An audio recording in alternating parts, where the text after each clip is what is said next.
this was all circulating around the base, that a giant had been killed, but no one was supposed to talk about it. I saw 3 long, bony fingers reach up underneath the door, curl up to grab it, and then disappeared. When he came over to me, dude, he slithered over to me. And this giant comes out of the cave, and they're all frozen. And he starts running and firing at this giant. Well, the giant moves. He's got a spear in one hand, and he's running really fast and spears Dan and holds him up like this. Somebody yells, shoot him in the face, shoot him in the face. They basically decapitate him. Got closer. When he got about 15 yards away from me, I raised that 12 gauge and I blowed his head off.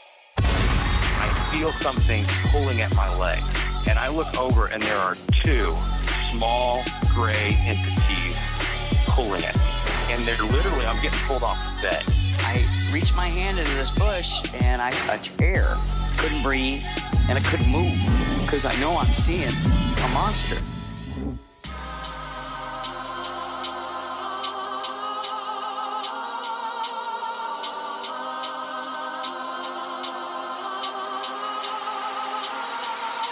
Yep.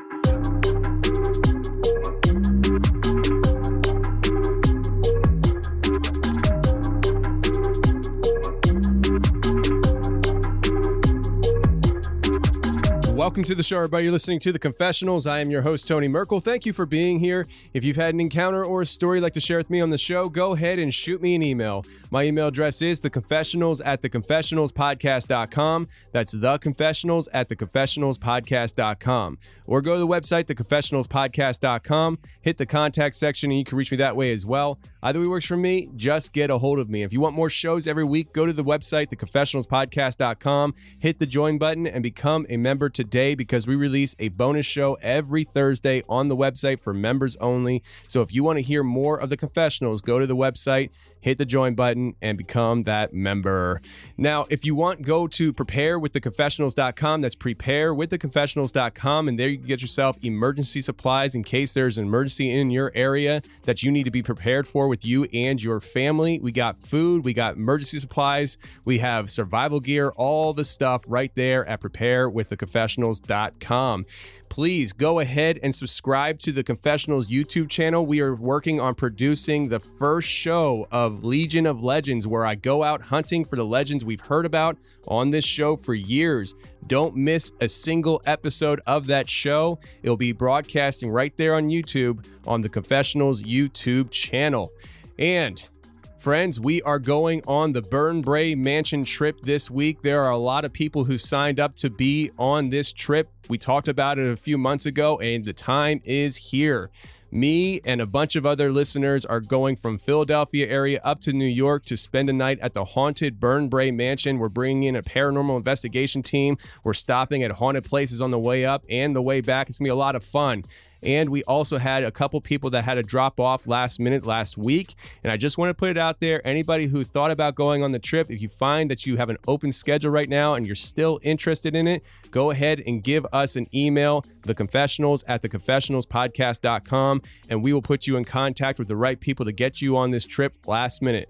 If not, no big deal. I just wanted to put it out there that we had some seats open up last minute, and if you guys want, go ahead and contact us if you're interested.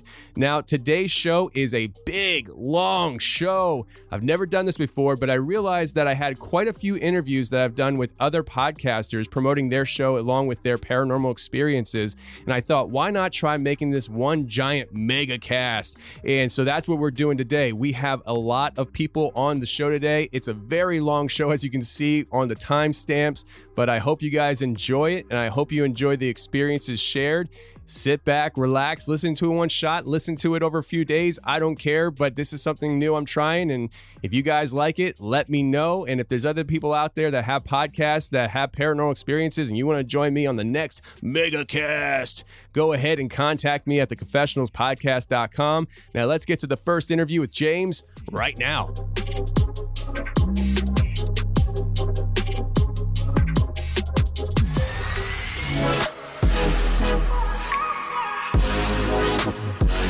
All right, today we got James on the show. James, how are you doing, sir?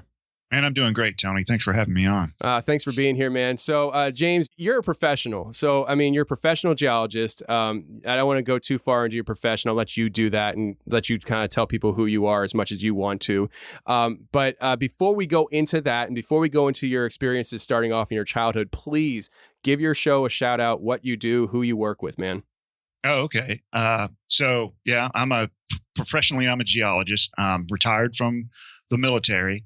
And I do a show with a couple other guys that are probably your listeners probably know is Micah Hanks and Jason Pintrail, and we do 7 Ages Audio Journal, which is mostly history and science, a lot of archaeology and that kind of thing. So if you're interested in that kind of stuff, go check us out. We're on iTunes and all the podcatchers and all of that, and our website is 7ages.org. Awesome, man. Yeah, definitely check it out and stuff. And those are topics that are always great. And people that typically listen to these kind of shows are generally interested in those kind of things. I mean, when I was a kid, one of the things that I wanted to do, and then I realized I was too stupid to do, so I put it aside, was I wanted to be an archaeologist when I was a kid growing up. I wanted to, be digging through dirt and finding things. And that idea of just finding what's out there, the mysterious history of this earth is just fascinating to me. I think it's probably one of the reasons why I love diving into like the ancient scriptures, like Enoch, and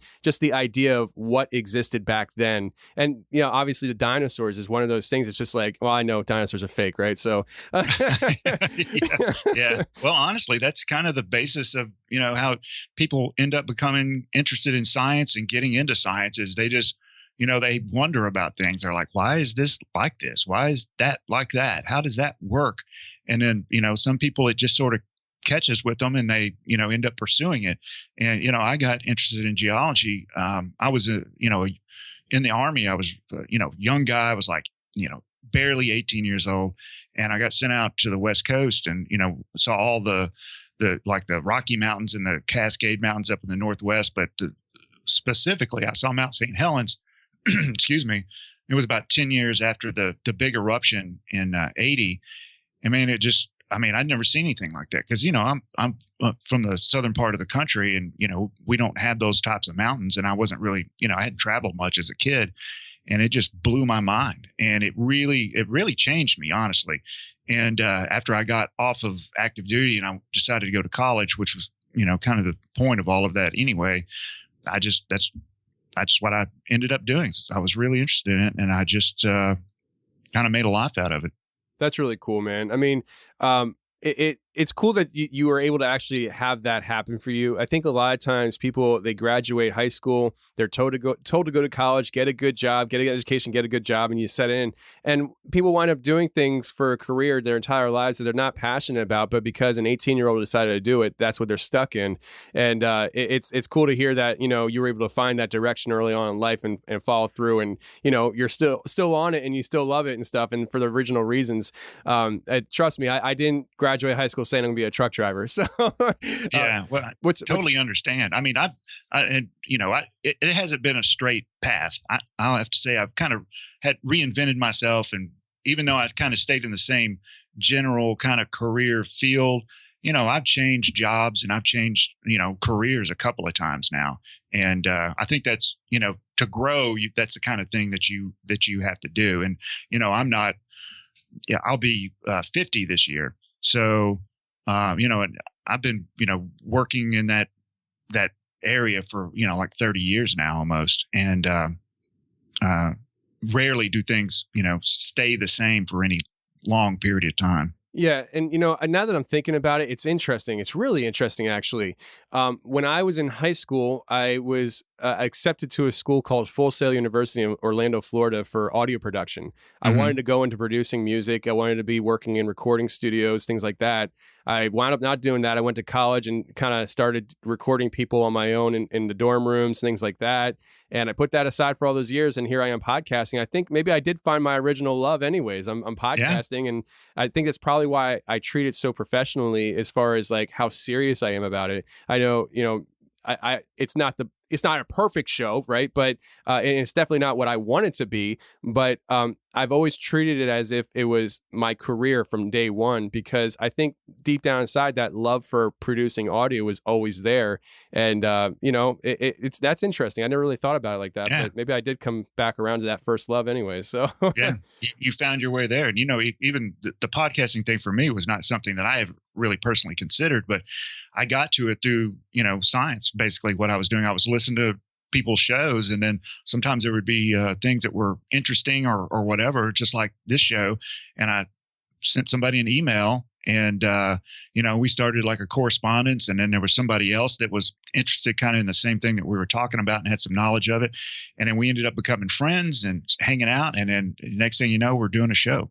So yeah, it's funny how things unfold, but it all kind of boils down to just being engaged and not, it's one thing to listen to a show, and it's another thing to kind of interact with the host and just kind of the world in general, because that's how you get to where you are, is by interacting like that. Absolutely.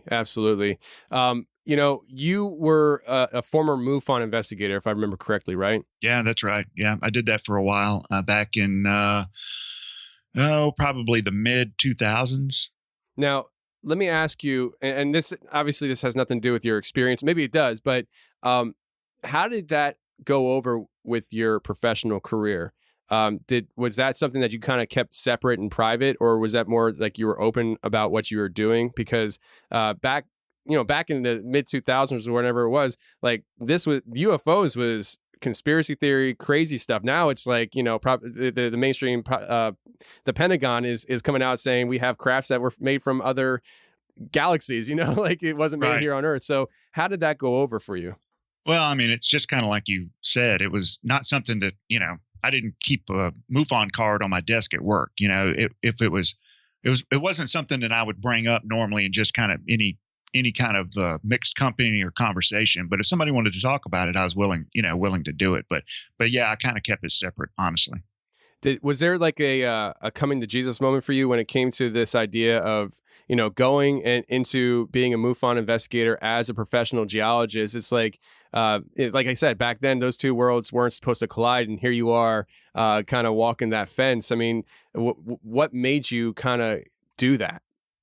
Well, I've always been interested in that kind of stuff, even as a kid, UFOs, Bigfoot, the paranormal, all that stuff's always been interesting. And what you'll find, if you can get people that are like academically minded, or professionally trained people, if you can kind of get them away from their peer group, you'll find out that most of those people are interested in that kind of thing.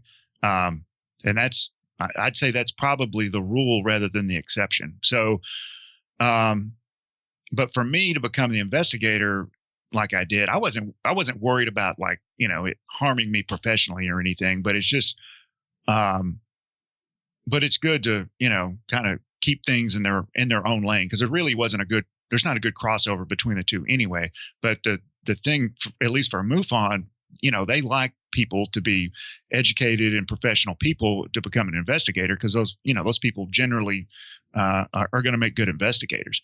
And I did that for a while with them, and I was involved in some interesting things, but ultimately, I really didn't agree with how the organization is ran. So I decided to not do it anymore.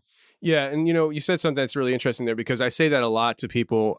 Just from what I do, people find out that I have a podcast. We talk about the paranormal. When I say paranormal to people, I try to condition the audience to understand what I mean by that. But when I say paranormal, I mean Bigfoot, UFOs, aliens, ghosts, demons, like anything paranormal is all kind of in my head lumped together. We can, subcategorize it.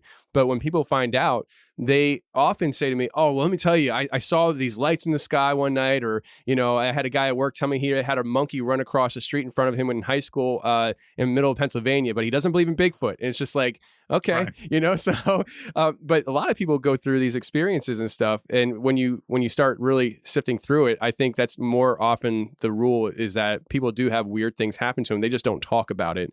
Right. And so, yeah, it's interesting, man.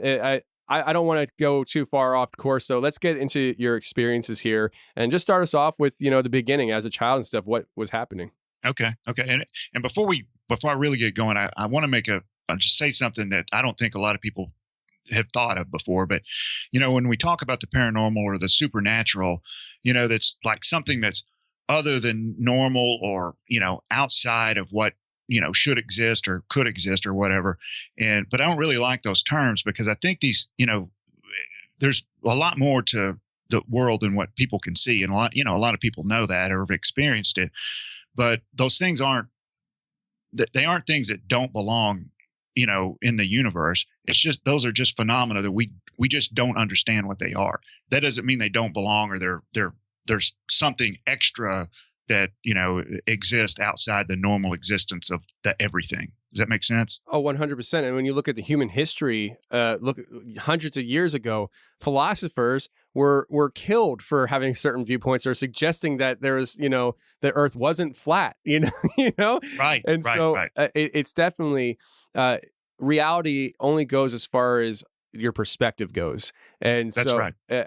That's why I am with this show the way I am. When somebody comes on the show, you're not going to tell me something that I'm going to tell you is impossible because I'm a dumb truck driver with a podcast. I cannot tell you what is real and what's not real, what's possible, what's not possible, because I have my own worldview through my theological convictions that says that there is a supernatural and that there's a lot of supernatural things that happen in this world. When I go there, I'm just like, all right, tell me your experience, because I believe this world is far crazier and bigger than what I can perceive it to be. Yeah, this is a strange place. So I'll go ahead and get started and just kind of run this down. And when I wrote you this email, I've kind of had, I've had a whole lot of just really odd stuff happen to me or I've experienced in my life. And I used to think that, when I was a kid, I thought that stuff happened to everybody, but it turns out it really doesn't. There's a lot of people that never experience anything weird. And I mean, apparently this has been going on since I was like, before I can remember. And the first thing that I would talk about is my mom told me this about me. I don't know. It was probably like 10 years ago. And when she told me, dude, I almost fell out of my chair when she told me this, but she said when I was like 2-3 years old, a lot of times I'd be outside playing and I'd come back and I would be, muddy or dirty or whatever. And she told me that she asked what happened. Like, how'd you get so muddy? And I told her that the little men had been chasing me again. And I ran and then fell down in the mud. And, I didn't even know that had occurred. I'm like 40 years old when she tells me this, or, 35 or something. And my mom doesn't really know very much about the paranormal or anything, along those lines. And it kind of freaked me out. I'm not lying. I was like, did I get abducted by aliens or something? And then I was talking to one of my friends about it, and they said maybe it was like fae folk or something. I was like, I never even thought of that before. I mean, maybe it was something like that, or maybe it was just a kid's imagination. Who knows? So I don't know what you think about that, but it's kind of it was shocking to me. Yeah. And that's the thing. I mean, a little kid's description is often very vague and lacking detail. That's what we experienced. What I think it was in 2019 with the kid that went missing in North Carolina for 3 days. I mean, kid's gone. Yep. We don't know where the kid is. Then the kid's back and he says the bear took care of him. Right. Okay. Well, what we know about bears and okay. Can you get more details? No, he's 2 years old. He doesn't have any more details. All he has is what he understands. And again, back to the reality thing. His reality was it was a bear because that's all he can understand and perceive. Right. So, yeah. And here I am with the little men. I'm like, what does that even? What does that mean? What little men? Yeah. I mean, what does that mean? You can go into the alien phenomenon. You can go into baby Bigfoot. You can go into so many different things, Yeah. I don't know. It was weird. But so later on, this is probably like in late 78, maybe 79. My parents bought this house and we moved in. It was, it was in the wintertime. It was in like December, almost Christmas time, I think. And, but I think we were still in school, me and my brother. So my mom was home like during the day, like unpacking. And the first day that, they were there doing that, I mean, it was sleeting outside. It was cold out, which is, sleet and snow. And it's not unheard of in the South, but, that's pretty cold weather for us. Anyway, so my mom's home by herself. My dad comes home from work at the end of the day. And my mom was standing outside and he was like, what are you doing out here? And she was, she said, she just had this feeling of doom come over in the house. And so anyway, I'm kind of leading into this story about this house that we lived in. That was everybody that was in that house experienced that. The way my mom described it, of course, I experienced it too, and everybody did. But the way my mom put it was probably perfect. It was the feeling is if you don't get out of that house right this second, you're going to die. I mean, it's just like this. It's almost like the devil is standing right behind you. But it only would happen if you were in the house by yourself. Like if you were just in the living room watching television, all of a sudden you'd get this sense of just doom come over you, right? And that was a common feature in the house. That happened, we lived there for like 5 years, and it was just normal. It wasn't like people pack up and move out of their house. You just, you didn't do that. But, we'd hear footsteps in the house at night. It's when we first moved in, the first 2 or 3 years we lived there, the house had hardwood floors, but my parents kind of renovated the house and did some things and put carpet in. And I remember thinking, good, I won't be able to hear whatever that is walking on those hardwood floors at night when I'm in bed, because I was be terrified. Anyway, they put carpet down and you could still hear it. So whatever it was not, really physically walking on the floors. It was just some kind of weird sound. But it wasn't just the house though. It was like the whole property was weird like that. So even we would be outside, broad daylight, middle of summertime, doing kid stuff, playing whatever.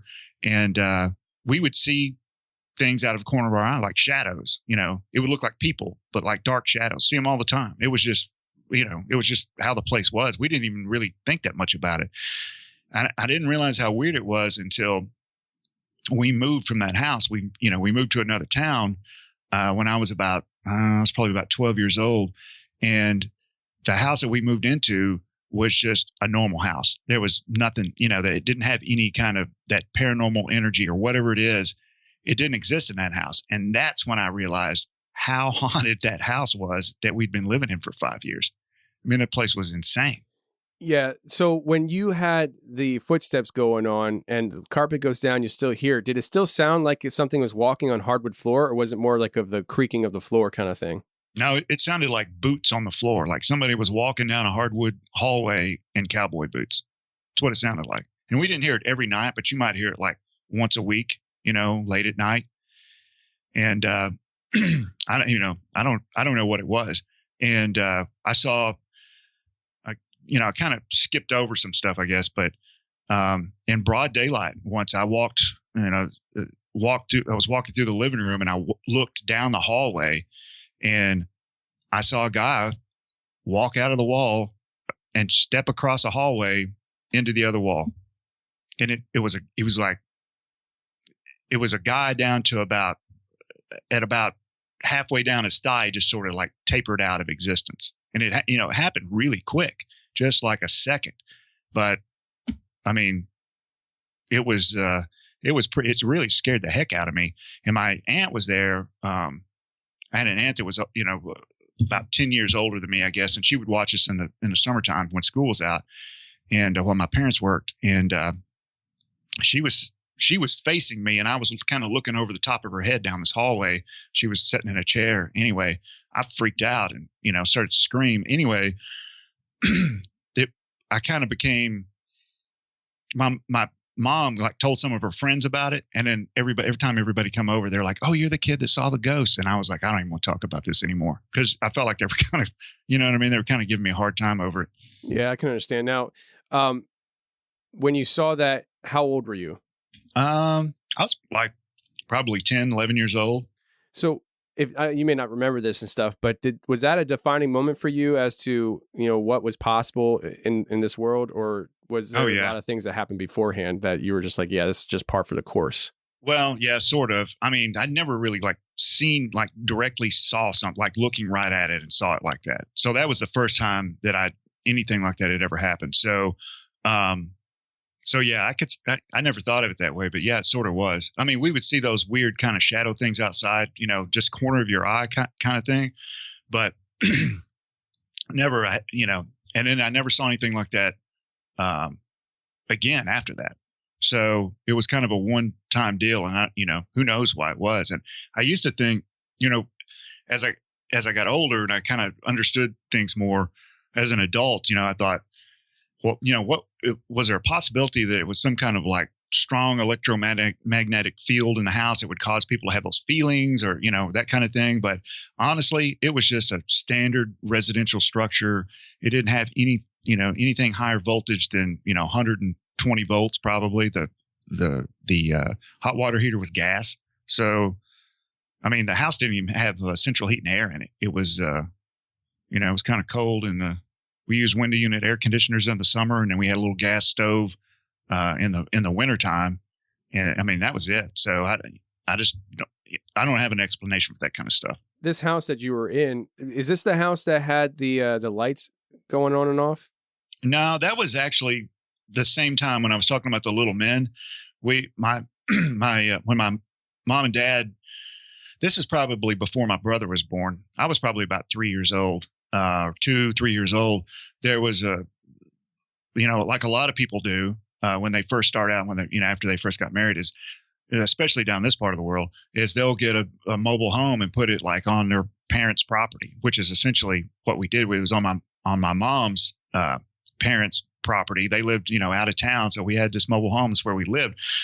But anyway, a lot of times when we were gone or nobody was home, my grandparents would be, out, working in the garden or whatever, and they would hear, it sounded like somebody running back and forth the length of this mobile home, and then all the lights would come on in the place, and they would go over and go in, look around, check it out, nobody in there, turn all the lights off, and lock the door and leave, and then it would happen again. So I don't know what that was. Is that like a poltergeist type thing, or I don't know what it is. Now that I don't personally remember because I was too young, but that was one of the stories of the family, I guess. I don't know how I'd feel about that. I mean, it's weird. Yeah, it is weird. It is weird, but it sounds like your family is kind of familiar with this kind of stuff too. It wasn't like you were isolated in it. Yeah. The only person that would never really say anything one way or the other about is my dad. He just didn't want to talk about it. So, but everybody else, we were always talking about it, especially, it was kind of like, man, the house I was talking about was haunted. And it was kind of like me and my brother dreaded when my parents would leave, or they would go, they'd go out for the evening and we'd stay home. Man, we were just terrified in that place. And there were several times that we got that, that feeling of doom so bad that we would have to go outside and sit on the steps in the dark. And this is not like in a neighborhood. We live like out, basically out of town. There's just like woods everywhere. And so we're sitting out there in the dark on the steps. And when my parents would pull in the driveway, we would jump up and run back in the house and act like nothing happened, because we didn't want them to know how scared we were. Jeez. Yeah, it was so crazy. Funny. Like we lived there for 5 years, man. Like that. So, I mean, it wasn't like every day where you're just like terrified all the time, but it did have those qualities about it though. Yeah. It's funny because I was just talking to another guy and I mentioned this kind of thing where kids, they have this very warped sense of what they're going to get in trouble for, and yeah, a lot of times, if you would go to your parents and say, this is happening, they'd be like, oh my gosh, like, let me help you or whatever. But you don't know if you're going to get in trouble or not. So you just kind of hide the reality of the situation from mom and dad. It's like, that's what we did. But I mean, think about, we were normally kids would be scared to go outside in the dark at night, but that was actually the lesser of, the evil. Staying in the house was worse than being outside in the dark. It was nuts. So, but after we moved from there, we actually moved to Oklahoma, because my dad had gotten back in the military, and we lived out, I went to high school out there, and like nothing, we even lived some really, it was a house we lived in. It was built in like 1910. Nothing happened in that house, man. It was just made out of wood. There was no energy of any kind, in that place. So, the next thing that I can really remember happened is like when I joined the Army, and I went to basic training at Fort Jackson, South Carolina. And at the time they still had a lot of the old World War II style barracks. And that's that's where I was at. And these buildings were built probably, in the late 30s or early 40s for World War II. And you've seen Full Metal Jacket, right? The basic training scene at the beginning. No. Oh, really? You should watch this. Great movie. But anyway, it's open bay barracks, just all these bunk beds down, rows down both sides, 2-story structure. It's kind of built up on a pier and beam foundation. So it's probably, 3 feet of space beneath the building. So, you kind of get the point. There was a, bathroom downstairs, bathroom upstairs are both on the same ends of the building. And then the stairwell to go upstairs was on that end. And one of the things that they'd have you do, in basic training is, you'd have to do extra duties like fire guard, or you'd have to go to, KP, the kitchen, or staff duty, answer the phone over at the company office, that type of thing. So, and then that duty would rotate, and you might have fire watch tonight, and then you've got it again in 3 days or whatever. And then you do it for, I think we did it for like 2 hours at a time.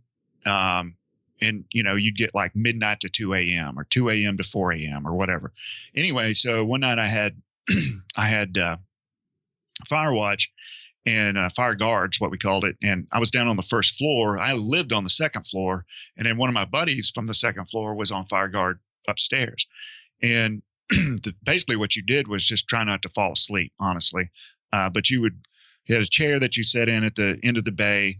And then you would, it's all, the lights are out. It's dark. There's a, light that comes from the bathroom. So you can kind of see, down the bay. And you would basically just get up and occasionally walk down the middle of the bay to the other end with your flashlight. And you wanted to make sure everybody was in their bunks and the wall lockers were locked and, nothing was going on, just, or the building catch on fire. I guess you could wake everybody up for that, obviously. But because the buildings didn't have like fire suppression systems, there was no, sprinkler system or anything like that. So any building like that, when you're in the military, you have to, by regulation, you have to post a fire guard for safety. Anyway, so I'm doing that duty, and I get up and I walk down towards the far end of the bay, which is, the further you get from where I'm sitting, it's just getting, darker and darker and darker shadow. And I get about, 3/4 of the way down. And, this is a wooden floor with, floor tile on it. So if anybody walks on it, you can hear their footsteps. You can really feel them in your own feet, if you know what I mean. So somebody walks up right behind me, like, and the way the footsteps were, it was like they meant business. Like they meant to walk right up behind me. And the first thing I thought was it was a drill sergeant, because drill sergeants would just appear out of nowhere. Anytime, day or night, a drill sergeant might jump out from behind a bush and catch you doing something wrong and then make you do a bunch of push-ups. So you kind of lived, in fear of that all the time. So that's who it's got to be. The only other person to be up is a drill sergeant. So this person walks up right to my back, to my heels, basically. And I, turn around and I go to the position of parade rest, which is what you're supposed to do in the presence of a drill sergeant. And there was nobody there. It was just empty air. And dude, it freaked me completely out. I just took off running instantly. I knew it was something paranormal. And I ran up the stairs, just freaking out. And the guy up there, he's like, "What's going on?" And I told him. He was like, "Man, I hate this place. It's the worst place." So, and to this day, I think about that occasionally. And it was the weirdest. It was one of the weirdest things that has ever happened to me. Somebody walked up right behind me, and I turned around. They weren't there. There was nobody there.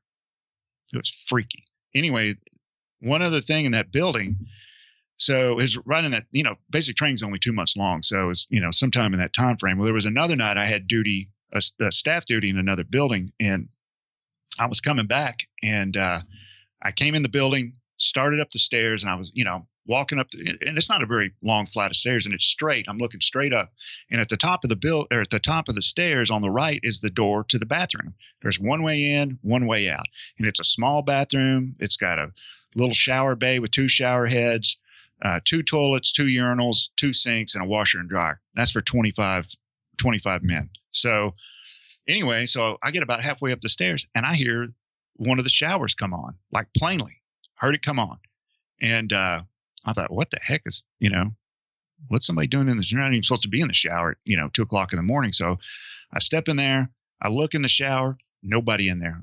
And I look around in the bathroom, nobody in the bathroom. And then I turn around and there's the guy that's on fire guards walked up behind me. It scares me, because I'm all jumpy now. And he's like, why'd you turn the shower on? And I was like, I didn't. I just heard it come on. And he was like, what?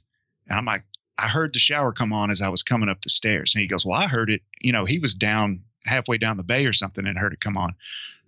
So we turned the water off and it was a hot water and it was all the way on. The knob was turned all the way full blast.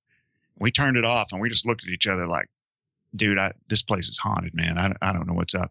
And then I went to bed and that was it. Yeah, that's no good. Was that area rumored to be haunted? Like, did other people have situations happen? I don't know. I mean, like when you come through that type of thing, there's nobody there it's been there for like a long time. Even the drill sergeants kind of rotate out. So you don't get like that rumor mill kind of a thing. It's like, yeah, man, Jones was here, 3 months ago and he had something with, people you just come through, you experience what you experience and then you move on. And then anybody that comes after you or before you almost never, rarely run into anybody that was in the same place you were. Yeah, I get it.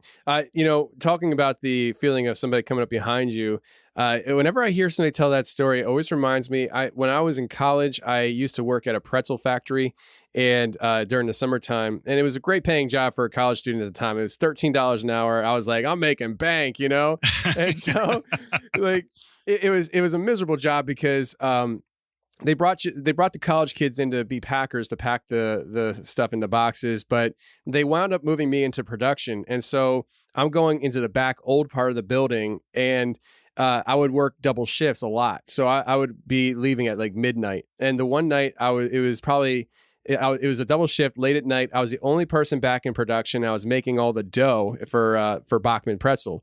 And I was alone making this dough in this old creepy room and I'm by myself, and for the entire night I'm working back there, I just kept on feeling like somebody was coming up behind me, and I kept on swinging myself around to see because I had to be facing a corner. So I'm in this big room, it's creepy, and I couldn't be facing out towards the room. I had to be facing this corner of the room where I was working, and it was awful. And I remember somebody coming back and, to check on me, and I jump and they're like, whoa. And I'm like, it's scary back here, man.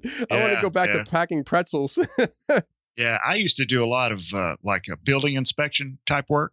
And, there was a lot of places that I went that like there was no power and it's like an old industrial facility or some kind of old hospital. I've done a lot of work in like abandoned hospitals, and you can freak yourself out in those places. But I never had anything paranormal happen in any of those things, or at least as far as I know, anyway. Yeah, as long as you know, right? So I mean, how many times do people have something happen to them they don't even know what happened to them? Yeah, right. It's I mean, surely, and that house I lived in when I was a kid, it was all the classic stuff, like things that would go missing and then reappear later. Something from school, like some pencils you lay on a desk, and then you come back later and they're not there.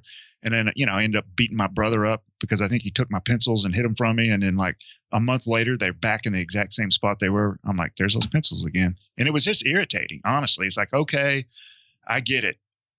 You can hide things, but please stop doing it because it's just a pain. You're not ingratiating yourself around here, man. Yeah, for sure. So I told the basic training story, which is one of my favorite ones.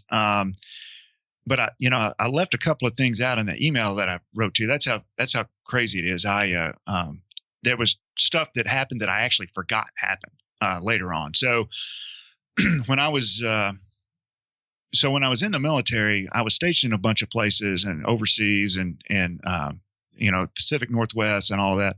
And then, but I was stationed back in Maryland, and me and a guy that had been stationed in Germany together, they moved us at the same time to the same place. And his dad lived down in Virginia, along the like the Blue Ridge Parkway or whatever. They lived not too far off of that, kind of out in the country. It's a beautiful place. And sometimes if we had a long weekend, we'd go down there and hang out because he had this big house and his big, nice property, and we could go down there and party and just have a good time. His house was so nice. It had like a bar area in it with pool table and all that stuff.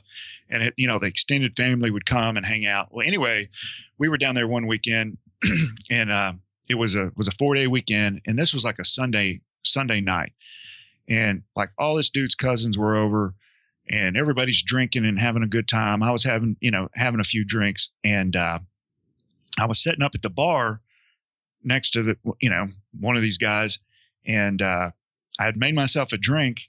And before I ever took a drink out, now don't get me wrong. I mean, I've had a few drinks, but I'm not like plastered drunk or anything like that.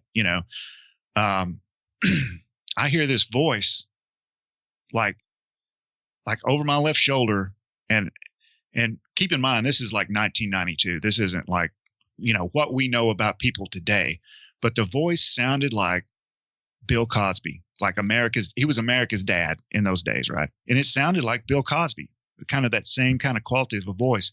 And the voice said, "Don't take another drink. Go to bed while you still can." Before you go any further, just knowing what we know about Bill Cosby. Yeah, I know, man. Holy crap. Bill Cosby poured me, he's like, "Here, just take this drink. Don't drink that one. Drink this one I made for you." Right. So I know that's always the weirdest thing, but I want to tell it, like it happened. That's why I always preface it. I'm like, we all know Bill Cosby's a rapist now, and maybe he was projecting. I don't know what it is, but that this voice says this to me, right? And I didn't even think it was weird. I just looked at the guy next to me and I was like, "Hey man, you want this drink?" And he was like, "Sure." And I slid off my bar stool and I went to bed. I just without question, without even thinking about it, I just went to bed. I did the Irish goodbye, man, or that's what we call it down here, where you just leave and don't say anything to anybody. Because my buddy was like, he's like, "Man, you didn't even say anything." And I was like, I didn't even think about that. I just went to bed. And that was it. It is the weirdest thing. And I come to find out later, I told this to somebody else that, has some knowledge about these kinds of things. And they asked me, because I never thought about it really. They're like, "Which shoulder did you hear it over?" Or they asked me, was it in your head or did it sound like it was external? And I'm like, well, it sounded kind of like it was outside of me. And they asked me, which shoulder was it over? And I said, it was over my left shoulder. And apparently that's for people, when people hear these types of this type of thing happens to them, it's almost always from over their left shoulder. And I don't know what the significance of that is, but I wanted to, add that in there. I'm glad you did, because I never heard that. And I would definitely like to have that in my arsenal of questions now, because that's interesting. If that's a typical thing that happens to people, I wonder why that is. Did that person ever give you an explanation as to what they think that is? No, I mean, nobody, as far as I know, nobody really even has a good theory. Is it like guardian angel, or who knows what it is? Maybe it's you protecting yourself somehow with your subconscious or something, I mean, but it's not like I was in danger of getting alcohol poisoning. I mean, it wasn't like that kind of thing. It was just, I'm hanging out with some people and then something tells me to go to bed, and I went to bed. It was weird. It was really my lack of even acknowledging that it was weird at the time was even weird. You hear people they have UFO experiences or whatever, and then they just forget about it immediately. And then something happens later and then they remember that this happened to them. It seems like to me, it's along the lines of that, where you just you just don't question it at all. Yeah, that makes sense. No, it does make sense. I mean, I definitely heard that before, and it's really interesting. That's really interesting. Yeah. And really unexplainable. It's just one of those things that just kind of make you say, huh. Yeah, that was that was a one-time thing. It wasn't like, I later developed, became schizophrenic or, or anything. It just was this one-off thing, and I don't know what it meant. The only thing that I've ever had happen that was sort of similar to that was, down here in my part of the world, it's really mountainous, and there's a lot of really curvy roads. But if you're used to that kind of terrain, then people drive pretty fast on those roads. People that come from flatter areas, those roads are terrifying to them. But to us, we're just a bunch of hillbillies. We're just tearing up and down the roads going 70 miles an hour. So I was traveling one day on this road. I drive it all the time. Drive pretty fast. It's kind of a long haul from where I'm going to where I'm trying to get back home. And anyway, I'm kind of going through this area, and all of a sudden I get this idea in my head. It was almost like a foreign thought. You know, it was like somebody just put this idea in my head. It was like, you know, it would be really messed up if you come flying around one of these corners one day and there was a car sitting across the road. And I don't know why I even thought of that. It just popped in there. And I was kind of going through this area. It was kind of like a big, long, kind of an S-curve area with, you know, kind of up and down a hill. And I slowed down when I went through there, which I normally wouldn't have done very much. I, you know, would have just kept on kind of hammering along. And man, I came around that last turn, and keep in mind, this is within about 30 seconds or 45 seconds that I've thought this. When I came around this last turn, it was kind of a right-hand corner. There was a Dodge Durango setting broadside across the road where somebody had pulled in and decided where they were going to turn around and they had backed out into the road and were going to, you know, go back the other direction. And if I hadn't slowed down, I almost couldn't get stopped anyway. But if I hadn't slowed down, I probably would have killed those people because I was driving like a Toyota Tundra. You know, it's this huge truck. I was going like 70 miles an hour with this thing. But whatever that was, saved those people's lives by getting me to slow down. Yeah, that's incredible. I can't tell you how many times little things like that have happened to me and stuff where just this thought pops into the head and sure enough, it was for a reason. And I don't know what that is. I mean, people who are Christians could say it's the Holy Spirit, or you could say it's a sixth sense, or, you know, aliens talking to us, you know, who knows, but it's really interesting. And does that play into the precognitive dreams? Well, maybe. Yeah. I was going to talk about that next. You know, I've had a few of those over the years where it's when you have one of these dreams, it's like you were really there. Honestly, it's not like a dream at all. And you remember it like it really happened. Like it was a normal experience in your life, not like a dream that you had and you're like, yeah, it was kind of messed up. And then you forget about it. The dream fades. These types of dreams never fade like that. They're some other thing. So, but the one that I wanted to talk about was one that I can actually prove that I have because I documented it the next morning right after I had it because it was so shocking to me. I went on this website called the National Dream Center at the time. This was probably about 2000. I don't know. It's probably 10 years ago or so, maybe a little longer. But I had a dream where I saw an airline. I saw a plane crash, right? But it was kind of like in the town where I lived at the time. And I saw this plane, you know, kind of it looked like it was struggling in the air. And then it basically just like went by and then broke up in the air and, you know, and crashed. And it was really shocking to me. I mean, this dream was. And so, and I already knew about this website because I had heard about it someplace else. So I was like, you know what? I'm going to go on there and document it. So I did. And then about less than a week later, like 5 days later, there was a plane crash in the Philippines. And the details were very, very similar. Anyway, the National Dream Center like scores these precognitive dreams. And they gave me like a 4 out of 5 on this thing. And it's still on their website. I think I gave you the link for it at the time. So anyway, I mean, it was the problem with these things to me is I don't know what the point of having these dreams are, because other than just kind of like let you know that there's more to the, you know, world that what we can see. But for me, you know, especially as like a military guy, I like to use these, you know, this jargon sometimes, but this is inactionable or unactionable intel. It's information that I can't act on or do anything with. I couldn't help those people or save that plane or do anything about it. It's just, I just had a, you know, disturbing dream about it. And then it happened a few days later. And then you're just kind of like left standing there with like, you know, your hands in the air, like, what, why did I have this dream? You know? Yeah. That's really fascinating because it sounds like this is the time that you documented, so you had the proof, but this is something that happens to you. Is this something that happens like often or just randomly? No, well, just randomly, like over my life, that's happened maybe like 5 times. And honestly, in the last, you know, probably 10 years, I haven't really had anything that I consider to be unusual happen. And I don't know why. I mean, I don't know if it's like, you know, I've changed somehow, like, it's stress, or, I don't know, or maybe it's stress that makes these things kind of come on, and I'm less stressed than I used to be, or, I mean, I don't know. I've never been able to, kind of assign any rhyme or reason to it, or analyze it in any way in kind of a scientific fashion where I can say, well, in these situations, these are the types of things that you can expect to happen. And then when it's like this, I won't expect anything to happen. I have none of that. I have no idea why things happen when they do and when they don't. My friend who has a YouTube channel called Mr. X Dreams, he kind of almost specializes in the whole dream phenomenon because his dreams are trippy.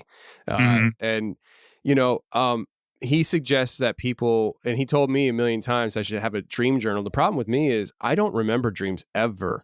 I don't either.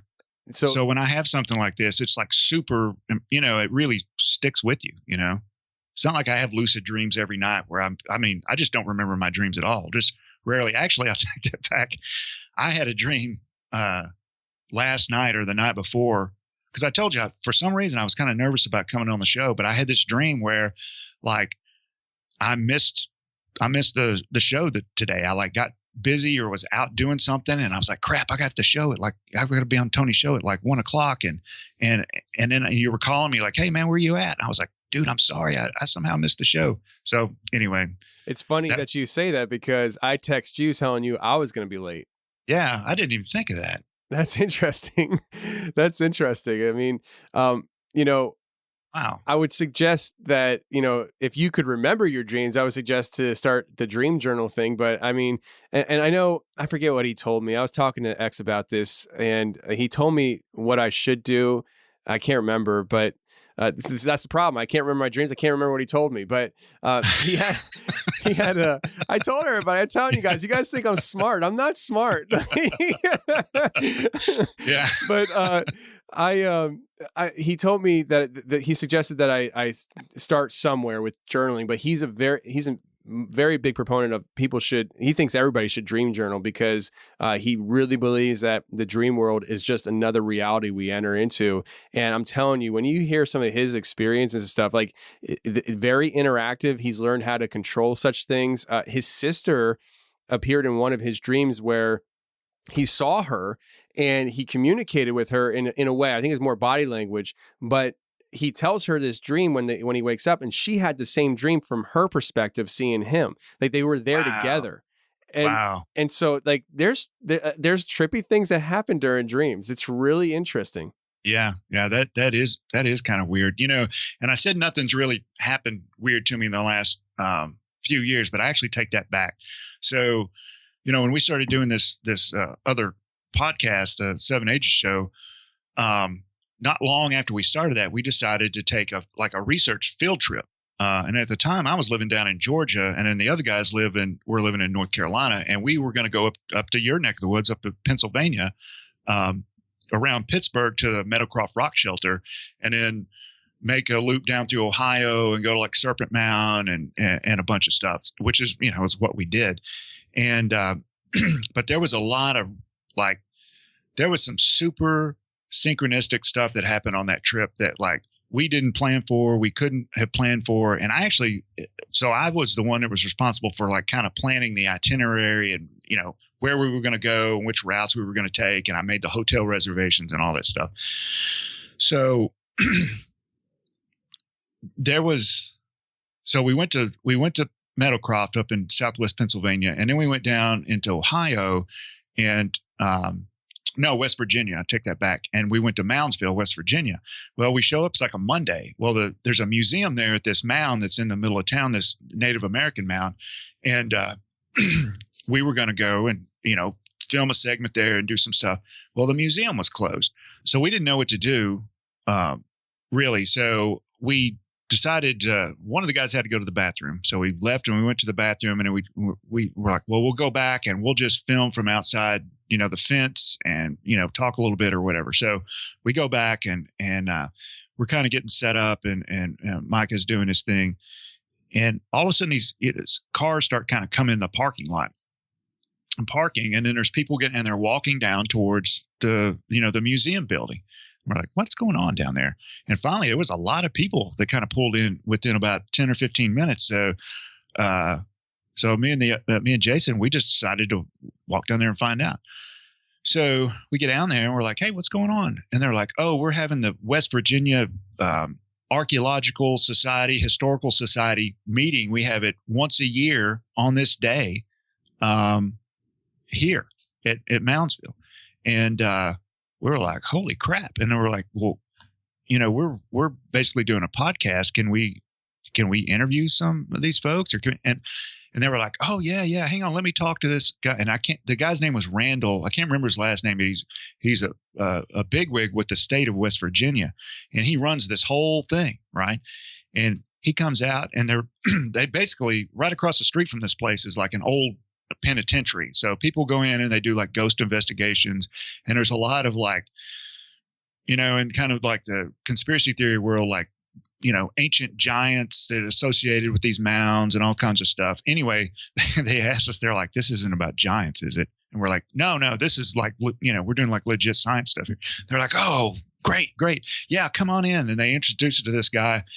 And there's like 200 people here. And they introduce us to all of these people and tell everybody what we're doing. I mean, it was like, you couldn't have planned that, right? So that was pretty fortuitous, honestly.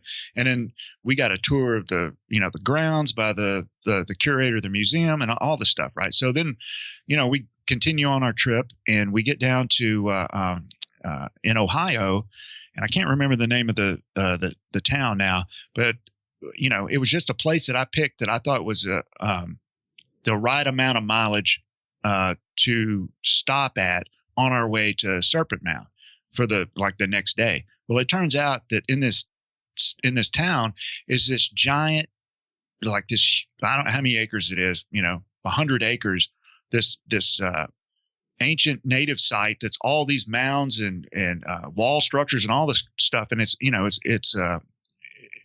like a federally protected type of a place, and you can walk it and all that.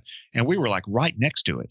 So we go over there. They're like, hey, let's go over and check that out tomorrow. That's pretty cool. That's kind of, you know, lucky that we stopped by there or we stayed where we did.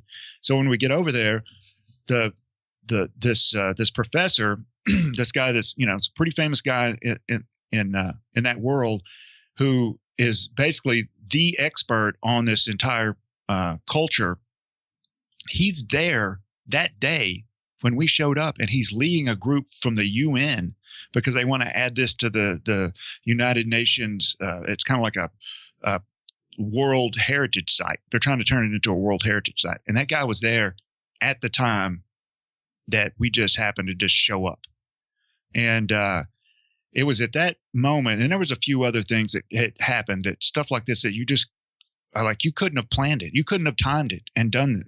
You know, showed up at these places like this unless you were trying, and we just did it by accident. And it's one thing for one thing to happen, but when it's like 4 or 5 things that happen within like 48 hours, I had this feeling, I get this really freaked out kind of a feeling like I was on a ride that I did not have any control over. You know what I mean? I was like things were happening, unfolding in real time that I was a part of, but I was just along for the ride. It was really kind of a weird, freaky feeling. And the other guys, we all kind of had a moment, I guess you could call it. I mean, I had like a moment for real. You know, I think I want you to plan my next road trip. So. I mean, yeah, that's really cool. And I find it so funny. I almost laughed like hard when the guy said, this isn't about giants, is it? Seriously, that's one of our jokes. It's like an inside joke. This isn't about giants, is it? And we've got another one about portals too. Oh man. What do you mean about portals? Well, you know how like people are like, well, and then it disappeared into a portal, or maybe these Sasquatch, you know, they come out of these portals and, you know, whatever.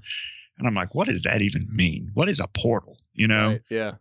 Where I'm like, what's our model in physics for portals? You know, and I'm not saying they don't exist, but it's kind of like sometimes things happen and we just people will come up with some kind of a far out explanation of, they explain something. They use something that doesn't exist to explain something that may or may not exist, if you know what I mean. So we just joke all the time. I'm like, must be those portals again. portals. It's like, what happened to, where's my shoes at? Portals, Yeah, I get it. When people talk about portals and stuff, one of the things I wonder is, is this a portal like you see in sci-fi where, it's like a circle that opens up and it's like swirling and it's like a fluorescent green, or is it more of just like a now you see it, now you don't kind of thing, and we call it a portal? Yeah, like Stargate, or is it just kind of like, is it invisible somehow? Like if you step through a portal, would you know you did it? Like if you stepped into like an alternate reality that is almost exactly like this one, would you know if you woke up? It's like the Mandela effect thing, right? So, which I can tell you that I really do remember Nelson Mandela dying in prison in the 90s. And then I was like, I thought that guy died in prison. So there's something to some of that stuff. And I do not know what it is, but it's a real thing. And maybe it's kind of along the same lines where you somehow the timeline shifted, or you ended, I mean, I don't know if any of that stuff is real, but well, I would say there's some really odd things that happen in this reality. Yeah. And here's one for you that this is how I felt in 2016 when Donald Trump was elected president.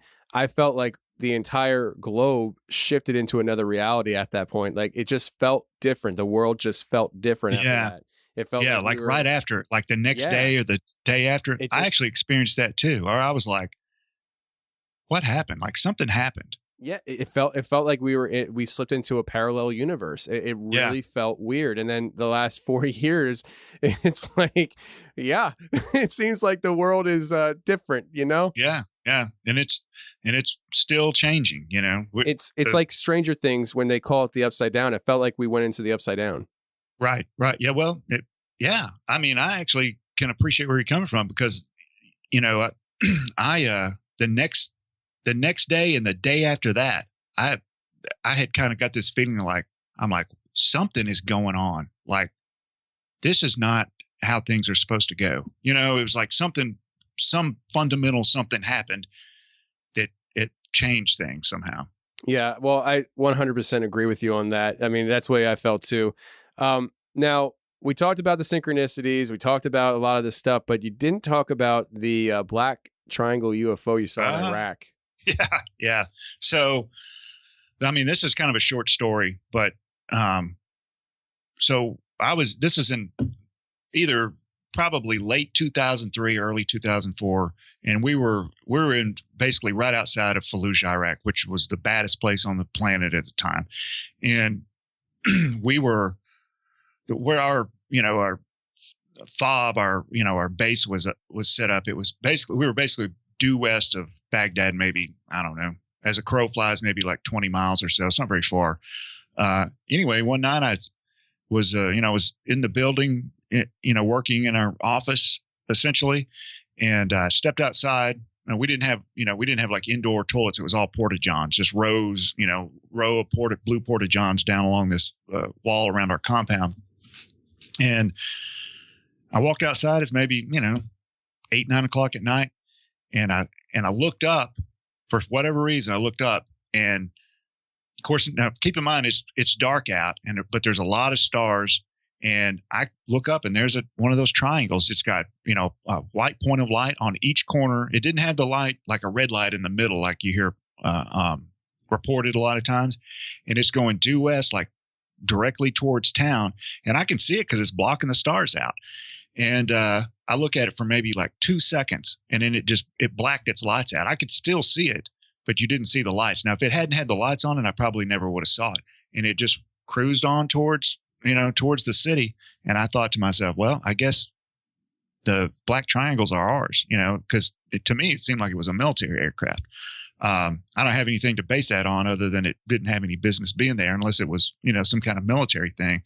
And I really couldn't get a sense of size about it, but just, guessing and kind of, analyzing it over time, I would say it was probably around the size of something like a medium-sized aircraft, like a C-130 or something like that. Of course, there was no way to tell, what the altitude was. If it was, it was really big and at a high altitude, it might appear the same, but it really wasn't moving very fast. I mean, it was moving with purpose, but it wasn't like a smaller aircraft at a low altitude will, if you look up and it goes over, it's moving pretty quick. Your perception of its speed. But if it was at really high altitude, it would look like it was just barely crawling. So this thing, passed over me within, just a couple of seconds and then disappeared. But so anyway, I kind of lost the thread there about what I was talking about. But anyway, my idea was it was a military aircraft and it was, not, 5 football fields across or anything. It was, some normal aircraft size. Well, and that's what I was going to ask you about too, if you thought it was military. Now, is it possible, and you would know more than I would, I mean, is it possible that it could have been Iraqi military? I mean, obviously it's a possibility that it's ours, right? But I didn't know what their technology was. No, they didn't. I mean, they had some, at one time, Saddam Hussein, they had some fighter aircraft, like some older MiGs and that kind of thing, but they didn't have anything approaching this. As a matter of fact, I'd never personally seen anything like that at all. And I've seen, almost all the aircraft that the military has, including drones. Now, the only thing, people ask me if it made a noise. The problem is like all our power ran off generators. So there was a generator nearby, and that was drowning out probably any possible noise. Now, if it was low and it was really a jet powered aircraft, I would have heard I probably would have heard the jet engine, because we saw fighter aircraft all the time, doing strafes and, attacks on targets and all that kind of stuff. So, I mean, it was a war zone. So, those things are pretty loud, but if it had if it was anything less than that noise, it was drowned out by the generator. I got you. Yeah, man, interesting stuff. And listen, what you just laid out in this episode is really just, showing what we talk about in this show, which is reality is far stranger than fiction. It's what we started out talking the show about. I mean, it's just if you think the reality that you perceive is all that there is, you're living a boring life. Yeah. Even if you don't experience anything, I can tell you there is a lot more to this reality than what we understand. And, all this stuff, we don't even know what any of this even means, or what it, what's the larger context of it. We don't know, but we have a place in it. But, what is it? It's just it's unknown. It's like I said before, these are normal parts of the universe, but we just don't understand what they are. Absolutely. Before we get out of here, I want you to give a shout out again to the podcast and where people can find it. Oh, yeah. So it's the 7 Ages audio journal. It's on all the podcatchers, iTunes, all of that. Our website is 7ages.org, and we're on Facebook, Instagram, and Twitter. So if you're interested in science and history and that kind of thing, check us out.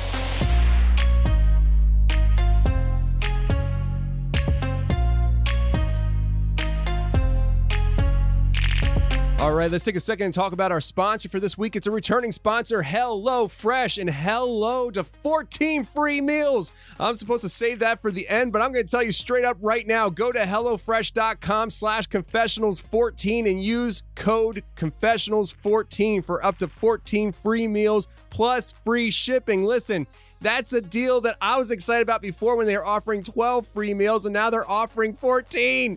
This stuff is so good. I am so excited to get 14 free meals, and you should be too. Quick and easy meals, 15 to 20 minute dinners, and even breakfast on the go. And listen, with HelloFresh, it's 28% cheaper than shopping at your local grocery store and 72% cheaper than a restaurant meal. And they are better. I promise you, the flavor will melt in your mouth. They have something for everybody there. They offer the flexibility you need with their app. So if you need to change your delivery day, food preferences, meal plan size, or even skip a week, whenever you need to, go on the app and change it right there. It's so easy and flexible. I'm telling you, HelloFresh is doing you a solid because they're offering great stuff. And you're getting 14 free meals. Just go to HelloFresh.com/Confessionals14 and use code Confessionals14 for up to 14 free meals plus free shipping. Let me just say it again. Go to HelloFresh.com/Confessionals14 and use the code Confessionals14 for up to 14 free meals plus free shipping. I don't need to say anything other than that. That alone should get you moving to HelloFresh to get your 14 free meals. Go right now.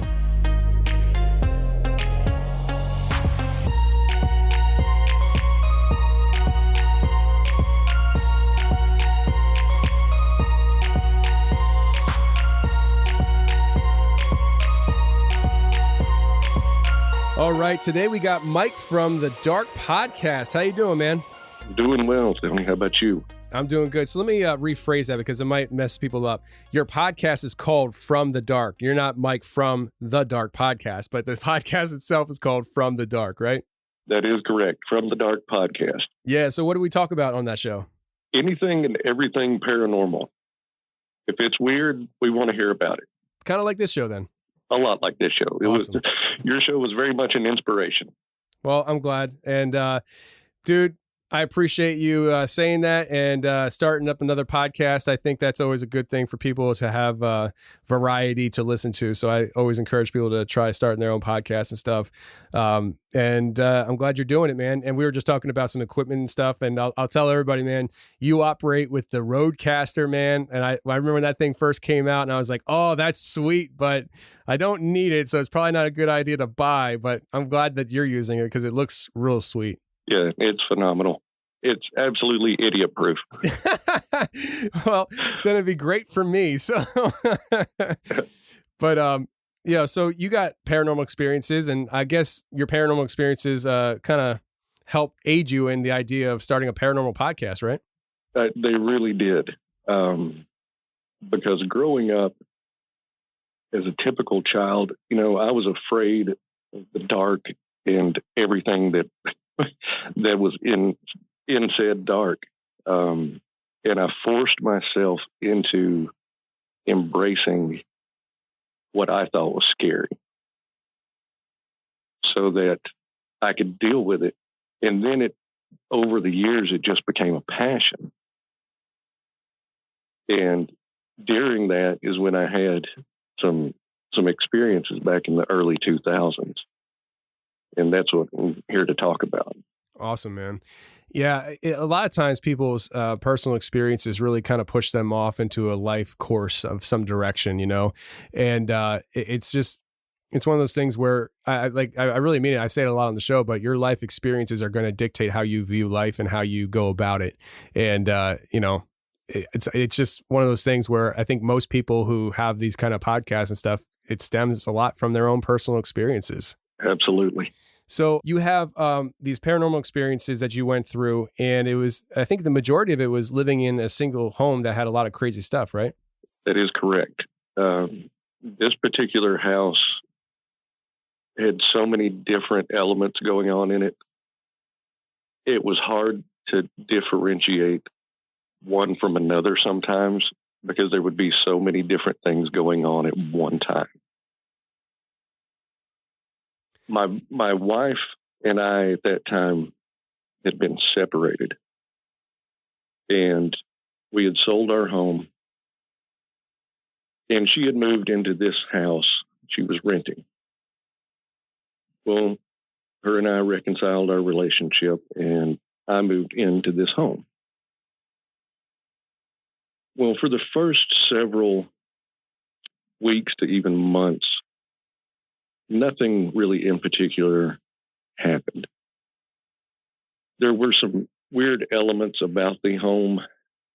The landlord collected hearses.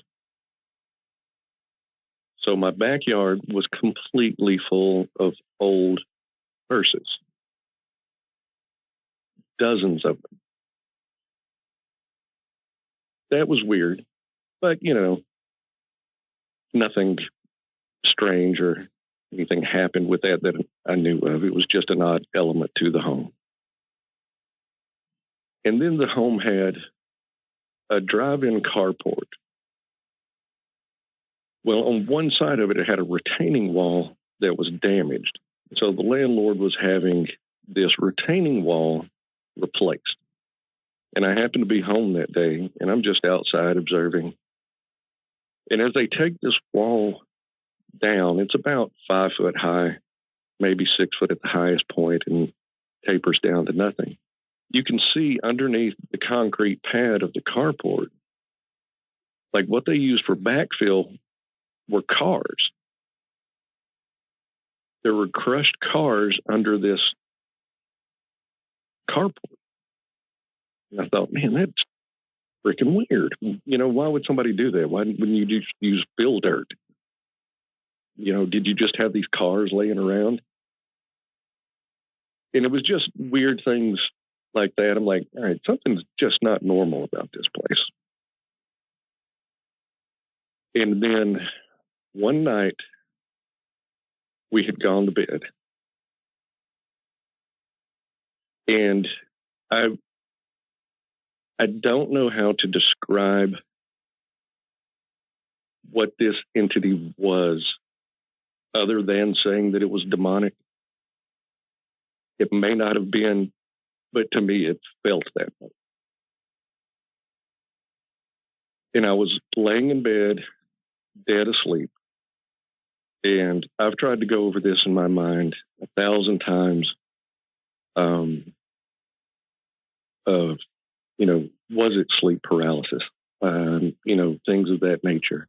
And I don't really think it was, because, I mean, I could absolutely move. I didn't have any of those, you know, typical sleep paralysis signs.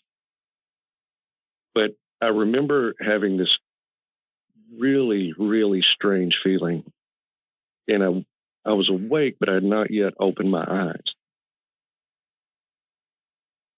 And then when I did, this entity, it was female, was hovering over the bed, probably 18, 24 inches off of my face. And it was completely horizontal to me. In the best way that I know how to describe how it looked, if you've ever seen the original Ghostbusters, the lady in the library, that ghost in the library, is how this thing looked to me. Very skeletal face. She was wearing a black flowing gown of some sort. And you could see it actually, it was like, you know, air was blowing on, it was flowing. And her face was almost red. It was like I don't know, it was like a weird red and black mixture. It was very dark, but you could see very skeletal features. And she had long flowing hair, which was also black. And in just that few seconds of me thinking, what in the hell am I looking at? Started to feel this immense radiating heat come from this entity. I mean, like, I don't know if you've ever been in a tanning bed, but I mean, it was like that. When the tanning bed first comes on, it was like that kind of heat over my entire body. And it just felt like it was getting more and more intense. And I remember I turned my head to look at my wife to see if she was awake or what. She was sound asleep. I didn't try to wake her. And then as I rolled my head back over to look, the noise that this thing emitted, I don't really know how to describe it. It was the most ear-piercing, shrill. It wasn't a scream. It was like almost a siren sound. But I remember, I mean, like immediately reached up and grabbed my ears to try to like protect myself. It was so loud and so high pitched that, you know, it literally made you feel like your ears were bleeding. And at that time, I did shut my eyes and, just clenched up. And then I felt the heat go away. And at that time, I opened my eyes and it was gone. I got up and went to the kitchen, get a glass of water, and try to figure out what the heck was going on. I regained my composure and I go to the living room to sleep on the couch. I then spent probably the next 6 weeks on that couch. I would not go back to sleep in that room. I could not force myself to go lay in that bed. That was just the beginning of several things that started occurring over the next several months. The next thing I remember was the laundry room in this house was down in the basement. And I was going down to do laundry. And it's a typical unfinished basement with just your socket and light bulb, no fixture of any kind.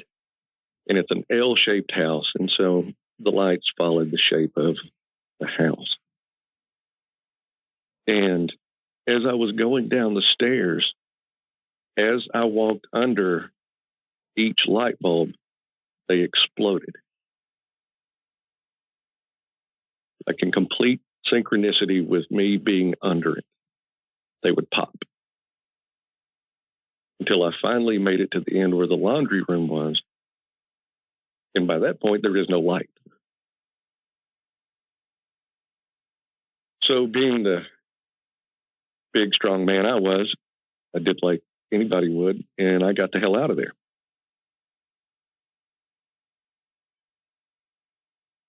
The next occurrence was in the same area of the basement. I had gone down to just get something out of the basement. And over in the corner, I had a weight bench and a heavy bag, and things of that nature. Well, this was a 100-pound heavy bag that I had hanging up. And that thing was swinging from side to side so violently that it would cause slack in the chain from where it would get up so high and then fall back down and then go to the other side and do it again. Just over and over. And I watched it for a good 10 or 15 seconds. And I thought, I don't know what's happening here in this house. So I started discussing things with my wife. She did not witness any of these particular things, but she did believe me when I told her, what was going on in the home. We were very active in church, and so we had a small group in our church that would come to our home, and we would rotate different people's houses where we did meet. But we discussed it and we took it to the church. And so our small group decided to come into the home and to try to do a blessing on the home. Anoint with oils and the crosses over the door. And, we prayed and, well, everything seemed to be going fairly smoothly. And I'm in the back of the line as the group is going down the hallway. And at the very end of the hallway was the door that went to what was our bedroom. I'm in the back of the line and I can see, there's probably, I don't remember now, 6 to 8 people in front of me. And the leader of the group went to cross into what was our bedroom. and something knocked this man off his feet and probably slid him about 8 feet back down the hallway into the next person in line. Never saw anything. It was just as he went to cross into the threshold, into the bedroom. They then decided it's time to go. This is, more than they know what to do with. So over the next few weeks, all this has just absolutely consumed me in thinking of what is going on in this home. And I just over and over thinking about what could be causing this. And I remember being at work, and a thought came into my head about a table that was in my basement. This table was given to me from my grandmother. And at the time, I didn't know why I thought about that particular table. But then I started thinking about the story behind the table that she told me. The tabletop on this was made from the hatch of a slave ship. And I just had it stored in the basement. And I don't know if it was, a God thing or what it was that brought it to light for me to get rid of that table. So I called the small group from church and I told them, the epiphany, whatever you want to call it, that I had about this table. So they came over and we burned this table. Got rid of the remnants. Everything, made sure there was nothing left. And Tony, we never had another occurrence in that home. So I don't know if whatever it was, something was tied to this object. I honestly don't know, but I do know that it stopped. Everything stopped. That's interesting. It almost makes you feel like, well, let me ask you this. The first experience you had with the woman over your bed, I'm assuming that person, could you tell the race? I mean, do you think it could have been like a former slave or something?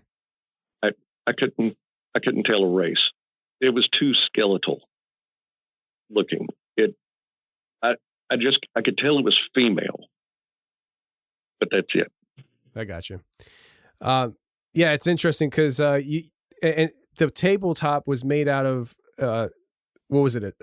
A chest or something? How did that work out from the slave? It was a hatch that went like to a lower deck. It still even had like this recessed handle on it, like that you would hold the handle and lift it up, to go down below. And that's what my grandmother told me it was a hatch from a slave ship. How she knew that, I don't know. I don't know where it came from or who made it into a table. Man, that's interesting. It really is interesting. Because I would love to be able to try to connect the dots as to what it was about that. Because I mean, if it was, I don't know, something that was owned by slaves. I mean, a slave ship isn't owned by slaves. It transports slaves. I mean, they didn't own anything. Right. It just makes you wonder. Because I mean, if it was owned by slaves or something like that, it makes you wonder. How am I trying to say this? You don't know what the spiritual practices were of the slaves that were taken from whatever country the ship was transporting.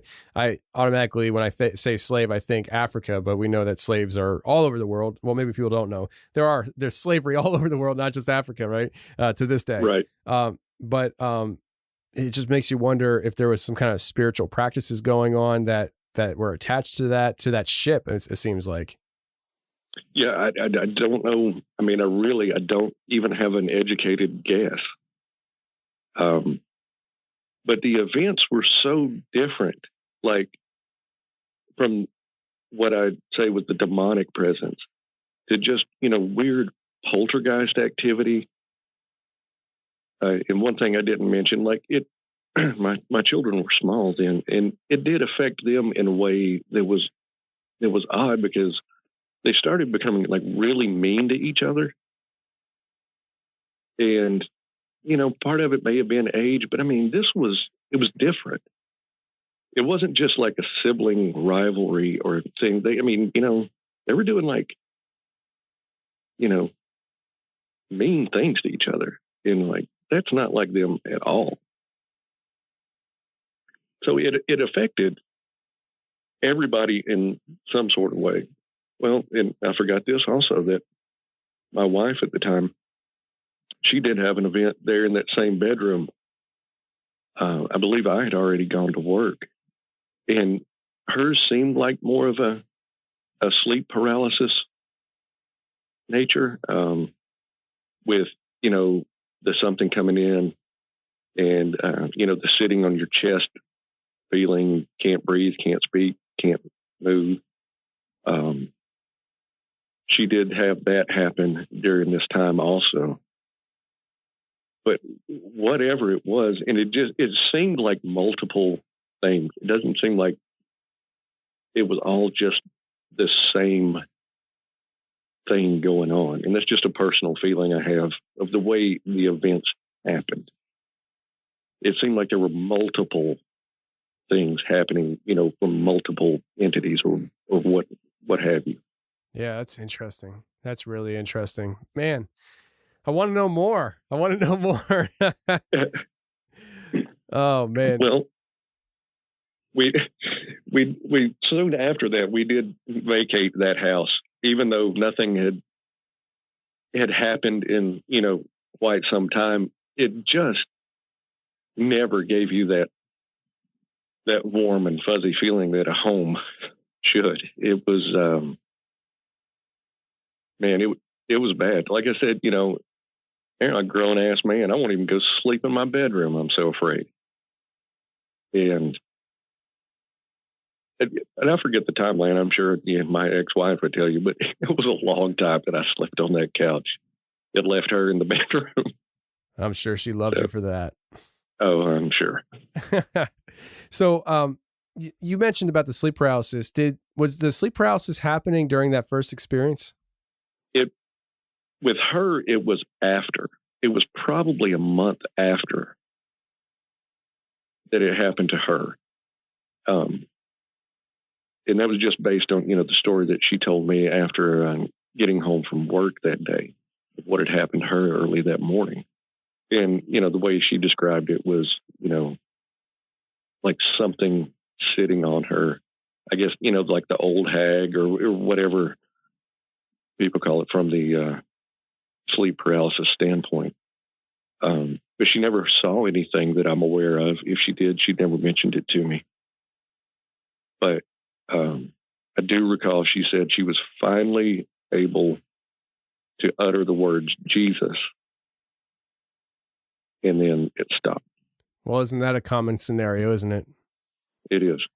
Yep. I have people that message me, or, I just had it happen a couple of days ago. Somebody said that their friend was going through heavily demonic stuff in their home, or their child was, or something like that.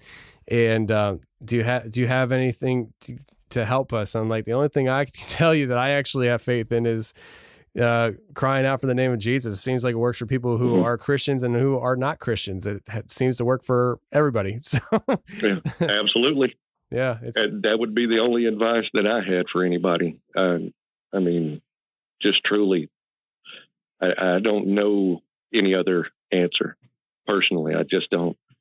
I'm a podcaster, not a Ghostbuster. You know what I mean? So like, exactly. Yeah. I don't have all the answers. No, I don't. And I don't want all the answers, to be honest with you. I find life more fascinating when I'm seeking for truth and answers. So, but yeah, I mean, it's one of those things where I wish I could, have the magical answer for everybody to fit their, desired, how do I say, worldview, but because I know sometimes I say it to people and they're like, oh, well, I'm not going to do that. I'm like, I don't know what to tell you. So, yeah, it is what it is.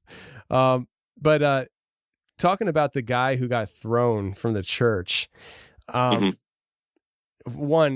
I mean, that had to be so surreal seeing that, right? I mean, that had to be like bonkers. I mean, to me, it seems like it takes everything you've been experiencing and putting it on another level. Right. And it was, it was one of those that nobody else had visually experienced anything other than me until that day. And then like there was an entire group of people that witnessed it. And like I said, we didn't see anything, but I was in the back of the line. And if the guy that was leading did see anything, he didn't say it. And I didn't ask, probably should have. But they knew everything that had been going on. And to watch a grown man, 6 foot tall, be lifted off his feet and thrown back down a hallway, you wonder like about everything at that point. You're like, is this reality? What is happening? There's so much that goes through your head about, what you thought you knew about life. And it all comes to, a screeching halt when you see something like that happen. But it wouldn't let him walk in the door. And that was the whole point, was to get to that bedroom. And it would not let us in that bedroom. Wow. That's interesting. It reminds me of a story that my professor told me back in college. I've said it before on the show about how I've had some experiences in college where I saw what to me looked like two eyes looking at me through a window, my blinds being pulled back on my window in the dorm room. And I was living a freaked out life for a few days there, if not weeks. And I got to the point where I reached out to a professor at the college. And I don't know why I reached out to him. He wasn't my professor at the time. I'd never had a conversation with the man before in my life, but I went into his office and we sat down and talked about what I was going through. And he shared with me because he wanted to assure me that I'm not crazy and these kind of things do happen. And he started sharing with me some of his experiences and stuff. And before he was a professor, he was a pastor of a church. And there was, and I forget all the details, but there was a guy outside the church where they were leading worship, and I think he was leading worship that Sunday or whatever day it was. And somebody came into the church and walked up onto the stage and literally pretty much stopped worship to whisper in his ear. And they told him that there's somebody outside the church that needs his attention immediately. And he goes out and there's a crowd forming around the church. And this guy is possessed, like he's demonically possessed.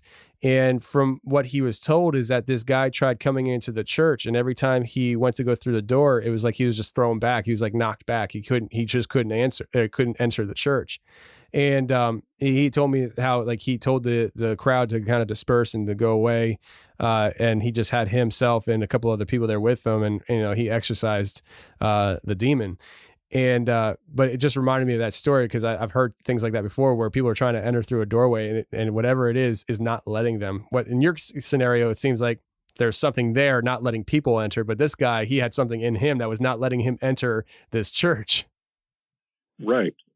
And the one thing that I did not mention, this table that was in the basement, it was stored directly under our bedroom. Oh, wow. And I don't know if that had anything to do with it or not, but if you went through the bedroom floor, you would have been where this table sat in our basement. At what point did you get that table? You know, I tried to remember that before we started talking, but it's one of those things since her and I had been separated for, I think it was about 6 months. I can't remember when I moved the table into the house. Because I slowly moved my things into that home. And I can't, I can't remember if I had gone up to my grandmother's and she gave it to me after that. I believe that's the case of what happened, because I can't remember having it stored anywhere before that. And I think I had just gone up there some point after I moved into this home and brought it into the house. And apparently that's what this object had something to do with it, because nothing had happened before. It was just kind of a creepy house with a bunch of hearses in the backyard, but nothing had happened. Yeah, the hearses definitely is creepy. And you mentioning about the car parts, making up the foundation or something like that? Yeah, the foundation to the carport. There was cars under there. And I mean, like, who does that? I don't know. That's weird. Doesn't seem like a very efficient way to engineer a foundation. So No, absolutely not. No.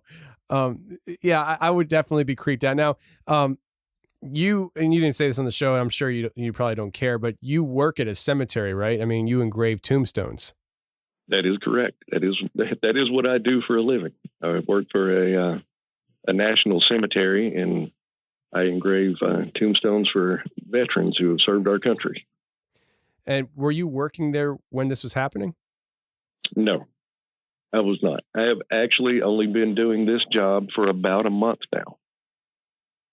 So I have just started into this. So I don't have any good cemetery stories yet. Oh, I'm sure they're coming. Oh, I'm sure.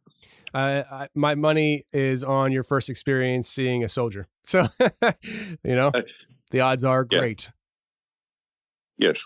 So, and I do keep my eyes open when I leave at night, and it's dark, and it's a really long way to the entrance of the cemetery. And, I just look. That part of me wants to see something, but nothing yet. So your grandmother, did anybody ever talk about, or did she ever talk about having experiences and stuff that maybe would point to the table? No. I tried to think back on that also, and I don't remember anything ever being said about it. I remember the table sitting at her house, and it sat outside on a covered porch area, and she always had plants sitting on it. And it sat out there basically my entire life. I walked by that table, and I mean, never anything that I can remember as a child ever happening. But when she gave me that table is when she told me the story. And conspiracy, whatever, but I don't know if talking about it did something. I mean, I really don't know. I've tried to think of every avenue of why she would not have any issues, but yet I did. And there again, Tony, I don't know if it was the table or not, but I just know that everything stopped when we destroyed the table. Well, maybe there was a reason why she had it on the outside of the house, I mean, yeah, and maybe she just didn't want to tell me. Yeah, well, maybe she did. Maybe she told you the history of it, thinking, okay, well, this is about as far as I'm going to go because I don't want any juju on me. So I'm going to tell you the history of the table, and there's a reason why it's outside the house. You'll connect the dots if something happens. Good luck, son. Yeah, good point. I never thought about that. Yeah, if I could go back and talk to her now, I'd be like, wait a minute. Yeah, because I mean, the activity starts up in your life when you take the table, and it ends when you get rid of the table. So it does seem, and especially with the thought of the table popping in your head kind of thing, it's just like a light bulb went on, almost like something was pointing you in that direction, whether it's God or just, intuition or whatever. Right. Yeah. And it was exactly like that. I mean, it just came to mind one day, and I was like, why in the world am I thinking about that table? And so it was only maybe a day after I even had that thought before we destroyed the table. Oh, wow. You acted fast. Yeah. Did you say you brought the church people over again to burn the table, or did you do it by yourself? Yeah, I brought them over. It wasn't the whole group that came the first time, but two of them came and took part of that with me. And, we went back into the home and, prayed over the house again. And literally not one event ever happened again. Nothing. Yeah, I imagine the person who got thrown didn't come over, yeah? No, he did not. I can imagine. He was not one of the two. I forget how you phrased it, but when you were telling that story, you mentioned about how like they left afterwards. It was almost like they weren't ready to handle something like that. And right. I do find it interesting because I think that's the case with a lot of people. Again, this is just me speaking, not you, but the American culture in Christianity is very fluffy these days, and lots of feel goods, like, the 3 points on how to follow Jesus closer this week, just like last week. And there's no real teaching on how to deal with the spiritual realm. So people who even believe in the spiritual realm, which a lot of these people, they say they do, but they don't really believe it in the way that it really kind of exists.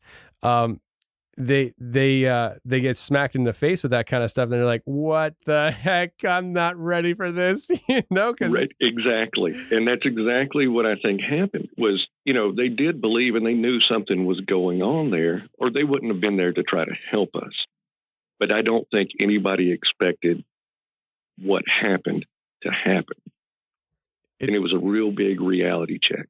Yeah, it reminds me of the movie. Oh man, it came out when I was a kid. Casper the Friendly Ghost, and they have the priest go into the house to exercise, and he comes running out, and he's like, "No, not happening." I forget what the line was that he said and stuff, but it reminds me of that. It's just like, yeah, you think you're ready, but I think very few are. It's one of those things where you could say you believe in things until it's like in your face, and it's like, whoa.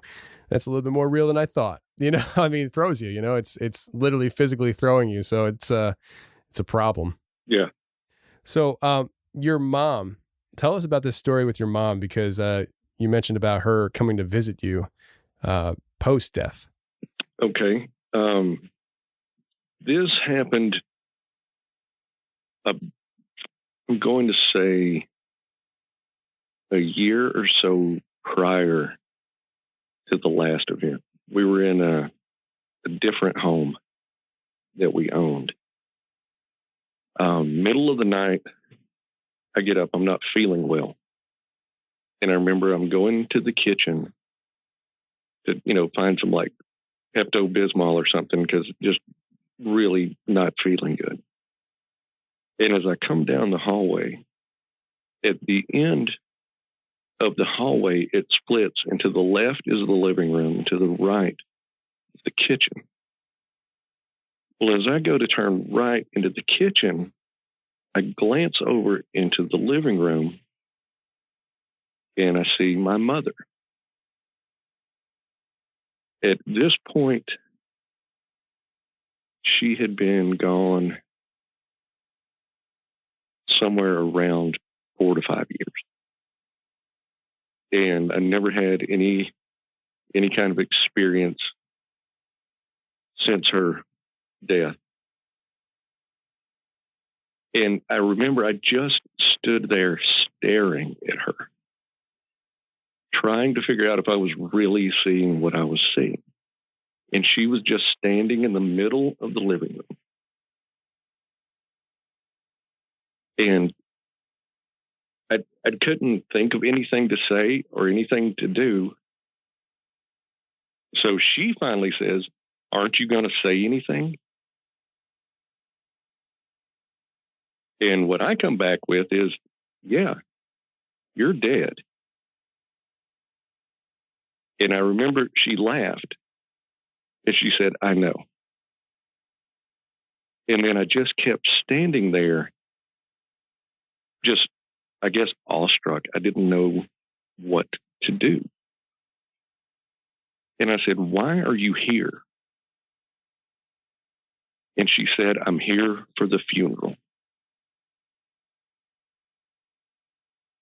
Well, that didn't sit well. I didn't want to know whose funeral.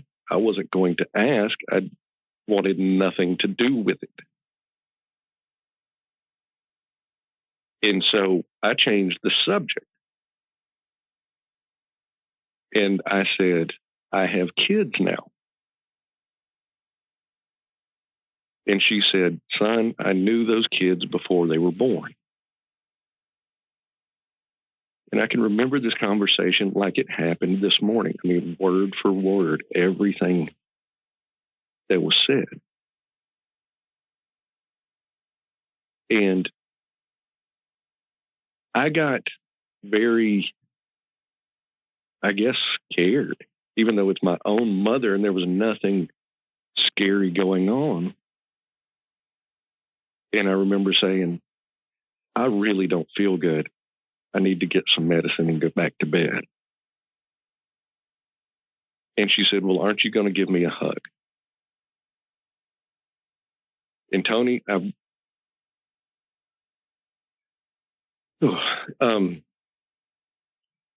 walked up to her, and I mean, I gave her a physical hug. I mean, there was a body there. There was a, you know what I'm saying? It was not an apparition. It was a very physical hug that lasted, I don't know, 10 or 15 seconds. And I said, "I love you." And I turned around and I walked toward the kitchen. And when I came out of the kitchen, she was gone.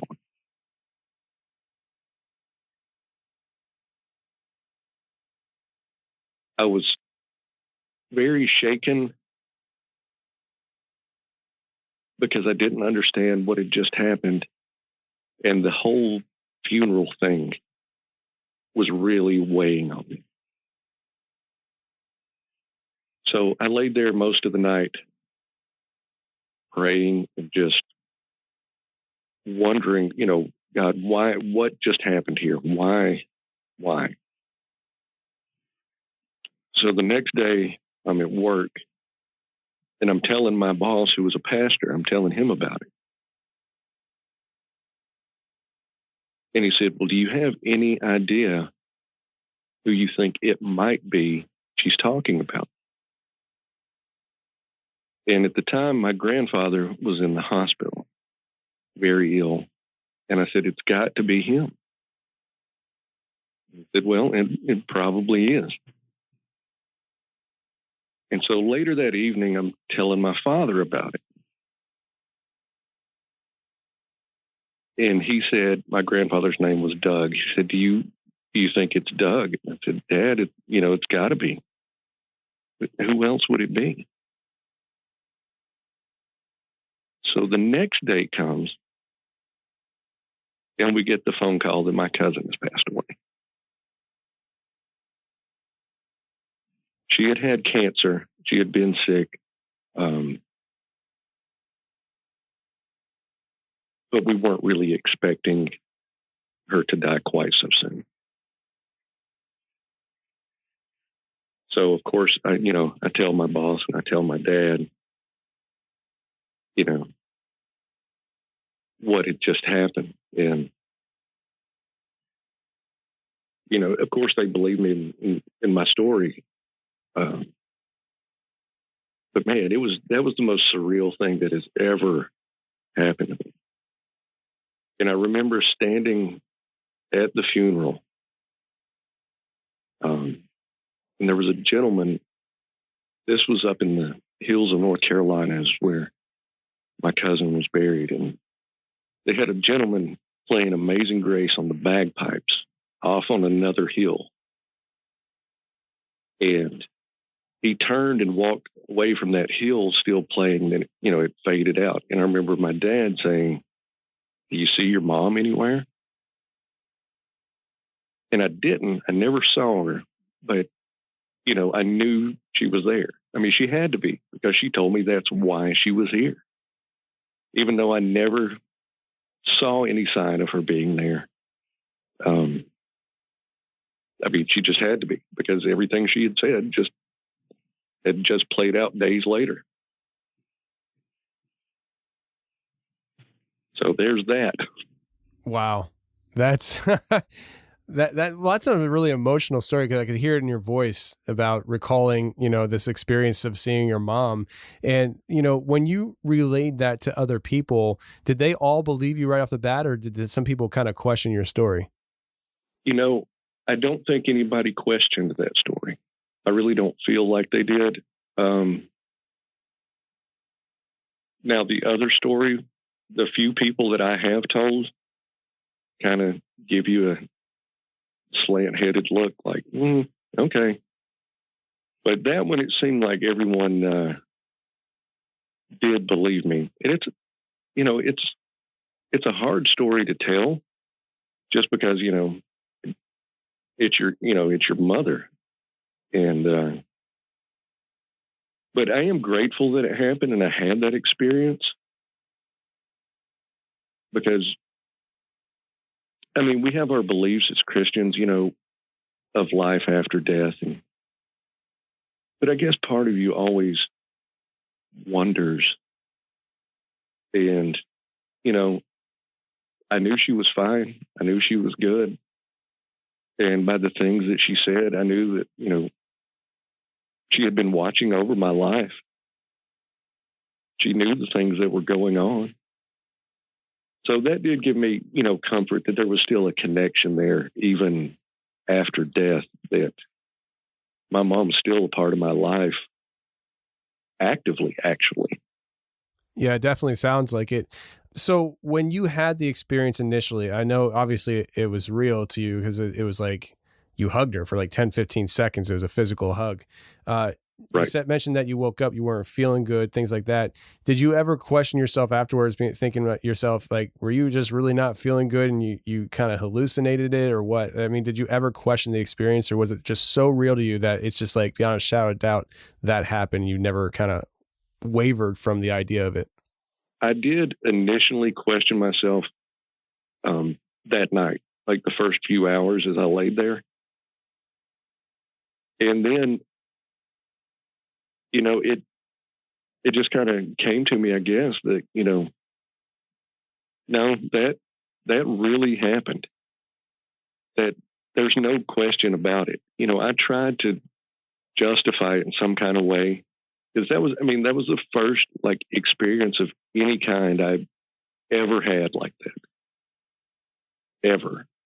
And so I did try to rationalize or, justify things, but all I know to say, Tony, is what happened. And, she said she was there for the funeral, and turns out she was. And you mentioned about your Christian faith and things like that. I mean, did it ever kind of make you question things as far as like what you previously believed was possible? Because I mean, a lot of times, especially as Christians, you believe certain things with the spiritual realm, and other things you literally believe is impossible because you believe you interpret the Bible a certain way that it's like excludes that for a possibility of like a loved one coming back to visit you.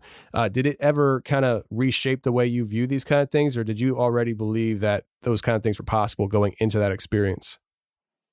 I did believe that those kind of things were possible. I had never experienced anything, but I just always had a belief that they were. I had no proof, it was just a feeling. And so, I had heard other people's accounts and stories, but until you have one of your own, it's one of those, like, what do they say? You don't believe until you do. But, it was all just very, very surreal, and it didn't change my faith in any way, shape, or form. It almost gave me hope. It was, I would say that, it gave me hope and probably even drew me closer to God at that point. Because I was, grateful that I got to, experience that and, actually thank God for it. Yeah. I can see where you're coming from on that. I mean, I fully don't expect this to ever happen to me, but I mean, if the idea of my grandfather coming back and having that kind of encounter with him, man, I would be just as emotional about it as you. It's something that I can't even express how deeply I miss that man in my life. And looking back on my life with the regret of not putting the time in with him that I could have, having him around, it just, if I could have an experience like you had with him, I would be all for it. But on the other side of it as well is like, if I had to make the call on it, and if like God came to me and said, do you want to see your grandfather or not? With what I believe heaven is, I think I'd be doing him a disservice pulling him from that to even have a second with me. Absolutely. So, I mean, fortunately for you didn't have to make a decision like that. Your mom was there, I guess, willingly, unless, maybe I don't know how it all works on that end. Maybe, God allowed the certain situation to happen, or I don't know how all that works, but it's really interesting, man. Yeah. Yeah. It was an eye opener for me that, that there's more to this thing than what we realize. There's more going on around us than we may initially perceive as a reality. Yeah. And I know not every show is the same as far as episode is the same, but like hearing stories like yours and, just different things that I pick up from other people or my own personal experiences, I tend to get a lot of, I gain a lot from people's experiences like that, like faith builders, like there is something on the other side of this. Cause I mean, sometimes when you're by yourself and you're just thinking about what is life, what is reality, why are we here, all that stuff, you start wondering like, what if I'm freaking wrong? Like, what if there really is no God and there really is no afterlife? There is no spirits. It's just, and you start running through your head like, well, how is that possible with all these people's experiences? And you just start thinking about that stuff though. But hearing people's stories is exactly what, for me, builds my faith up in the fact that there is another realm and there is another life after this one, and live accordingly, right? Absolutely.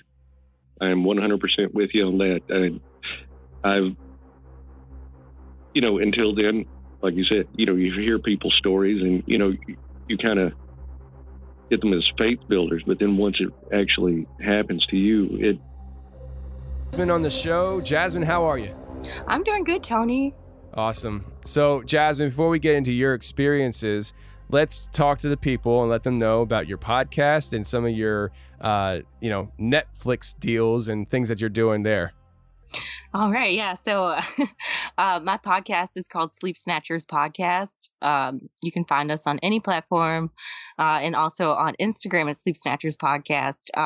The podcast really focuses on people that have out-of-body experiences, sleep paralysis, lucid dreaming, and astral projection.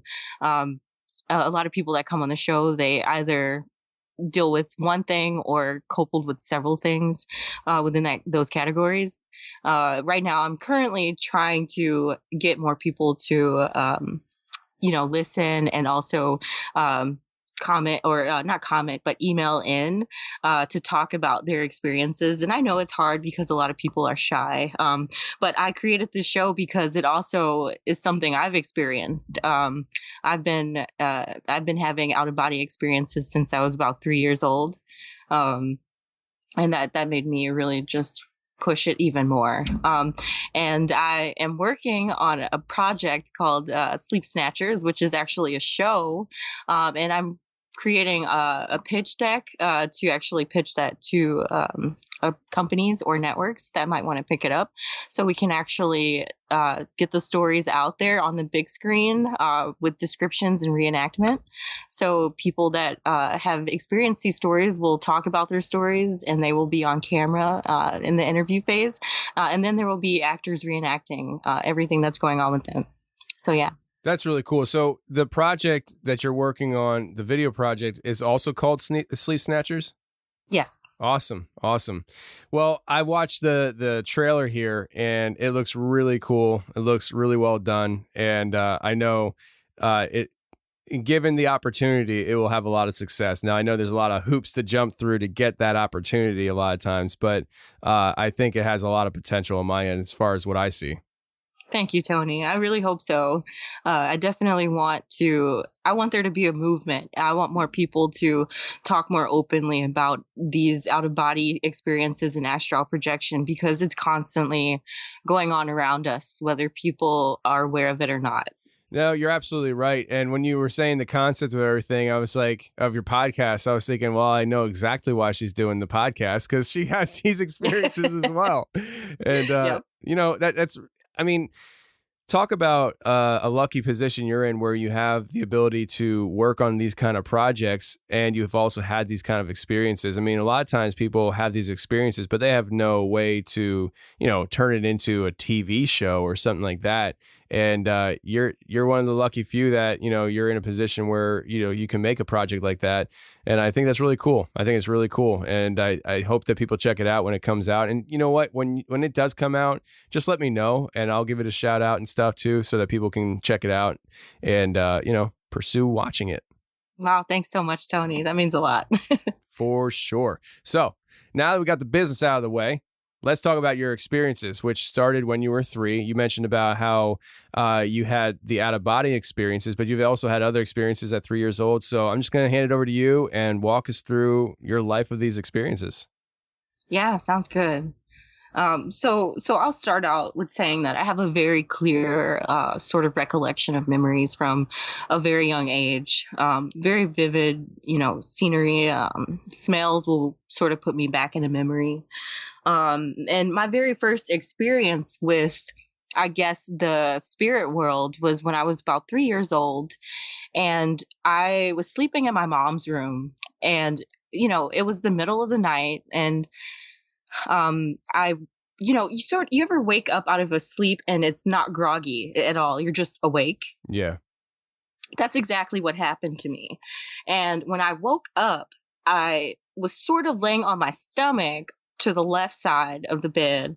And I wake up and I sort of like move around to face the front of the bed. And in the front of the bed was a black shadow with, it looked like it was sitting in a chair, like at my level. I inspected this figure because I didn't know fear at that time. I was just curious, and I looked at this black figure, and its hair was just perfectly cut off at the neck. You could see the length of the neck, but the hair went to about mid-neck, and it could have been a cape, but I didn't think it would be, because it would just be all black going down. But this was just, I was in awe almost at what I was seeing. And my next thought was, show mom, so I roll to my right side and I'm nudging her and I'm like, Mom, there's someone sitting at the bottom of the bed. Now she jumps up because she's like, what are you talking about? Another person? It's just me and you in this house. And she jumps up and she looks straight at the bottom of the bed. We look at the bottom of the bed together, and the figure's gone. And that was my very first experience with the spirit world. Now the crazy thing is, I spent a lot of time in this house, but that was my very first experience with a spirit. And the thing is I had never been alone in that house. So that was my very first time, I guess, being alone. And I guess that was the time it wanted to talk to me. Now, the crazy experience was my mom had always told me that I had a cousin that stopped wanting to come over because after my grandfather died, she thought that she saw my grandfather in the house. Now, I'm starting to believe that she saw that black figure that I saw that was sitting at the bottom of the bed. Because later on, she stated that when she got up to get water in the middle of the night, it was something sitting in a chair in the living room. So, you know, this sort of figure sort of like is sitting when it appears to people. You know, and we lived across the street from a military base. So I don't know if there was some weird activity going on there. And it was in Broadview, Illinois. You know, I've never had the ominous sort of feeling before, but I have later in my life almost felt that presence again. And, you know, we moved out of that house probably when I was 4 years old, and we went to Georgia. And I would say about 2 years had passed, and we were settled in Georgia, and we had just, like, my mom moved into a townhome, and I was transitioning from kindergarten to first grade, and I, you know, hadn't had any more like spirit experiences where I was seeing black figures, but something more different happened. And what would happen was when I would fall asleep, my leg or my arm would lift up into the air. And I was completely unaware of this. But my mom would tell me, she was like, I caught you with your leg in the air again last night. I just knocked it down, you know, and during these moments when I'm sleeping, and when I would come to, like, just to wake up to drink water at night, the weight of the limb would come crashing down. So it would just hit the bed, you know, and I never understood what that was. But I always, I never had a night where I would not have a limb in the air. It was some sort of like, I don't know, it just felt really light to me and I could do it. But during those moments, you know, like I was just starting to experience my first you know, like, I guess experiences into sleep paralysis and out of body experiences too. Because from first grade all the way up into fifth grade, I had an out of body experience every morning before school. And the way that this would happen is my mom would always, she would always like let me ease out of bed, you know, so she would sort of like bring me a towel, wash my face, you know, and bring me my toothbrush, brush my teeth. But then I would have to do everything else. But in between those moments, I would fall back to sleep and I would lift up and I would be moving around like I'm getting everything I need, like, you know, and I'm opening drawers and stuff. But it was almost like, you know, I'm not quite clicking properly. And so I'd move out of the room into the little area where I go to wash my face fully. And I'd look in the mirror and it would be nothing there. And I would snap out of it and wake up fully. That's trippy. That's trippy. This happened every morning from first grade to fifth grade. Now, that's coupled with me also having the sort of limb floating moments, but the limbs standing up in the air would be at night. And then the out of body experiences would be in the morning. And I mean, I never, like, I got chills when I was 21 years old when I understood what I finally was doing. And I got chills, after that happened. And, you know, I still don't understand what the limbs lifting up in the air is, you know, it's just very strange to me, you know? Yeah. I don't think I've ever heard somebody talk about having their limbs lift in the air while they sleep like that. And that was a consistent thing for you where your mom's smacking your legs or arms down and then it's like she walks out of the room and it pops back up, you know? It's like, yeah, she said, I just knocked it down. I don't know what's up with those arms and legs. Wow. Yeah. I don't know. I mean, do you think, man, I wonder if that had something to do with like the out of body experiences, like your body prepping for it, you know? I don't know. It's weird. You're not weird. The experience is weird. Yeah, you know, it's something I looked it up. I was like, you know, like arms lifting up when you sleep, legs lifting up when you sleep. There's nothing on the internet, you know, like there was something about like the crawling leg syndrome. I guess people have like the nerves crawling sensation when they sort of like are falling asleep and it's just uncomfortable. But that was never what it felt like. I almost just didn't feel my extremities, you know? Yeah, that's really interesting. I would be very interested to hear if somebody listening has a thought on that, because I honestly don't know what to make of that. And maybe it has nothing to do with the out-of-body experiences, but it just thinking, and maybe it's because I'm getting older and my body's getting worn down. I'm thinking, man, that just seems like I wouldn't be able to fall asleep with holding my arm up in the air. You know, well, I say that, but I learned this trick when I was in high school, and it worked pretty good for me.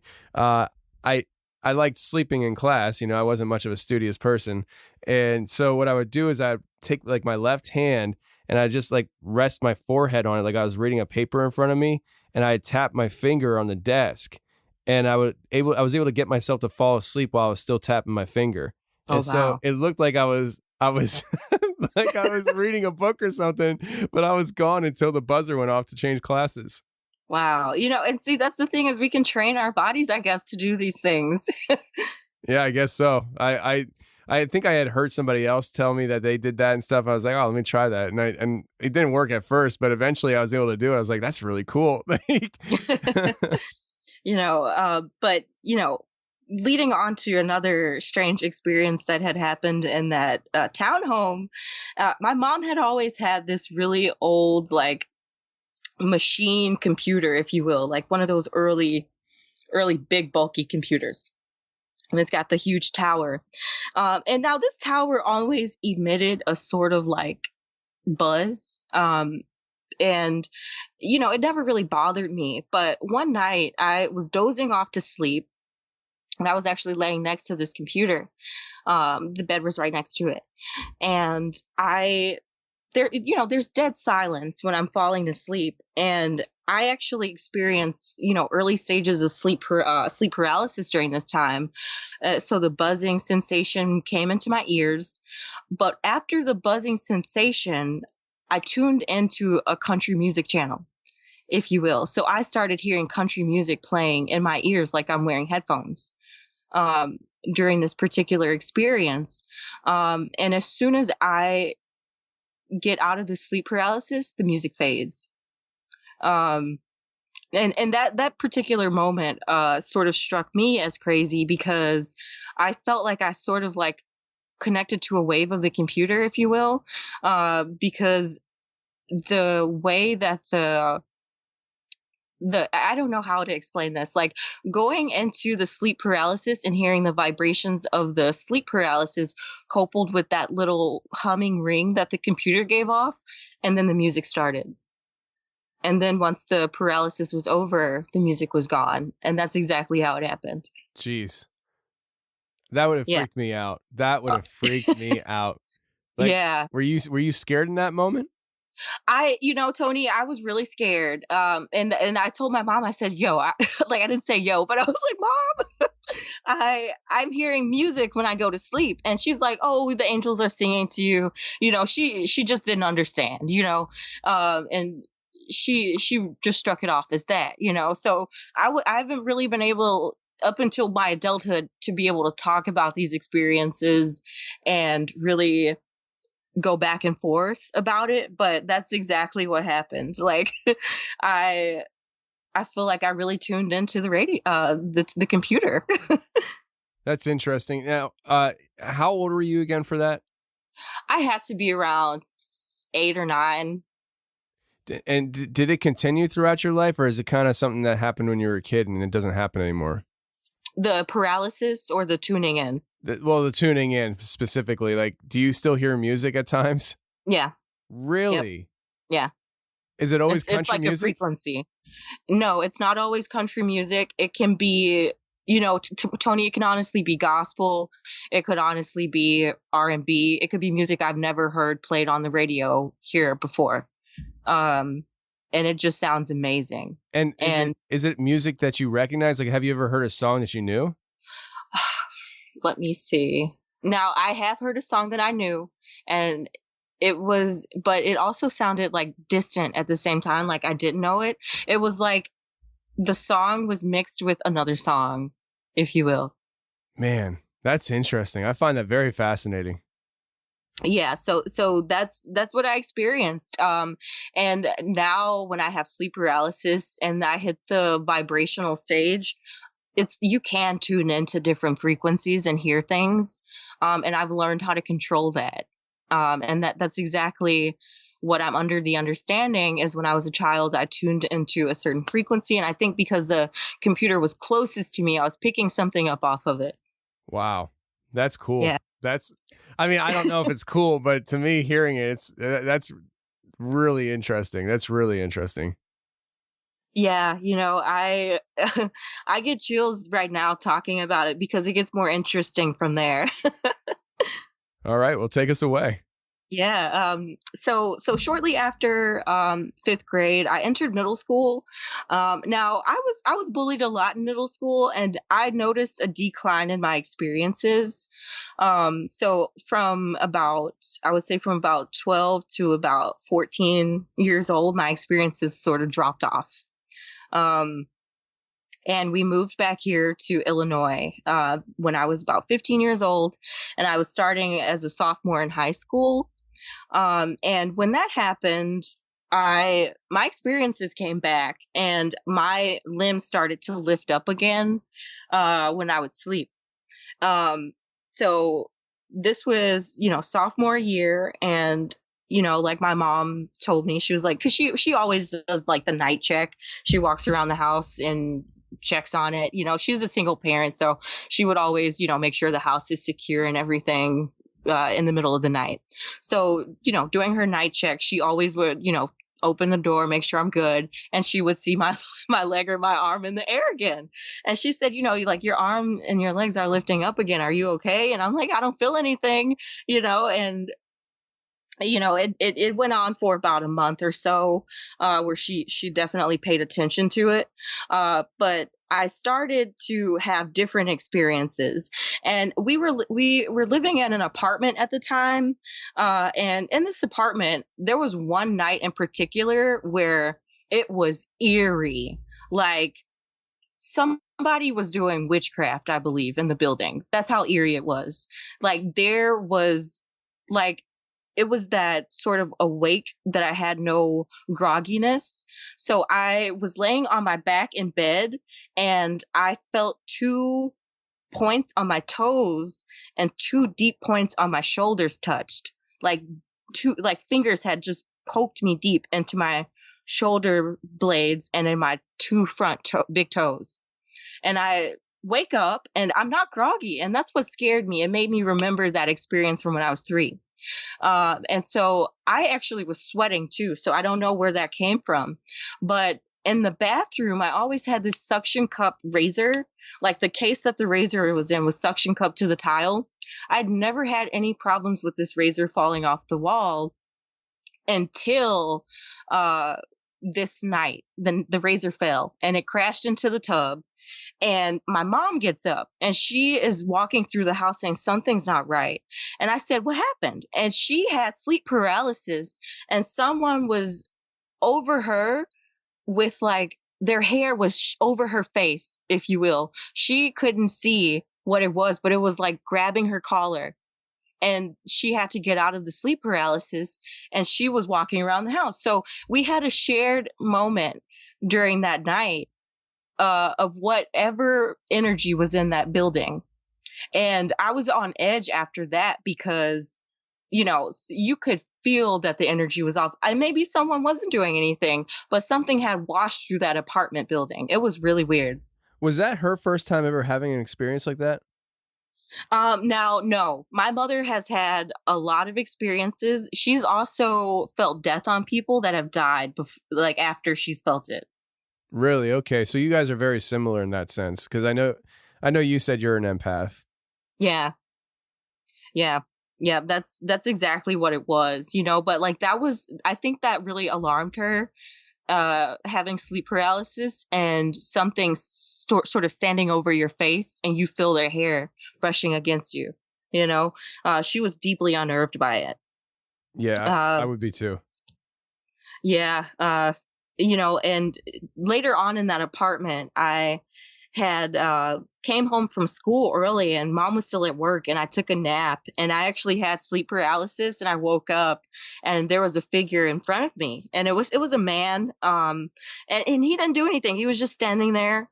But I felt like it was just a lot of energy in that apartment. It was a lot of people constantly moving in and out, and I truly feel like apartment buildings, they have a lot of energy because it's just too many people, Yeah, I never really thought about that before. The idea of the energy in the apartment buildings and stuff.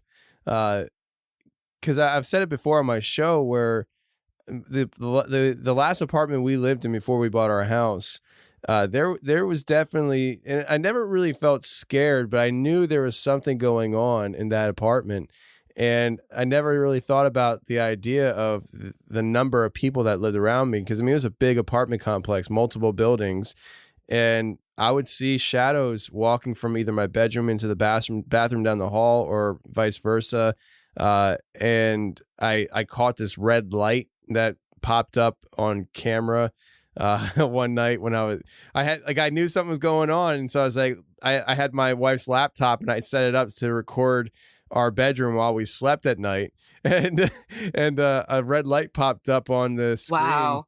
Probably like 10 minutes into us sleeping, and that red light has also showed up at our house too over the years. So, oh, Tony, that's chills right there. Yeah, but it's nothing. It's just like, it was this really just fast red light that flashed on and flashed off, and I showed her. And I never really thought about it again. And I wasn't really into this stuff at that time. I was, doing other stuff. And then she texted me one night when I was doing an interview saying that she saw a red light in the bedroom, and it zipped off and left a light trail. And I was just like, well, you're going to have to deal with that on your own, babe. I'm working. And and then about a month or two later, I had the same experience in our bedroom.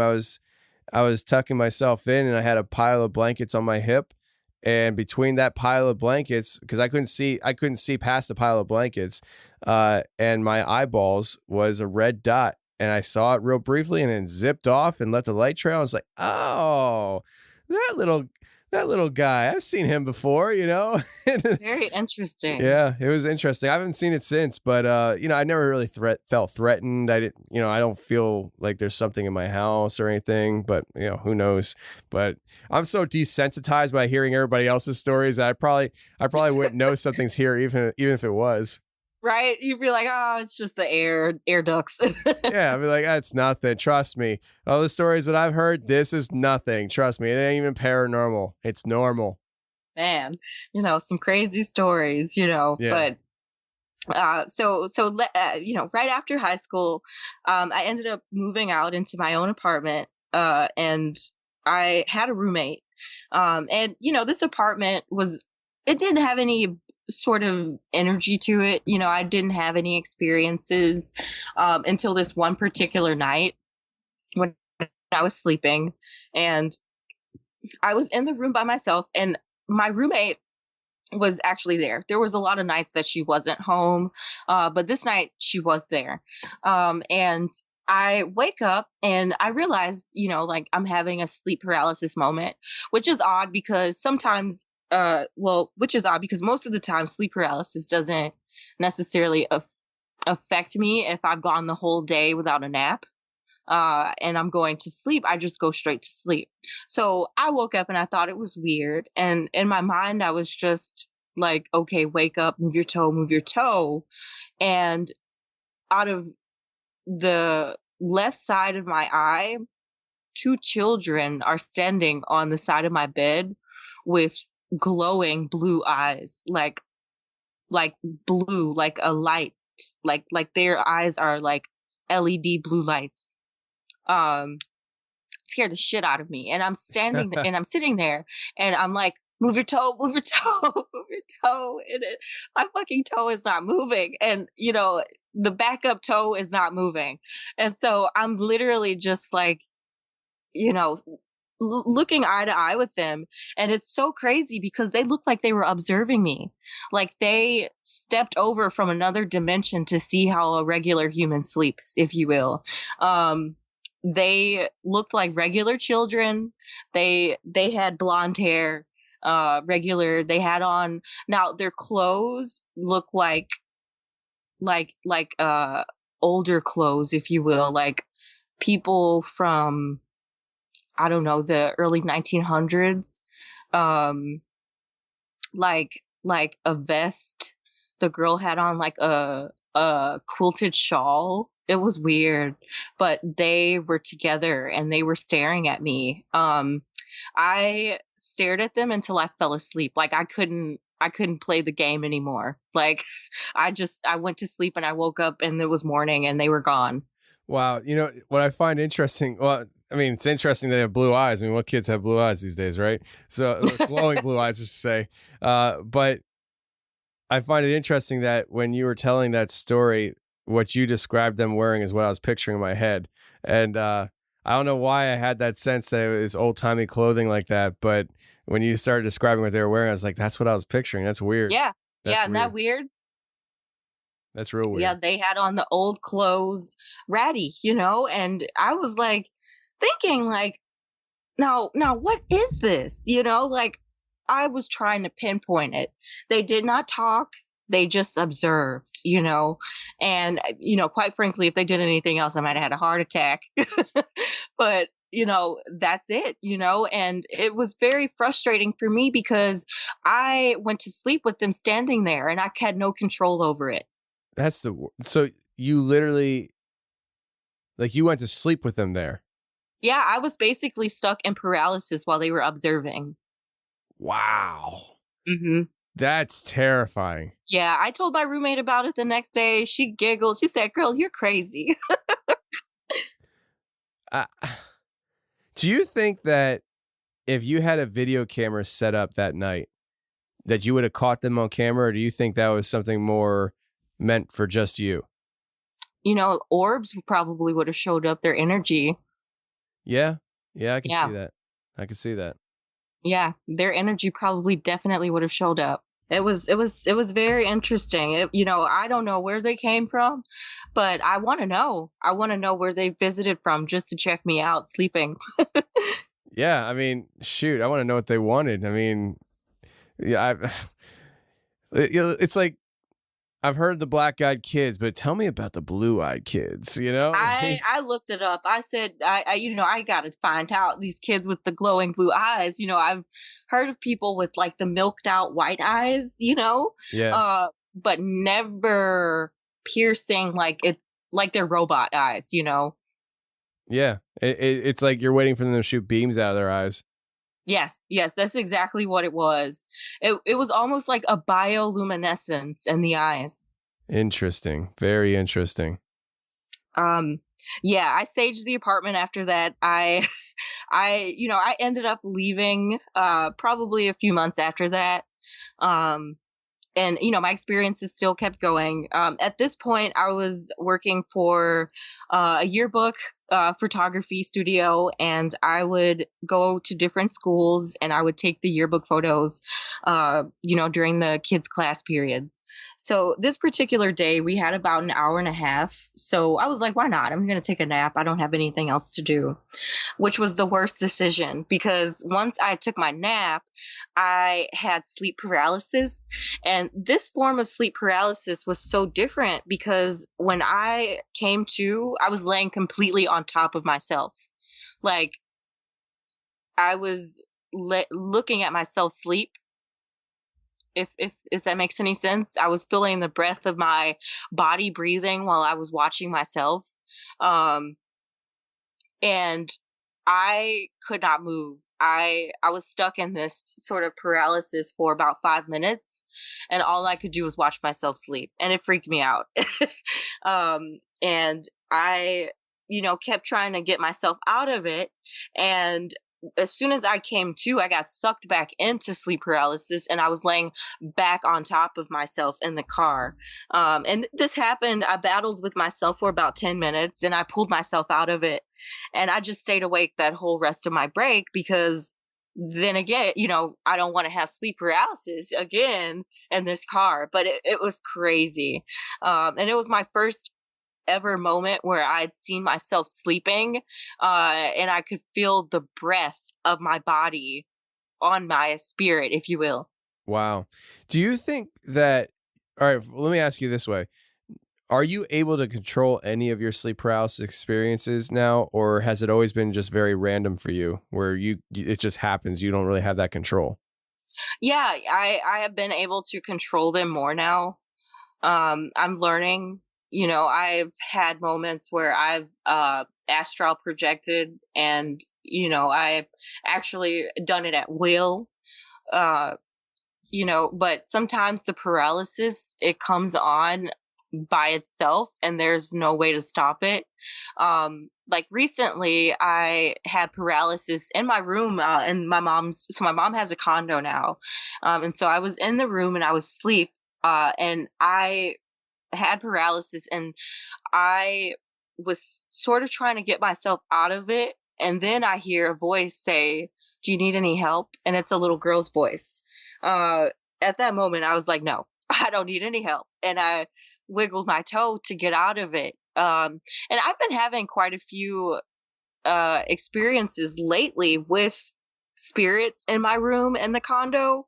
And they are curious, like, I was laying down last week and I had sleep paralysis, and this sort of entity almost was like so long that its face pressed my cheek, but it was coming from the other side of my body.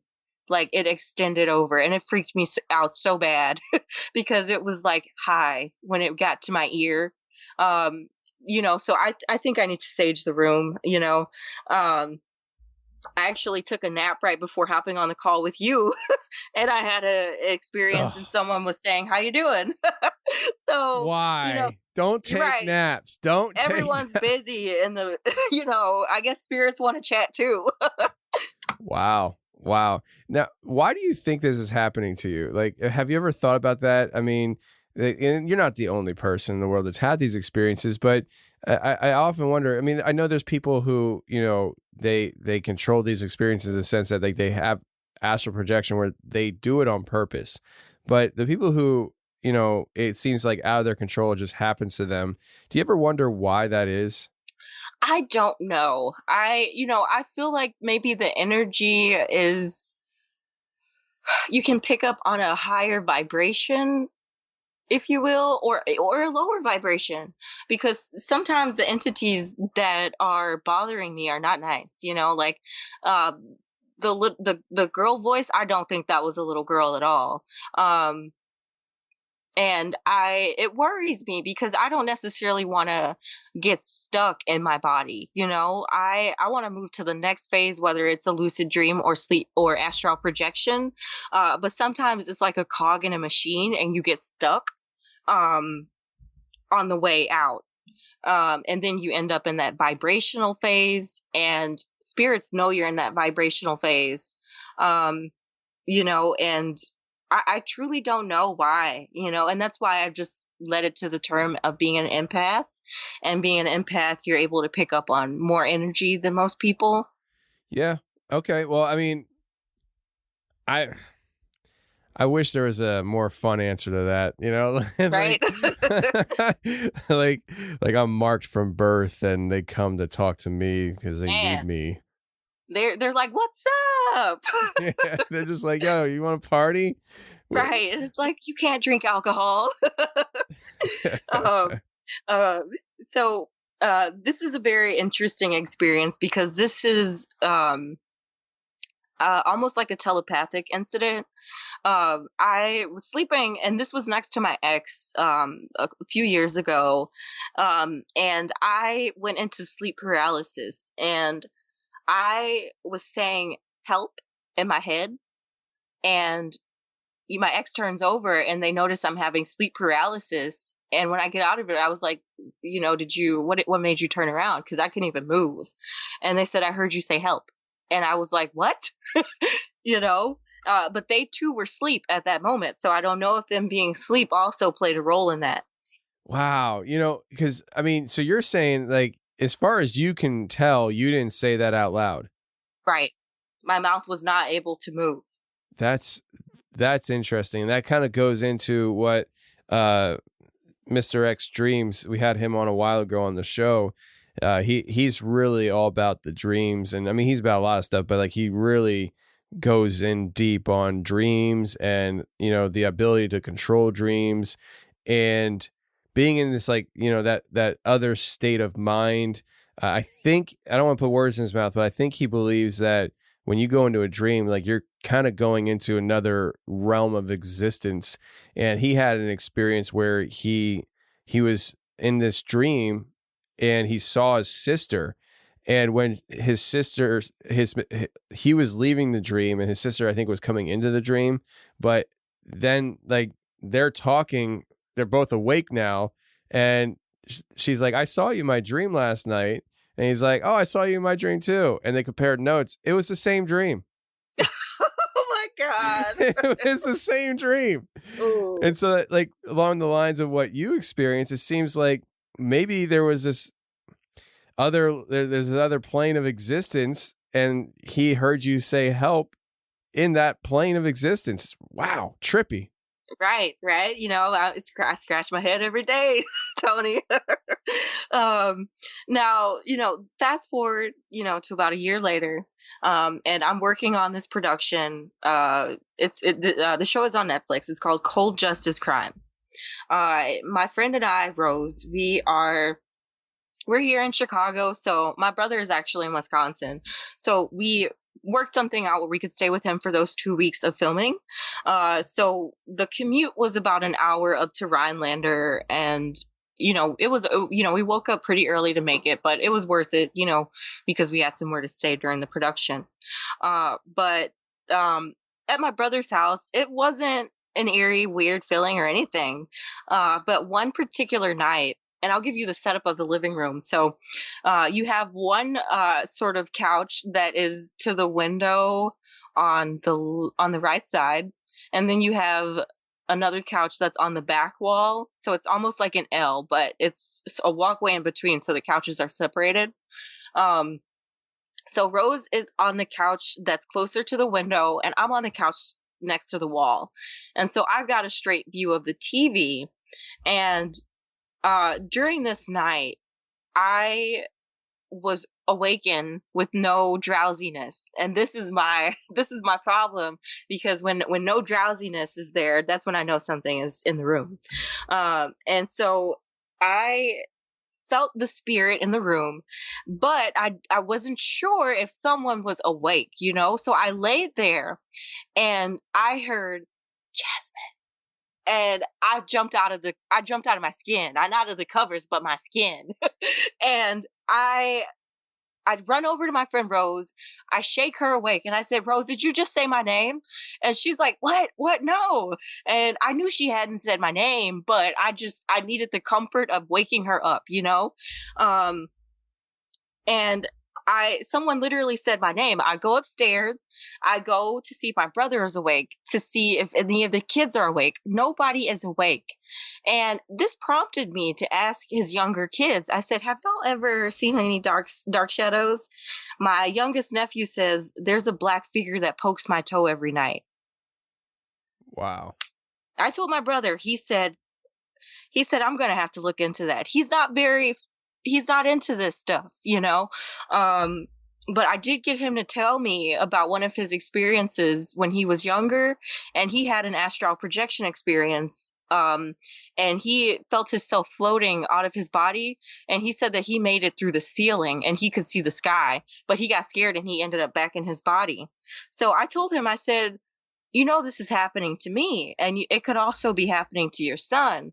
And he sort of brushed it off, but I'm trying to stay on him because, you know, I truly feel like his little son, there's some dark shadows in their house, you know, that was in the same way that I saw the dark shadow when I was younger. Wow. Yeah. So, you know, it's crazy, man. It connects, but it's crazy. You know, this next story sort of goes back to my mom, because I actually had I told this story on the podcast, and someone messaged me and told me they saw the exact same thing my mom saw when she was 8 years old. So my mom, she basically was around 7 or 8 years old, and she's a boomer. She was born in the 50s, 60s era. So they played outside. Those kids didn't have much to do inside, so they came inside when the street lights came on. So she's 62 now, and she has never forgotten this story, yet has she told another story like this. She told me when she was about 7 or 8 years old, it started to rain, and she was outside playing with herself because she was a kid that played alone a lot. And she looked up, and there was a seahorse dancing through the rain. And this seahorse was also glowing blue. The seahorse noticed her, and it started to play with her, and it started bouncing around her. And she said that it started bouncing through the trees and doing zigzags, and it played around with her. Now, the person that messaged me, she explained the seahorse down to a T, except for the color of his skin. The seahorse that she ran into was a gray, brown, blue color. But the seahorse, she said, played with her in the air and darted around. Now, I told my mom, and she was like, what? And I told the girl, I said, my mom is going to want to, discuss this with you. But the girl was so nervous. She didn't even want to get on the phone with me and talk about this. And I was like, you've left me with all this information and you don't want to talk to me. But It was crazy. Yes. Welcome to podcasting. That's it. Nobody. It's like, oh, your story is amazing. Come on the show. I'd rather not. Oh, come on. Please tell your story. There's a guy who contacted me recently, and he has one of the most amazing. Well, for me, it's amazing. For him, it's traumatic dogman experiences I've ever read in an email. And God. And he's like, he's willing to come on the show and talk and stuff. I emailed him back, and I'm still waiting for him to email me back. And I'm just like, come on, bro. Come on, man. Like, come on. I totally get the feeling like when you just, it's like, oh gosh. Yes. Yes. But, it's a really interesting world, and I truly believe those seahorses are playing from an interdimensional place. And I don't know if the rain charged something and they were able to make it through. But my mother she does not tell stories like this, but she will not forget this story. And the fact that someone else has reached out to me and they've seen the same thing, I need answers. Yes. We all need answers, Jasmine. We all need answers. Right? We're all in this together. But the next experience after that, I know, like tons of experiences. But after the trip of shooting the crime show, I get back, and I had just moved into my studio, so I was still unpacking when I got back, and I was finally set up. I put the couch together, and it was midday, and I decided that I was gonna take a nap. Why did I do this? And I'm dozing off, and as you doze off and that layer hits, I hear the real world fade away almost. And then that static hits, that vibrational layer hits you. As soon as I hit that vibrational layer, something is sitting on my couch, and it's enjoying my couch, and it's bouncing up and down on my couch. And the thing is because I've had sleep paralysis for so long, spirits know when someone is having sleep paralysis. I don't know how or why, but maybe it's a certain way. Maybe they actually see your body detaching, your spirit leaving itself. But I felt the shift of the spirit, realized that I was having the paralysis. So I go from hearing the spirit, feeling the comfortableness of the couch, to hearing it stand up, pop down on its 2 feet, walk over to the bed, and it puts its hand on my side, and then it sits on the bed. From there, it goes, hi, I wiggled my toe and I finally got out of it. But that was a break. It was like a welcome to the apartment sort of sleep paralysis, and that's what I experienced. I saged the place because it was another apartment building, hundreds of tenants, I truly felt like it was a lot of energy, and there was, all these people, there's going to be something in this building. Once I saged it, I did not have any more spirited paralysis. I did have paralysis, but it did not couple another energy being in the room. Interesting. So it said hello to you, right? Yeah. Mm-hmm. I experienced a lot of entities talking to me. Yeah. And do you ever get used to that, or does it freak you out every time? It freaks me out because the last time I opened my eyes to actually look at an entity, it had razor sharp teeth and red eyes. I said no to that. So I keep my eyes closed. So when that entity was in the room and it sort of like pressed its face on my cheek, but it was like elongated to the other side of my body, still standing up. I gotta say no. I can't look at the face. No, I know. I 100% agree. I mean, if you can't control these things and make it stop, then at least don't look at it. Right. I've also had experiences where I've sort of like astraled or lucid dreamed into another body that's not my own. And I have vivid recollection of being on a sort of like military base, but there's a fight and a brawl breaking out. But we're trying to figure out what's going on. But I remember so specific that it's a gated facility and there's shooting going on. But I wake up from the dream and then I'll go a week or so and then have that dream again, and it's taken from a new perspective, and we're in the getaway car, if you will, and we're going down, but there's intricate conversation. I can see the navigation system on the screen. I can see where the driver is pointing. I can almost see the gender and race of the person. It's, sort of blurred. It's really weird, I've had experiences so intricate where I've been in someone else. I know it's not me because when I look down, it's not my hands, it's not my hair. But I was in this sort of like high-rise apartment to one of the people that was working at the military base. And this dude's name was Bonds. And he was a mathematician because on the table was math equation notes, and I looked at this and I could not read it vividly. It was blurry, but I remember seeing like equations and everything, and this was so vivid. The guy's son was giving us a tour of the apartment. That's how vivid it was. I could see out the window and see that we were in a very populated downtown area. I remember seeing the son's room. We detoured into Bonds' room, and I woke up from there. I faded away when I became more conscious.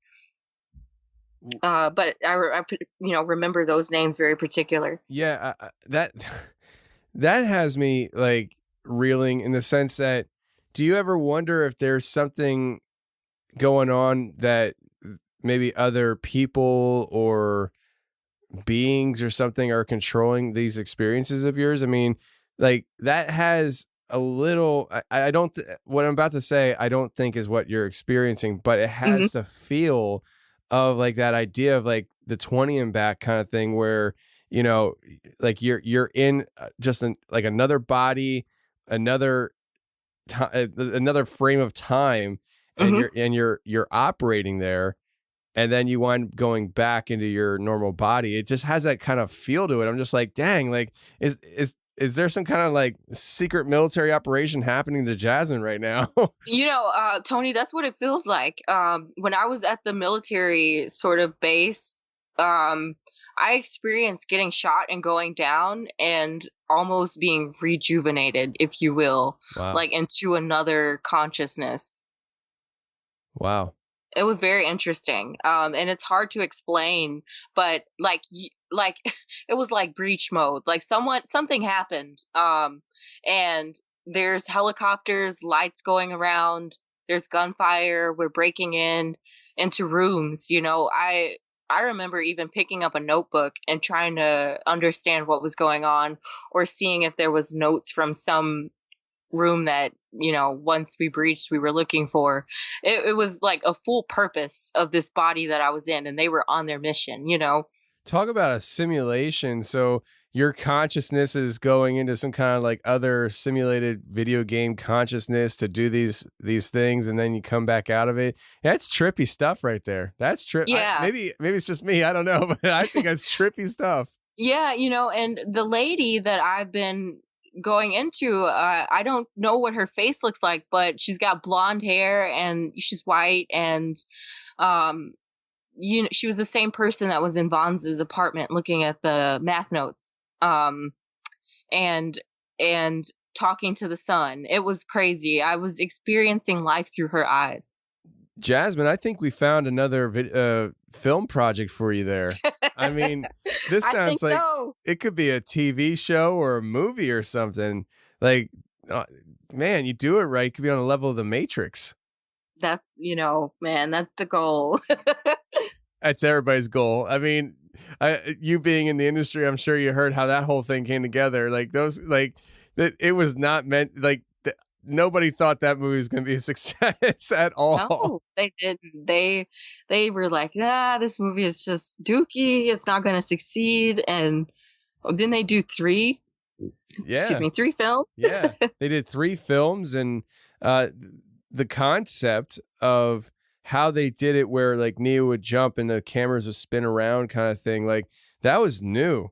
Like that the way they did it was very new, and from what I understand, they had like all these cameras. It's like intricate. You probably do it now with just one camera, like a 360 camera, you know. But back then it was all new, and there was not a lot of high hopes of this movie being anything. It turned out to be an all-timer. Wow. Yeah, no, and the Matrix it's a movie. It's one of my faves, along with Interstellar. Interstellar is so good. And what's the other one? I can't think of the name, but you know, I really like, you know, space movies when they're done right. I truly feel like Interstellar was done right because they did research, but also those worlds could totally exist. You know, it wasn't too far fetched. You know, where they were fighting Alien versus Predator. Hey now, I don't want to say that's far fetched there. Okay. You know what, Tony? You're right, because you know I was banking that we'd be all zombies by now after the vaccine. I hear you. Well, I'll part on this little factoid. Yes. That movie, The Matrix, Neo was originally supposed to be Will Smith. Did you know that? Yes, I did know that. Like, when I found that out, I was thinking to myself, my gosh, how different would that movie be with Will Smith? Because Neo, just the way the character is played, I can't imagine Will doing it like that. And that's what I'm saying. I'm a diehard Keanu fan, so yeah, he just embodies, you know, John Wick, the high table. Come on, man. So I agree with you, and the way he is in real life is like just how he acts on camera. And I never watched the John Wick movies until literally recently. My brother referenced it in a text, and I'm like, yeah, I never saw that movie. He's like, dude, I'm telling you now, just watch the first one and thank me later. And he was right. My gosh, he's like, do I know you or do I know you? I was like, yeah, you know me. He's like, I knew that would get you all riled up. I was like, woo. What a good movie. What a good movie. It made me feel like I wanted to be John Wick. I just wanted to go and go crazy, you know? Right? So, oh my gosh. Just the gun scenes. Wow. I love it. I love guns too. So there you go. But anyways, Jasmine, it's been great. I really appreciate you coming on. But before we get out of here, remind people where they can find your podcast. Yes, you guys can find me at sleepsnatcherspodcast.com. You can find us on any streaming platform for podcasts. You can also find us on Instagram, Sleep Snatchers Podcast. And if you're, Today we got the Scott Walker, man. How you doing? Doing good, Tony. How you doing? Man, I'm doing good. So, listen, before we get into your paranormal experiences and things like that, let's talk about beard oils, because you are the voice behind the scents that we have on our beard oils and beard balms and the waxes and all that stuff, man, right? That is absolutely correct, yes. Listen, man, first of all, I want to say, again, for the millionth time to you and everybody else, those scents that you make are top notch, okay? Every time. Like, so when you make a new scent for me, you're like, hey, I made a new scent. I'll send you one so you can check it out. Let me know what you think. I'm like, bro, you don't need to do that. You don't need to do that because I already know it's killer. You know what I mean? Like, and then sometimes you'll be like, here's 2 scents to smell. Tell me which one you like more for, like, you did this for the Hat Man. And I smelled them and I was like, how am I supposed to choose? Like, you know, I think I let other people make those decisions for me because I'm like, I want it all. I want it all. So yeah, man, bravo to you. What's the name of your company? It's Anointed AK, and I appreciate that, man. I'm glad you like everything. Yeah, man, Anointed AK, and that company, bro, is something that everybody who has a beard should be checking out. So the website is anointedak.com, right? Yes. All right, man. So listen, friends, if you like the beard oils on my website, people tell me I'm really bad at promoting my store, but I do have a store on the website. You can get apparel and things like that in there. Also beard oils. If anybody who has bought the beard oils and enjoys them, I promise you, just go to anointedak.com and check out all the scents, because how many do you have there? You have to have like close to 100. It's insane. Yeah, available right now, probably upwards of like 80, I think. But over the last couple of years, I've probably made 200 or so. Yeah, I mean, every time I look at your website, you got something different and stuff. And some of those scents that and because you have a background in marketing, right? Like digital design and stuff. Yeah, I mean, it's mainly graphic design, and then everything I do marketing wise is kind of just me playing around, like trying to see what works, so I can make everything look really nice. And then it's just a matter of figuring out the marketing on top of that.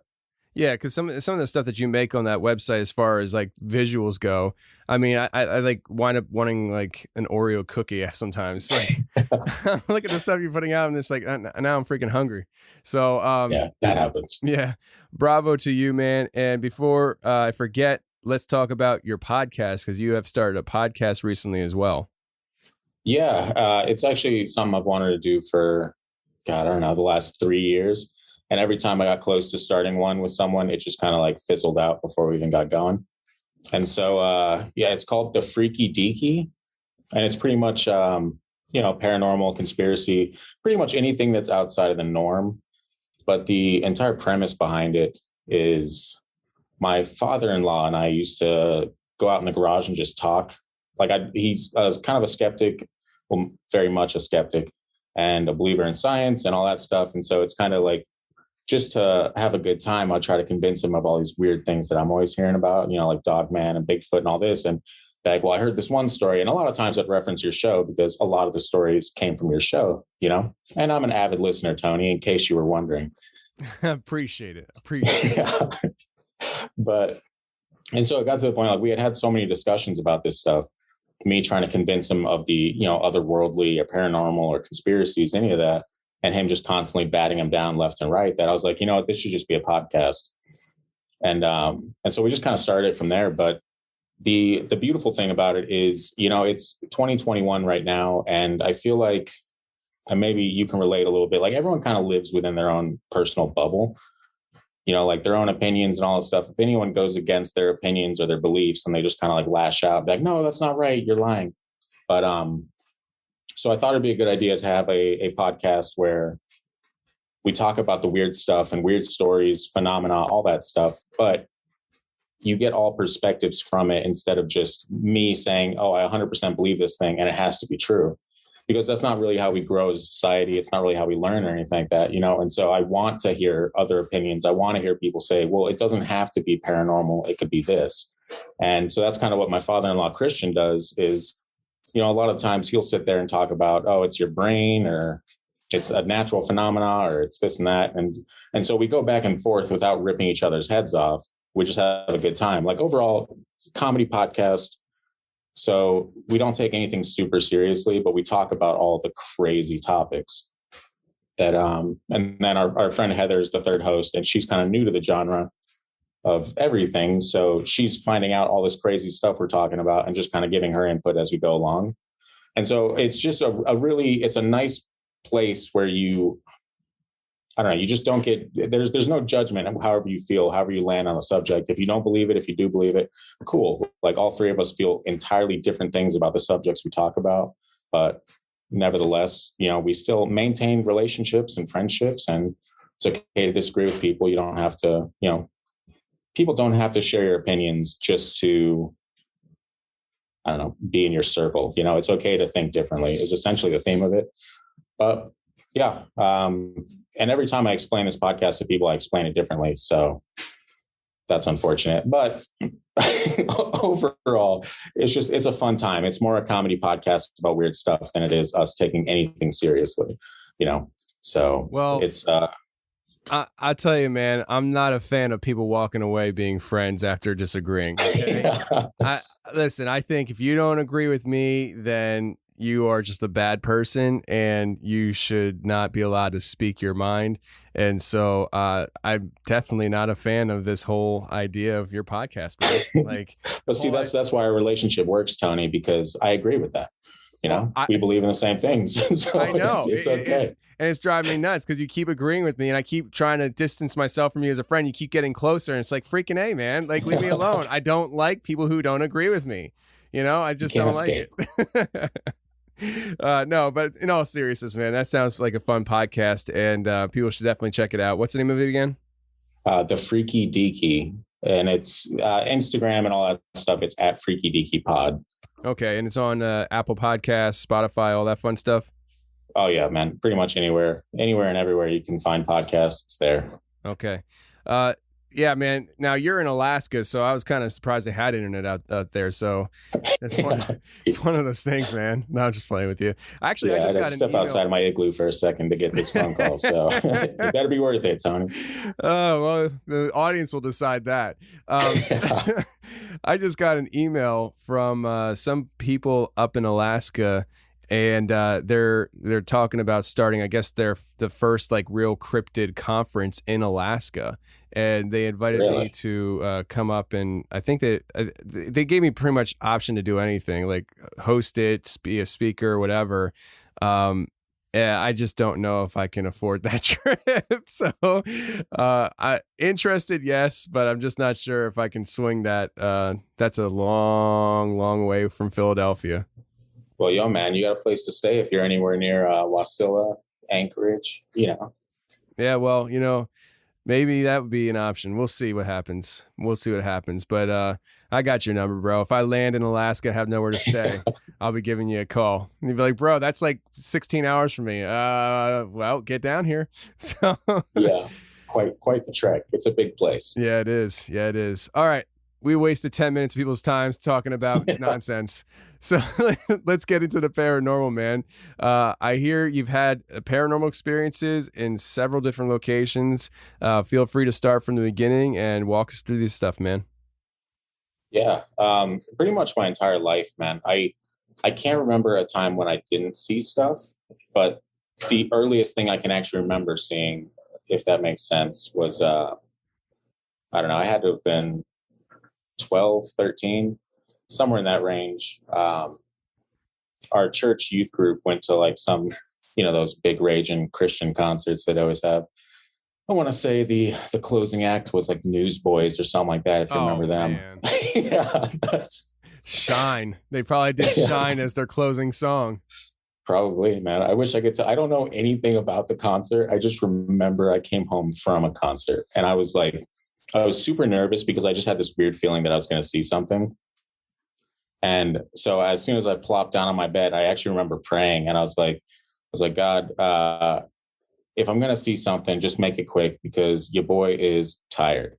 And literally like 10 seconds later, I'm sitting there staring at my wall, just laying on my bed.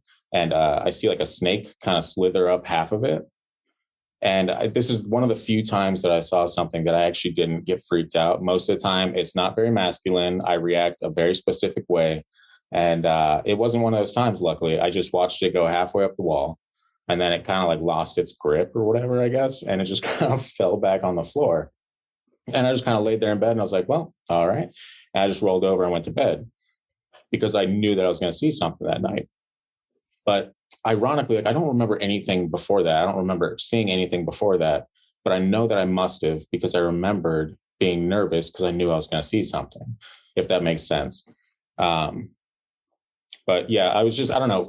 My entire childhood, man, I was terrified of my parents' house, and there's no particular reason for it. You know, like I had a great family, great parents, and the house that we moved into, or the house that we lived in, I should say, was brand new when we moved in, you know, and that's not to say nothing could happen there because it was, you know, freshly built, but still it didn't make it was no, you know, cemetery or crazy land that people shouldn't live on or anything like that. But I also found out pretty quickly that I was the only person that did see stuff because I would occasionally, you know, I'd ask my brother and my sister, I'd be like, hey, you guys ever, you know, see anything weird around here? And I was always met with the same thing. It's always, no. I'm like, oh, okay, I guess it just must be me then. That's fine. And so I don't know. I just always kind of felt weird. And part of the reason is, you know, not only seeing stuff constantly, but it was just like it had a weird layout for the hallway. And I always felt super creeped out in the hallway because it's kind of one of those like L-shaped hallways where it kind of opens up 6 feet and then you turn right and the rest of the hallway is right there. But at night, that hallway was super dark. And as a kid who was terrified of just about everything under the sun, when I went down that hallway, I just felt creeped out. Like it felt like something was watching me and trying to scare me and all that fun stuff. And so, you know, you deal with that for about 10 or 15 years and eventually you just kind of get sick of it. So, where was this again? What state? Oh, this is California City, California. California City, California. Is that like North, Central, South California? No, it's the high desert, man. It is like 15 minutes from Mojave, like Bakersfield, Edwards Air Force Base, all that stuff. What's the chances of actually, like, what's the chances of a real snake actually trying to crawl up your wall there? I mean, pretty high. It is the desert, but at the same time, like we'd never had a snake in the house. So and like, again, since I felt like I was going to see something, that's the only reason I wasn't freaked out by it. I was like, oh, must be it. But yeah, it was the desert. So snakes were definitely nearby. I got you. I just wanted to ask because I wasn't sure. I knew you moved around a lot and I knew the snake couldn't be up in Alaska, or maybe it could be. Do you have snakes in Alaska? I hope not, Tony. This place has got to have a few perks, you know? Yeah. Yeah. I mean, no snakes, but probably plenty of other nasty creatures out there. That's for sure. Oh, yeah. Yeah, you could say that. But yeah, so there's a few noteworthy, things that I saw throughout my childhood. And I remember this one time, actually, probably teenager of some sort. A lot of it happened in my teens, but I had to have been probably like 15, 16. And, you know, in those years I was learning guitar so I could impress the ladies, as you do. And so it was one night my parents had gone to bed and I was sitting there like writing probably sappy love songs that no one will ever read or hear. And like I had to go to the bathroom. So I put my guitar down, put my pen and my pad down on the coffee table, went to the bathroom. And when I came back, there was a small black feather underneath my pen.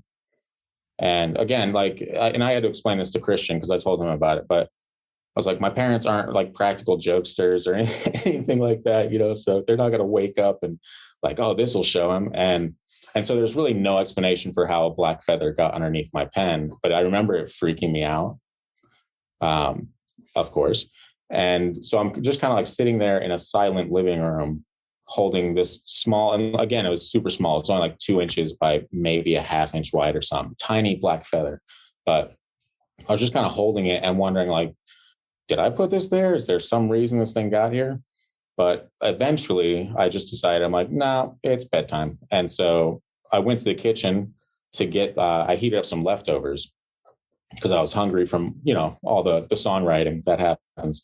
But as I was sitting there at the microwave heating up these leftovers, I glanced in the reflection of it.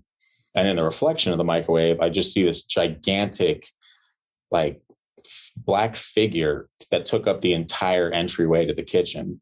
And it was a tall entryway. I mean, it's not massive, but I mean, probably 8.5 feet high, 4 feet wide or something like that. But the figure took up the entire entryway. And I remember as soon as I saw that, I looked away because I was not going to deal with that in that moment. I was like, nope, that wasn't a real thing. Everything's fine. I took my food out probably a few seconds early for obvious reasons. And I remember turning around and just staring at a blank entryway to the kitchen and just saying aloud to a room full of nobody, please don't hurt me. I'm just going to take my food. I'm going to go to bed. This is all going to be behind us. Everything's fine. And as I was walking through the entryway to the kitchen, or exiting the kitchen, I should say, it didn't feel like air, if that makes any sense at all. Like, it was thick, like I was walking through something tangible. It almost felt like, and I explain it as like I was walking through Jello or something like that. And I mean, it sounds kind of fun, but I couldn't see anything. Nothing was physically there in front of my eyes, but it felt heavy as I was walking through it.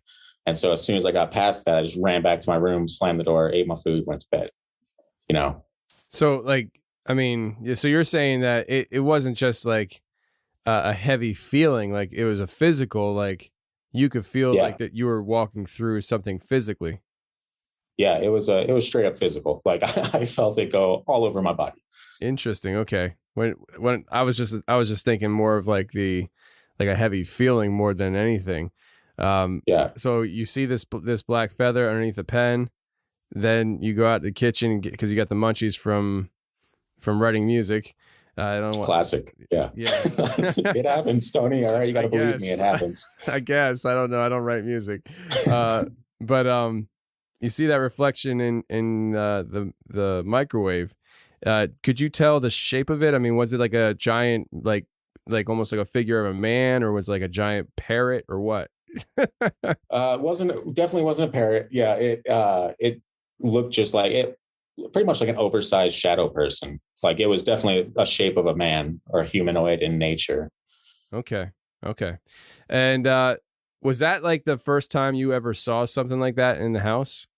Probably not. No, I mean, I saw a lot of like something like that. Sure. Like, I'd never seen anything that big in the house for sure. But I was definitely used to seeing stuff in general. Okay. So this was like kind of like the environment of the house. To me, yeah. Apparently just to me. Like, nobody else ever, like my brother, I think maybe saw 1 or 2 things that I got out of him throughout the course of his life. But yeah, I was the only one that saw stuff regularly.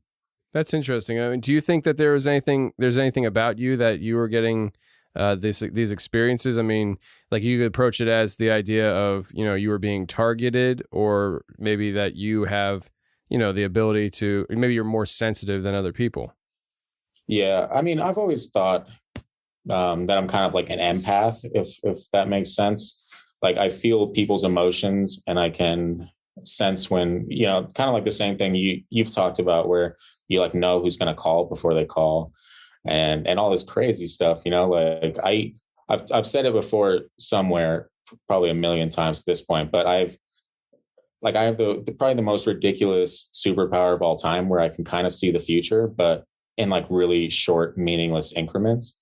Like, I can see what's going to happen like 30 seconds from now, or 10 seconds from now, or something like that. How often? And what's that? How often? I don't know, probably like at least a handful of times a year. Like, it's just a feeling I'll get. And then, like, I gave this one example. I was back when I lived in Vegas, I was driving on the 215, I think, and it was pouring down rain, and going down the highway, I had to get off because it was my off ramp. So I was like, all right. And as I was headed towards the off ramp, I had like a visual in my head, And a thought along with that visual, it said, what if you like fishtail when you're going up this on ramp or off ramp? And I was like, I've never done that before, so that'd be a first. And then literally 10 seconds later, going up the off ramp, and I started to fishtail, like exactly how I had seen it. And then same with, like, I got held up in Vegas once, and it was the same type of feeling. Like, I didn't have a thought that was accompanied with that, but it was the same type of feeling where as soon as I saw these three guys walking towards me, I knew exactly what was about to go down, to the point where as soon as he pulled a gun, like, dude dropped it, and I grabbed him and threw him into the other two guys and like took off running. And so it's just like this kind of like sixth sense almost, where like sometimes it's phone calls, sometimes it's actually seeing physical events like in my head for a brief moment. And then it's always accompanied as like a thought, like, what if this happens? Or what if this happens? You know, like it's never like a definitive thing like, hey, watch out, this is definitely going to happen, if that makes any sense. No, it doesn't make sense. And I should say it does make sense. I think it might have said, I think I might have said it doesn't make sense. It's fine if it doesn't. My words got jumbled. No, but it does make sense. And yeah, I've mentioned that on the show before. Like, the most distinct time that's happened to me, I remember it was when I was a child, and I literally physically acted out in a way where I knew this was going to happen.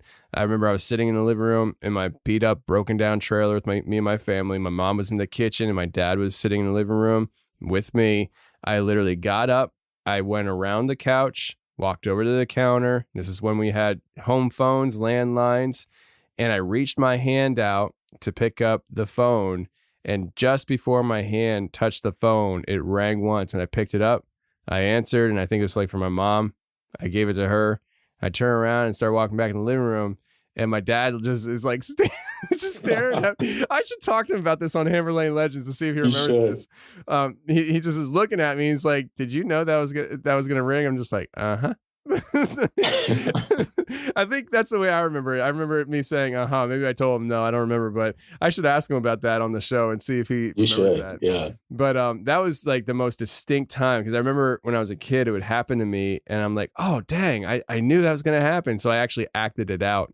But it doesn't happen to me a ton, but I know that feeling. I mean, it's what you described is ESP. I mean, which is, a sixth sense that people talk about. I think it was first discussed in, I forget what university it was and stuff, but I think it's a real phenomenon. And I think a lot of people have that ability. And do you think that it's something that that you could ever get to the point where it's more controllable, or maybe I guess controllable in the sense that you would get how do I say this? So it's just like, fishtailing, getting jumped. I mean, that's pretty serious, but like, do you think that it's a possibility that, and not just saying you, but just in general, the idea, do you think it's something that you can control where, maybe you could just, I guess that's just called being psychic then.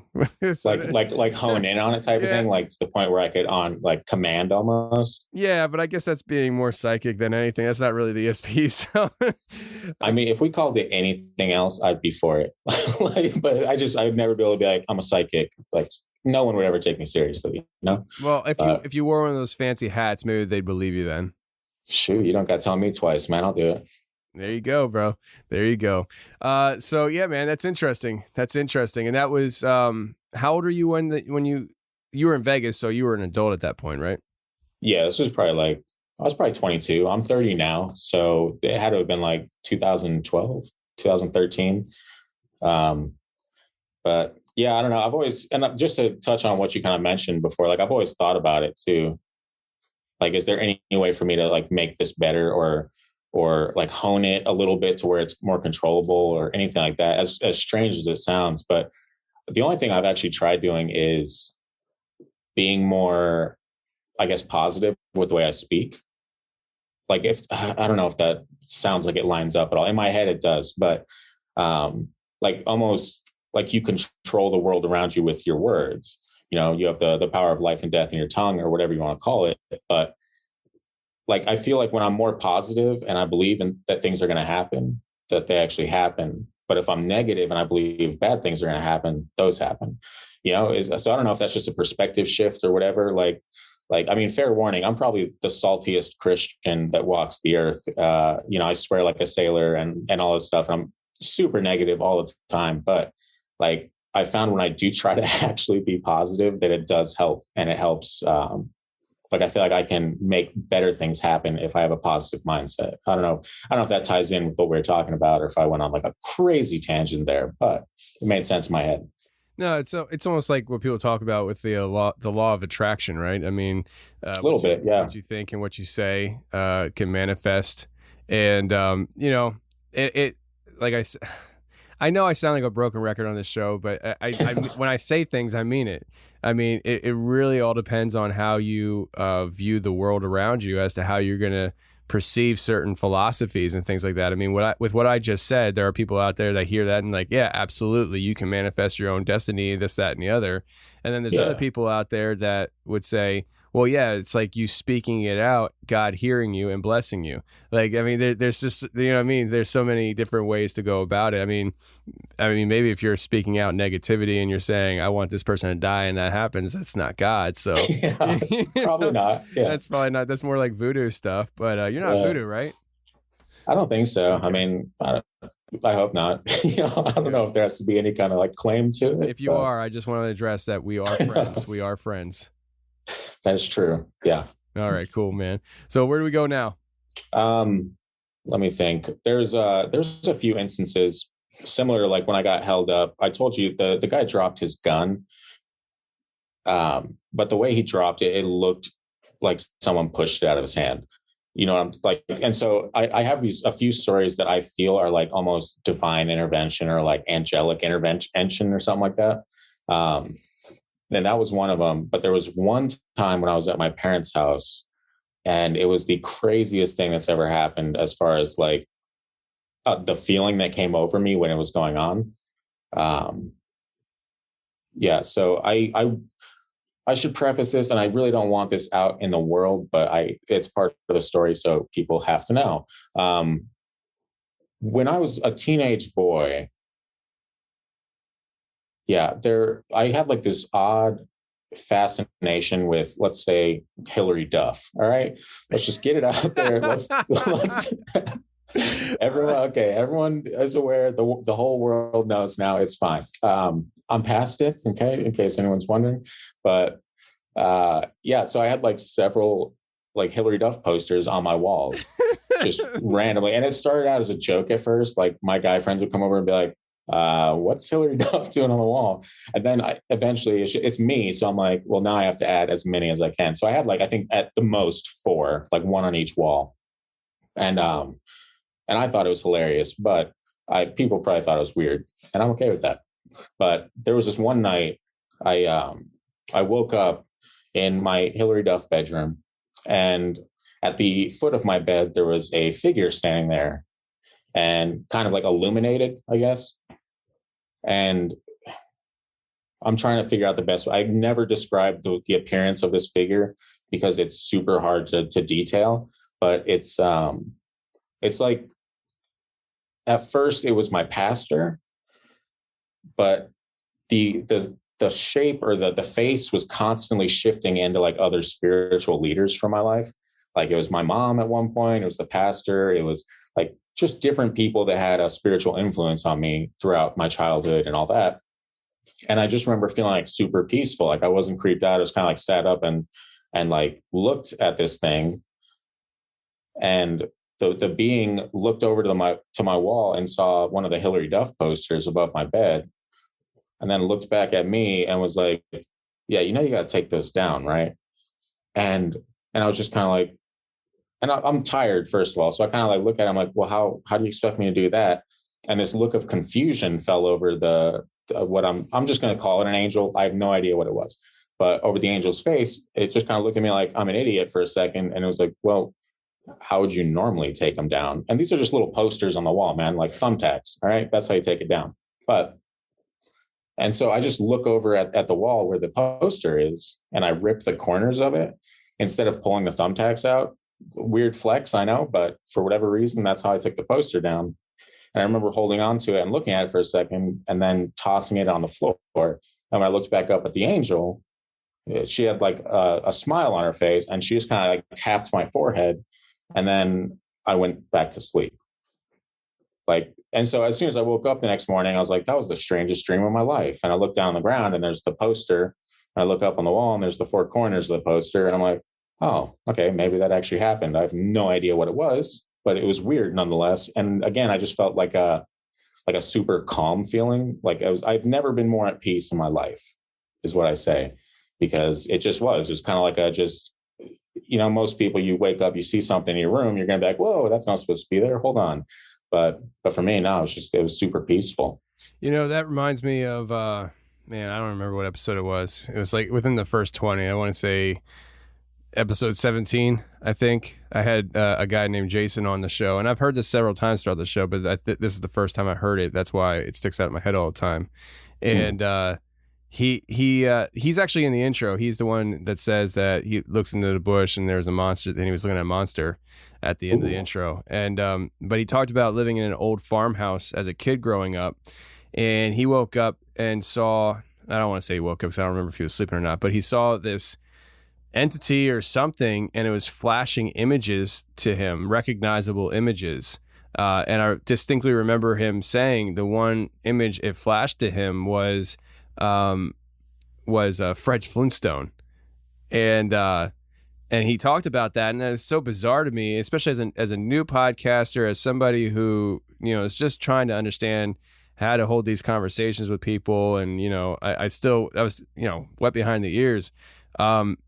I heard that, and I was like, I don't even know what to say to that. Like, I have no idea. And I know I've heard it since on the show, because I remember talking to other people about this, and I think we were in those conversations, we were talking about the idea of ET doing this, I think, if I remember correctly.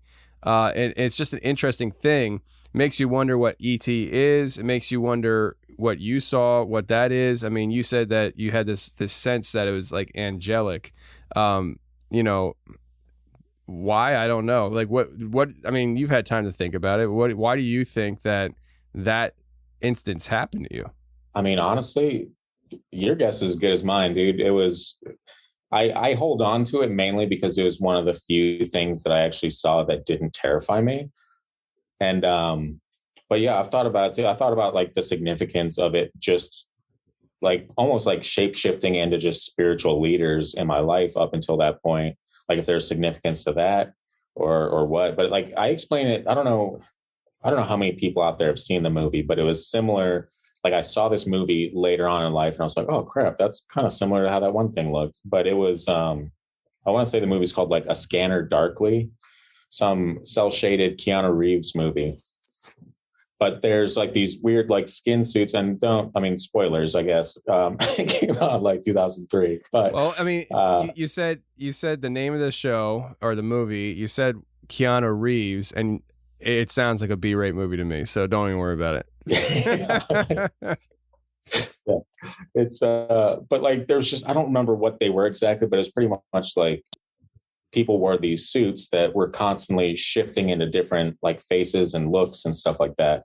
And that's just the only way I could ever describe what I saw, because that's the only thing I've ever seen in my life since that time that actually kind of connected to it in a way that was relatable. I'm like, oh, maybe that's what it was, but definitely wasn't a cartoon that I saw. So I don't really know. That's interesting, man. That's interesting. And the fact that you weren't scared, did you ever relay that story to anybody after that happened, or did you kind of hold on to that one? I think we had just come back from like Redding, California or something like that. And we were visiting people that were also like, that took us to that, Bethel Church and all that stuff. So we were like, I remember emailing one of our friends up there and kind of telling her about it the next morning. And I think her response was something along the lines of, that was an angel telling you to stop obsessing over Hillary Duff or something. I have no idea. Like that's about as close as I could get, I guess, is don't obsess over Hillary Duff. Okay, there you go. Disney Channel, turn it off. And it worked. So you mentioned Bethel Church. Now, that church sounds really familiar to me. Why do I feel like if I know a church in California, it's probably because it's known for something not good. What is up with Bethel Church? Yeah. I think, the pastors are like Chris Valentin, Bill Johnson. I think his son's doing it now. I haven't really kept up too much on it. They're a pretty big church. I think, there's I think Bethel Music is what it's called. Like there's a ton of worship albums and stuff that they release. So that's probably it. I was just making sure you weren't part of a cult or something like that. I don't think so. No, I'm kind of, we're flying solo on the church front right now. So still browsing. Team Jesus. That's all you need. All right, man. So those are some of your experiences. Now that was California, and you got jumped in Vegas. You had that angelic thing. I mean, it seems like a recurring situation here where you believe you had, I guess, angels looking out for you in one way or another. Yeah, I think the only one that is still kind of, I don't know, it weirds me out to this day. Like I'll end the parents' house stuff on this one.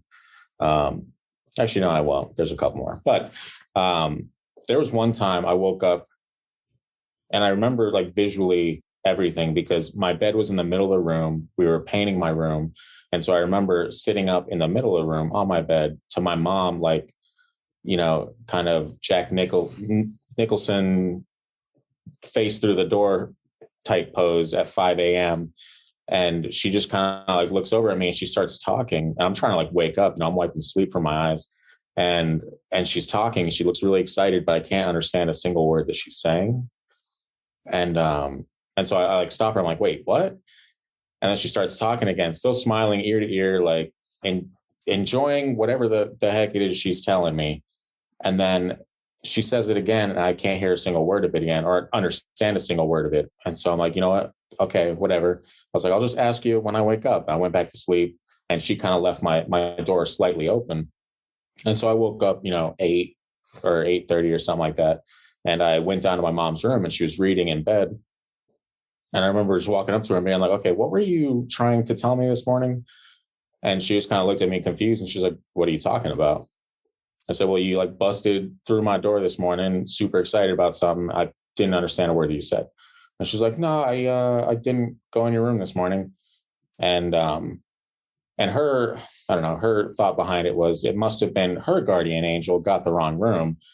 And, I was like, first of all, how conceited are you? You think your guardian angel looks just like you? Come on, Mom. But yeah, it was the strangest thing. It was like a doppelganger, but there was no like sinister intent behind it. It actually looked pretty happy. So I have no idea what that was either, but it looked exactly like my mom. Interesting. What happens in Vegas, man? I know you got mugged. Is there anything else that happened in Vegas? Oh yeah. Actually the weirdest one.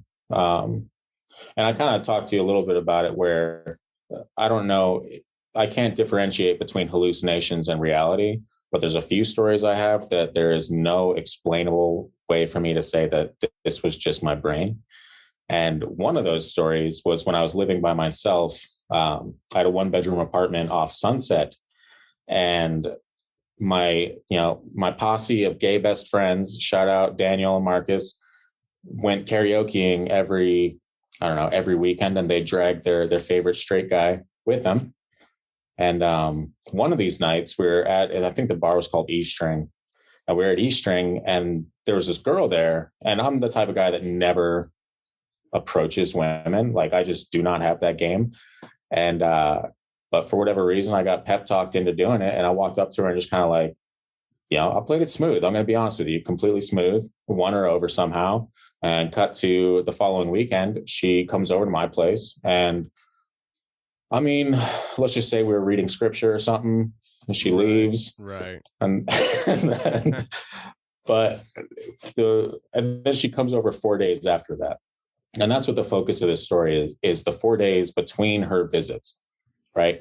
So she comes over, she leaves. The next day, I'm going to sleep, and I wake up, and I look at the end of my hallway, and there's just like a small shadow person standing at the end of the hallway staring at me.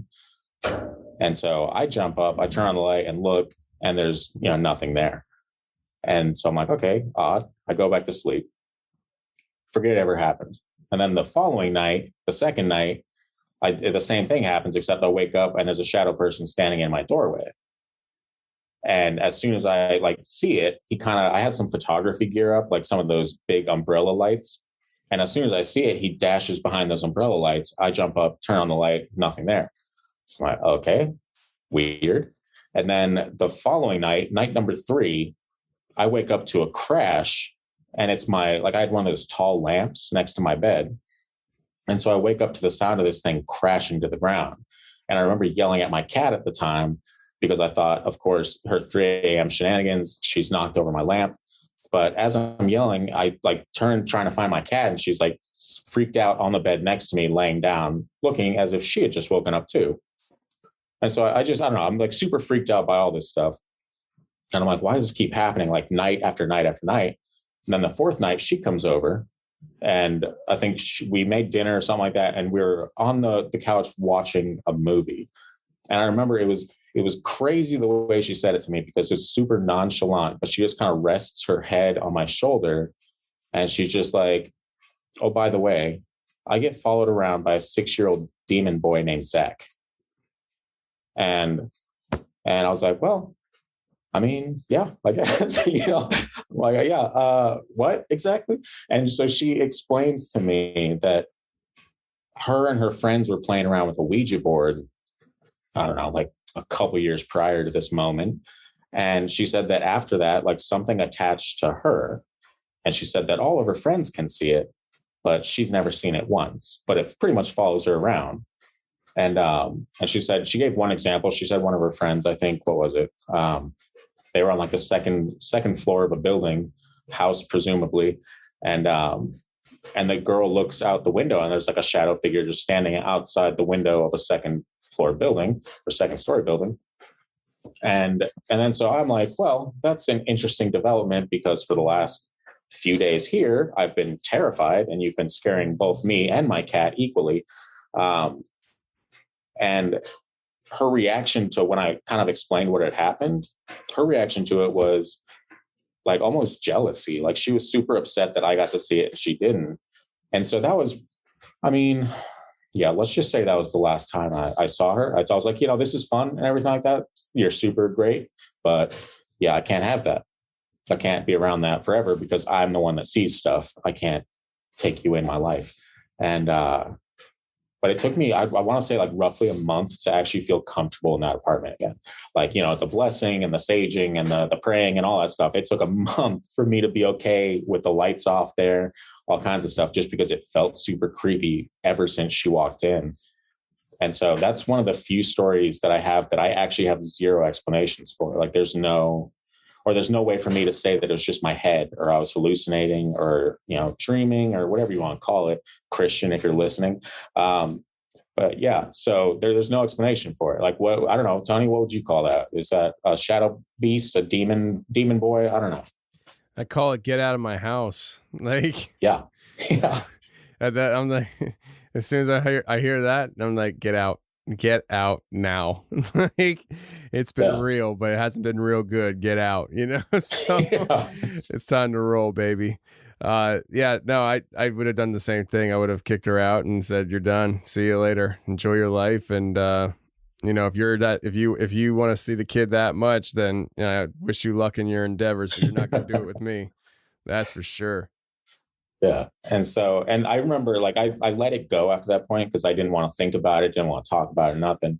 But a few years down the road, I remember just kind of looking up like Ouija board stories. And I remember searching specifically for Zach, the Ouija board demon, because I guess I don't know. I have no idea why, but apparently like people are linking that with like Zozo or Zaza, Mama, whatever the random, the main Ouija board demon is that people talk to allegedly.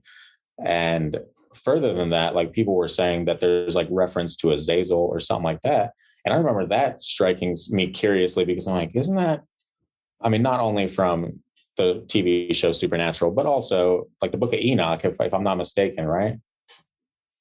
Yeah. Yeah. Sorry. I forgot I had to answer that. Yes. Yeah. No, you're absolutely right. In fact, continue your story. I'm going to grab my book and start looking for it. Yeah. So I don't know. It was a weird thing. I mean, do I think that the one of the oldest demons of all time was hanging out in my one-story or one-bedroom apartment in Las Vegas. Not necessarily, but I think it's interesting that there is that people are making connections to that demon in particular, just through like use of a Ouija board and stuff like that. So I don't know. Like I don't know anything, man. Like every time I think I understand something, my mind is blown like the following week because someone presents something else that there's a possibility, and it's hard to keep up at some point, you know? Yeah. So I got the list of these fallen angels in what's this book called? Enoch. Sorry. I'm sorry, man. I'm spacing here. And I'm not going to go reading through it all and stuff, but if you want chapter 8, it says, and Azazel taught men to make swords and knives and shields and breastplates and make known to them the metals of the earth and the art of working them, and bracelets and ornaments and the use of anatomy and the beautifying of eyelids and all kinds of costly stones and all coloring. Don't know what that word is, but the fact is Azazel is the reason why women look so beautiful. That is true. So shout out to Azazel, but also how dare you? The art of the eyelids. You know, so. Yeah, he's got a YouTube channel somewhere. I'm sure you can find it. I'm sure. Oh man, yeah, but no, that's a very interesting point. And when you said that name, I was like, yeah, you're absolutely right. I've heard that before. So, there's that, man. There's that. Yeah. So, and again, I don't like wholeheartedly believe that Azazel was hanging out in my apartment, bachelor style, but. I mean, is it a possibility? Sure, because literally everything else is. So I have to throw it out there. I mean, listen, if you had Azazel hanging out in your apartment, I think you'd have some pretty gnarly stories. You know, yeah. like he wasn't a nice dude. You know, so like, yeah, he'd be like doing my makeup and stuff. But, yeah. Thanks, man. I appreciate that. Looking fly. Yeah, I mean, dude. I'm telling you, man. Like, he's mentioned a lot in this book, and I wouldn't want to.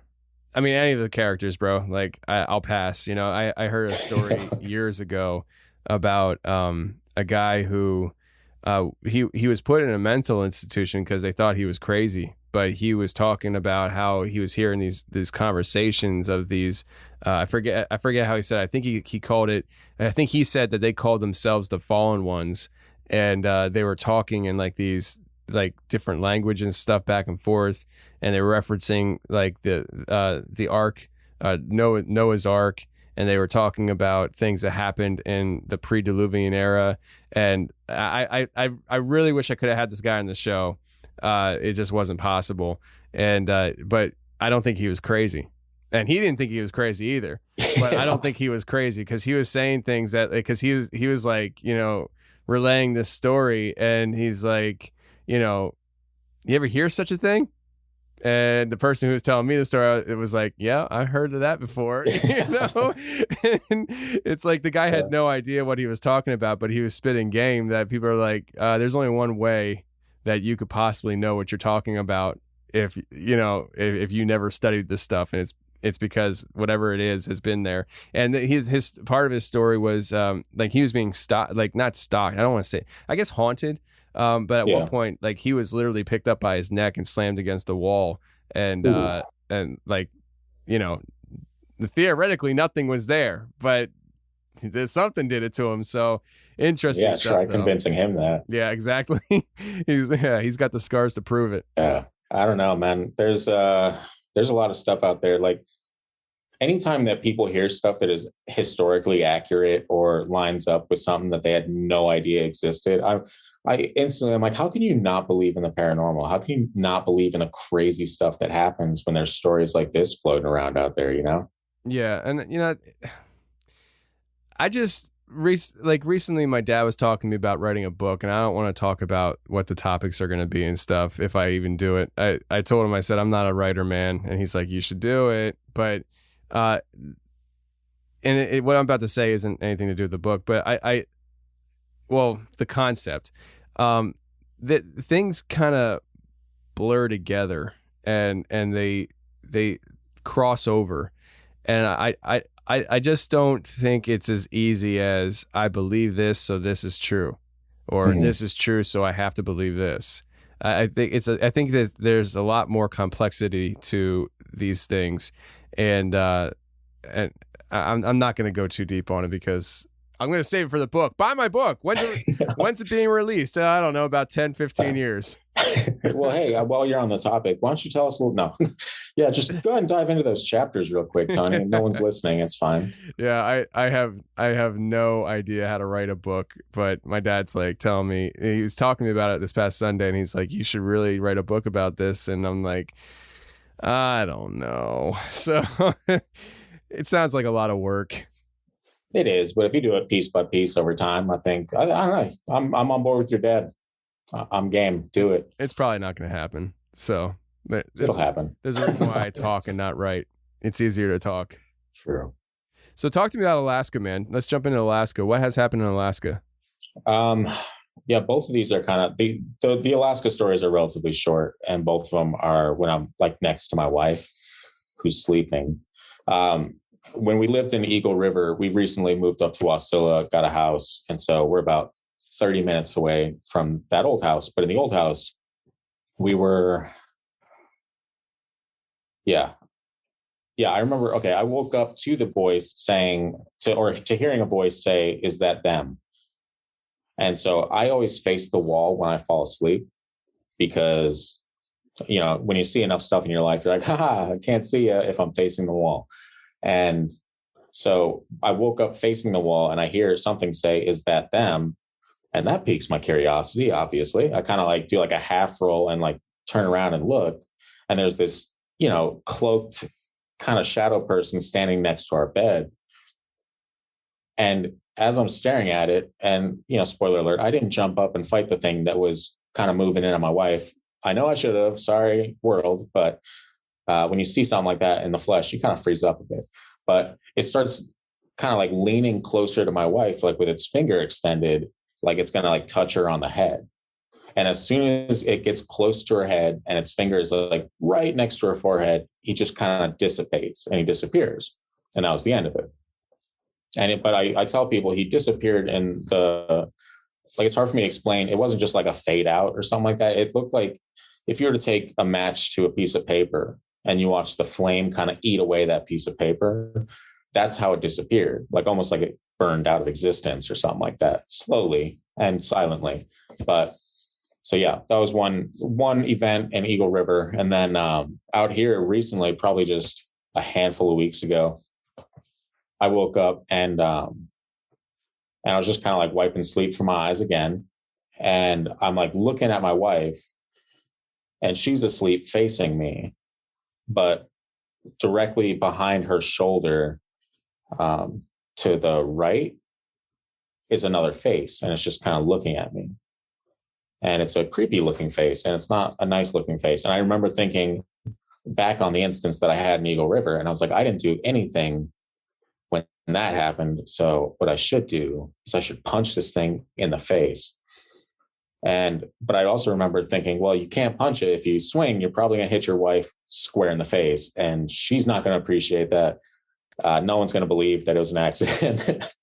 All kinds of fun stuff. And so I remember like having this weird debate with myself in my head as I'm staring at this creepy looking face behind my wife. And I guess I landed on the option of like slowly moving my backhand towards her face. Like I was just going to see if I could touch it. And so I just kind of like slowly moved the back of my hand towards this evil creature looking face thing. And I remember swatting it with my fingers, backhanded style. Weird choice, I know, but I just didn't want to punch my wife in the face. And as soon as I flicked my fingers, wouldn't you know it, I ended up flicking my wife in the face. And so she wakes up and I'm like, oh my goodness, I'm so sorry. I was like, I saw something and I was trying to get rid of it, but apparently I just hit you instead. And as soon as I made contact with her, like the thing kind of like morphed into her, like it morphed back into her. Like the face moved into her. I don't know how to explain it. It sounds weird when you try to. Hold on. Are you saying like you were looking at a face separate from your body, and then it moved its this face moved into your wife? Yeah, like the two of them merged together. Is your wife like? Does that not freak you out, bro? I mean, it is what it is. But yeah, I don't know because I don't know how to explain it. Like, what if that was just a hallucination? What if that one was just weird? And maybe that's me taking the easy way out and being like, oh, that one wasn't real, right? But yeah, at the same time. Did you tell your wife about this? Did you tell her exactly what you just told me? Yeah. What'd she say, man? Like if my wife woke me up and then she told me a face, a creepy face merged into my body, I'd be like, wait a second, am I possessed? Like what's going on here? Like, sorry, baby, you're a demon. We got to end this. I can't do it. No. Well, she doesn't usually like me telling her the stuff that I see because she gets freaked out easily. But I felt obligated to tell her the two that I saw with her. I'm like, yeah, I have to. What am I, a monster? And so I told her both of those, and she was oddly unfazed by them. Like she, of course, wasn't like, oh, yippee, but she was, she didn't react the way I would assume that she would react to hearing that there was weird demons hanging around her, trying to poke her in the face or whatever. So, kudos to her. She's a strong lady. So shout out to China, not the country, my wife. Much better than the country. So agreed. Oh man, Scott, man, that's interesting. That's really interesting. And I wouldn't want to be in your shoes because I think I'd be freaked out to go to sleep every night knowing that happened to me, my wife. And that just happened not too long ago. Yeah, a few weeks. Can I share one more weird? Yeah. Like I told you off the air that I have cat stories. Oh yeah. So this is this is the one cat story, and it involves my brother in Vegas when we lived together. There was have you ever heard of the documentary The Nightmare? No. You should check it out. It's not only my childhood, but also it's just about like sleep paralysis and these people telling their stories of stuff that they saw when they were growing up and all this. And so when I watched that, it literally scared the crap out of me. Like, it's really well done, but I sent it to my entire family as just a, hey, you guys should probably check this out so you know what my childhood was like. And I watched it with my brother in our Vegas apartment. And I remember him being freaked out by it, and afterwards we went to bed. I went to my room with my cat and he went to his room, and, I'm watching TV in my room, and about, 15, 20, maybe 30 minutes later, my cat who was laying on my bed, just kind of stands up, jumps off the bed, and then like kind of looks below the door, like where the crevice is, and just starts growling. And I'm looking at her like, hey, JC, definitely not the time. Let's not do that. Everything's fine.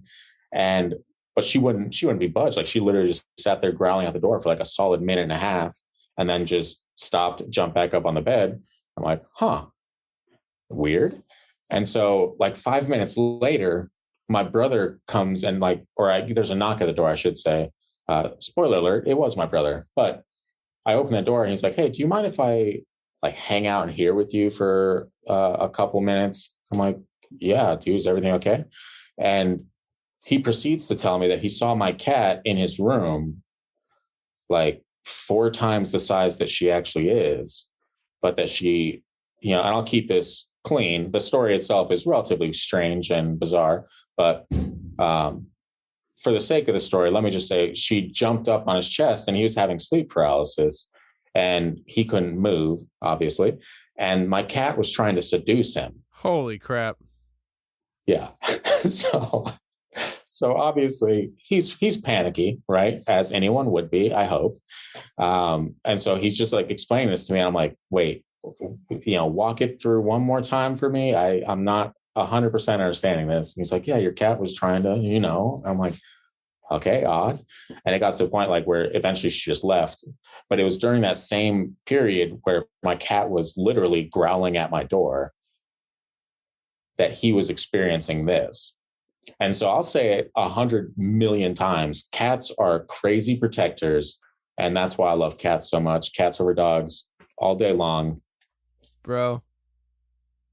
That's a weird story. That's great. That's crazy. Like, I mean, I've heard of incubus, succubus, and all that. I've never heard of any of them coming to somebody in the middle of the night in the form of a cat. That's weird. I mean, that's weird. Weird that they thought it would work too. Like, oh, this will get him. What's that say about my brother? Yeah. And they know something you don't know, bro. Oh man. Oh, on that note, Scott, tell the audience again where they can get your podcast. It's the Freaky Deaky. You can find it Spotify, Apple Podcasts, pretty much anywhere podcasts are. Social medias are at Freaky Deaky Pod, the Freaky Deaky Podcast on Facebook. And we just launched a website, thefreakydeaky.com. Again, if you're easily triggered by, swearing or people having different opinions than you, probably not the show for you. But at the end of the day, we're just having a good time and we enjoy the stories that we read.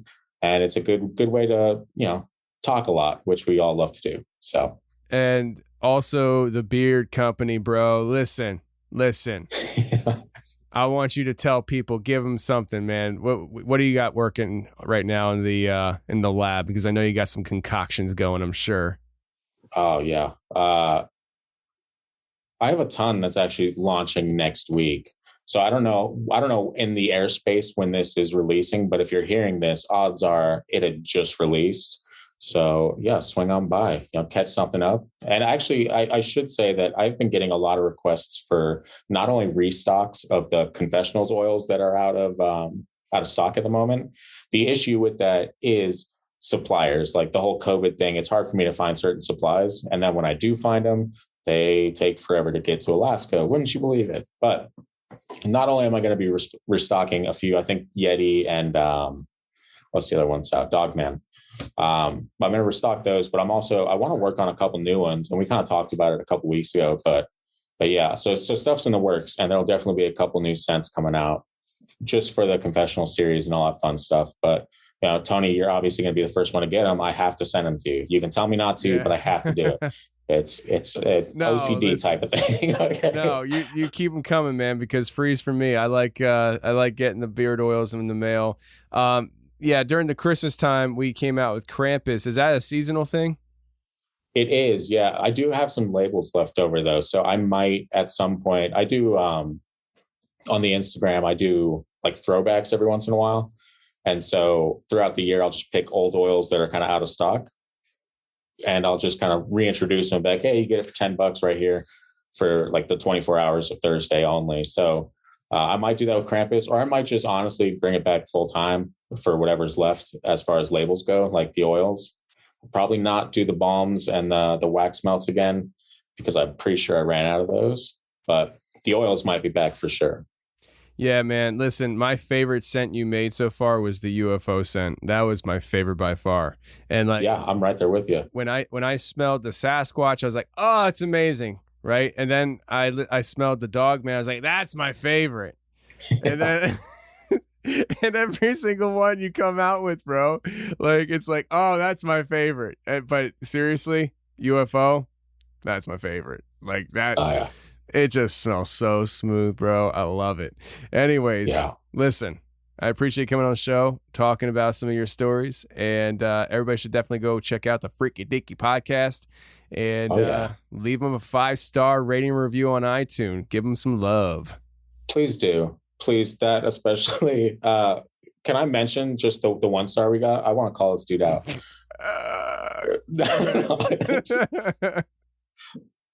Look, okay, someone said that we have a far left political agenda, and that's just the furthest thing from the truth. So I have no idea where that came from or why, but I don't think they listen to our podcast.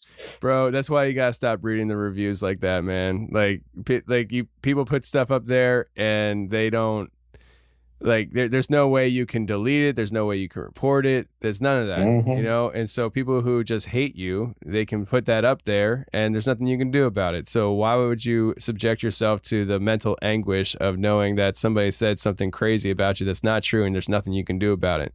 Like, don't even bother. Like, don't waste your time with it. Like, just when you get emails from people that love on you, love on them back. When you get comments from people that love on you, love on them back. But don't subject yourself to the randomness of the iTunes 1-star reviews. Yeah. Probably the best advice we've ever heard. So yeah, I will try to take to that. But I'm also a glutton for punishment, so we'll find out, Yeah, that's why you call yourself the Freaky Deaky Podcast. You're a bunch of freaks over there. All right, That's true. Thanks for on the show. How you doing, Bo? Doing good, Tony. How you doing, buddy? Man, I'm doing good. So, Bo, you are the host of the Bump Podcast, man. Tell us about it. Well, the Bump Podcast, Bump stands for the Believers of the Unexplained, Monsters, and Paranormal. It was the name of my little ghost hunting group I had when I was in the Air Force. And I just, I like the name, so I brought it over with me when I started to do this podcast. I got started due to the whole COVID shutdown thing. I'm a teacher, and I was working from home.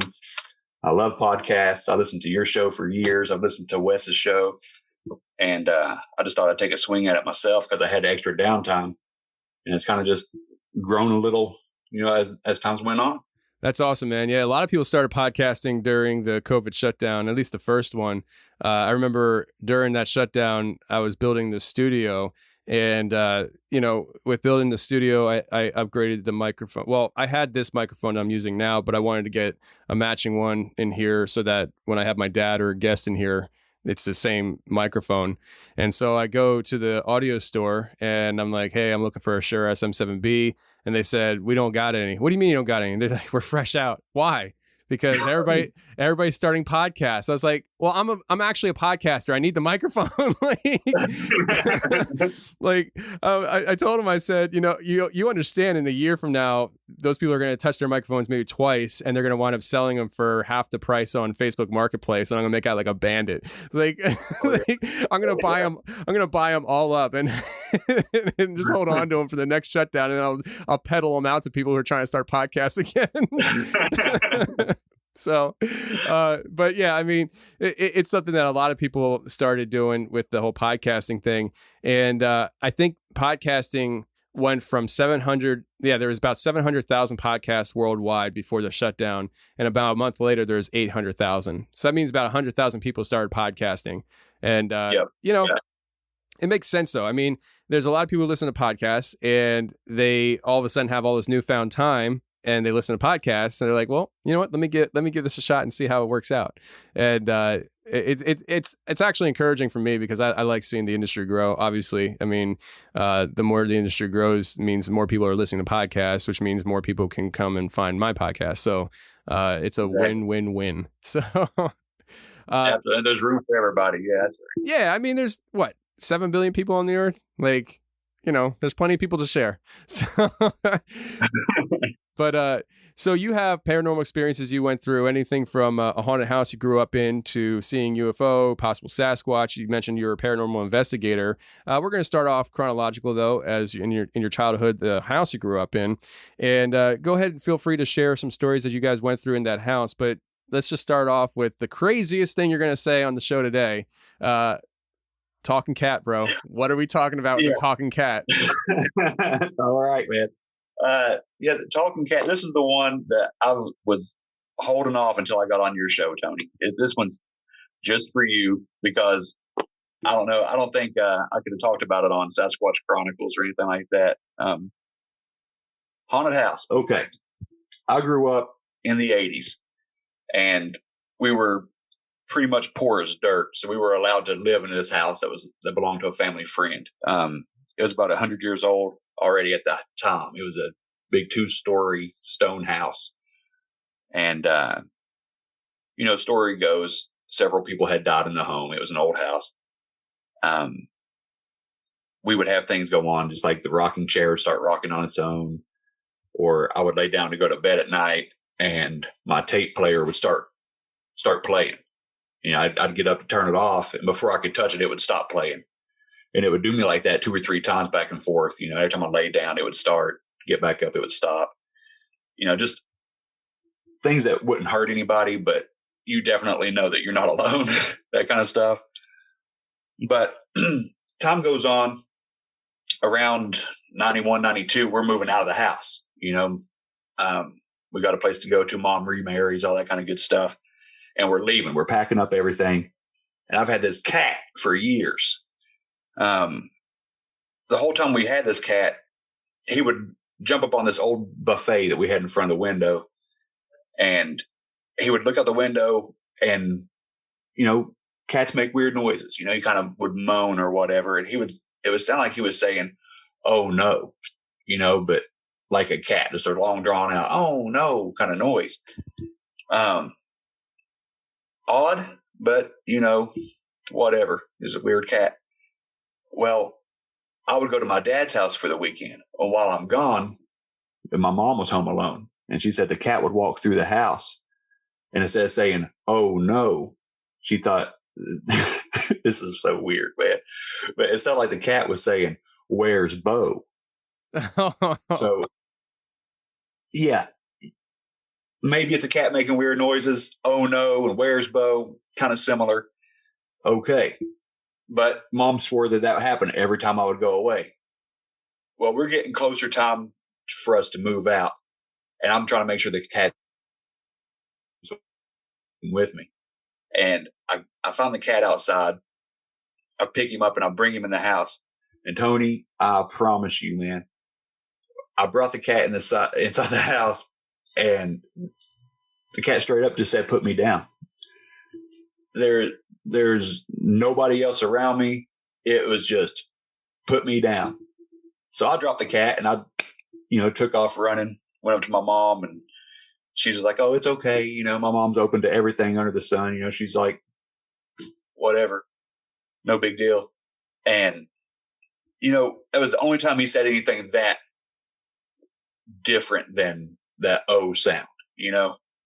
But we go to move, and this is just a big lazy cat, just like any other tabby. But we go to move, and I pick the cat up. We're all outside. We're getting into the car, and he flips out. Like, I'm talking like scratching, clawing, flipping out of my hands. I was an 11-year-old boy. You know, I grab a hold of his legs, try to hold him, and he's just like doing flips. Like, he don't care if I hurt him. He's getting away from me all of a sudden. And he wouldn't leave that house. You know, he wouldn't leave the property. And for about 2 years, you know, we would pass the house and he would still be sitting outside that house. Nobody else moved in, and he would just refuse to leave.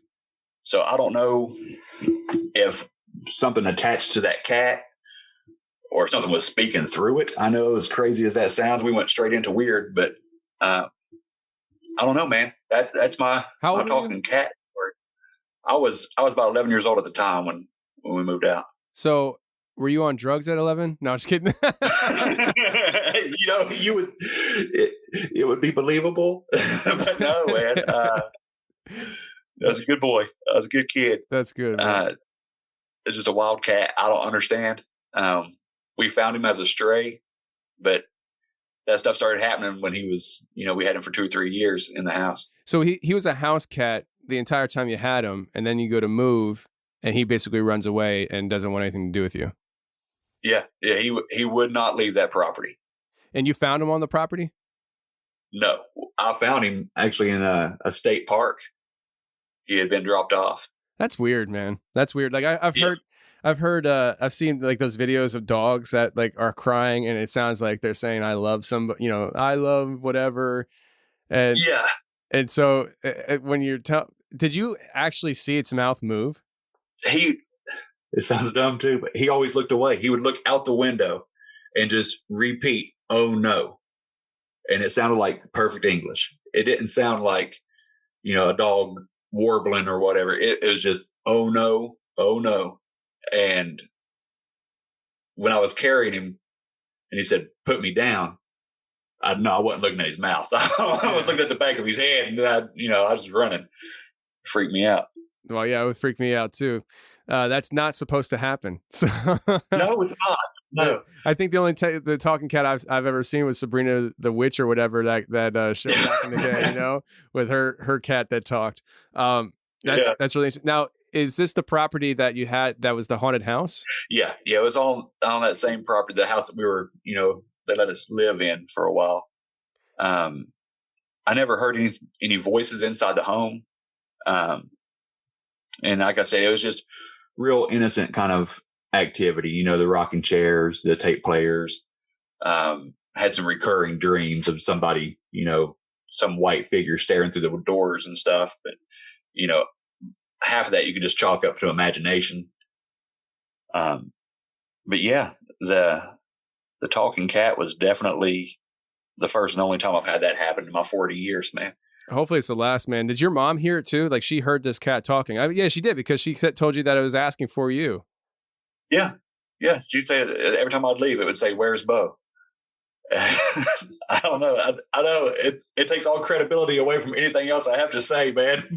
Well, that's why that's why we started off right there, to tear it down, and now we're going to rebuild the house. Yeah, check out this guy's podcast. He's crazy. You know, he's an idiot. You're gonna hear crazy stories over there. Yeah. No, but it's interesting, man. And I don't know. It's really weird. And you know, I mean, do you say that the cat was possessed by something? I don't know. It's very weird though. So what else happened in that house?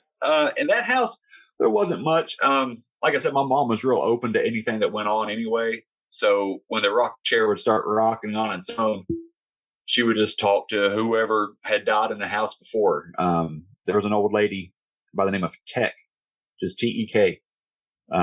She had lived there in the home, you know, back in the early 1900s or whatever. And mom just assumed it was her. So she would just start talking to her, you know, "Hey, Tech, you want a cup of coffee?" And mom would go on through the kitchen. She never really freaked out about this kind of stuff. You know, she had a couple of Ouija board experiences when she was a kid that I guess made anything less than that not too bad. So your mom messed with Ouija board when she was a kid? A couple of times. She got away from it after she saw somebody's, or she was with somebody when they saw somebody sitting on the kitchen counter that wasn't supposed to be there. Yeah. She dropped the Ouija board and took off, you know? Yeah, I would do the same. Not really interested in seeing people sitting on the counter that aren't supposed to be there. No, I stay away from Ouija boards. Yeah. Yeah, me too. So, you move from that house. What happens next in your life? I mean, are you moving to another haunted house, or is that kind of the end of the haunted house scenario for you? As far as haunted houses go, that was about it. It seems like in our area, just about anywhere you go in Southern West Virginia, somebody's got a ghost story. So weird stuff happens no matter where you are or who you're around. I had a couple of little things happen down the line before I joined the military that, you know, kind of stood out. When we moved to our new location, it was still in Logan County.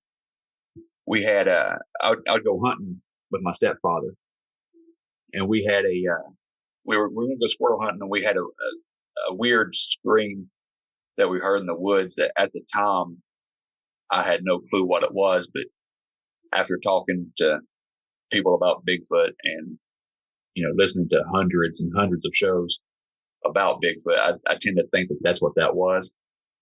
I talked about it on Wes's show, I believe, where, you know, we're going into the woods. We get right to the wood line and you hear something scream. It sounds like a grown man screaming to the top of his lungs about 3 or 4 times in a row.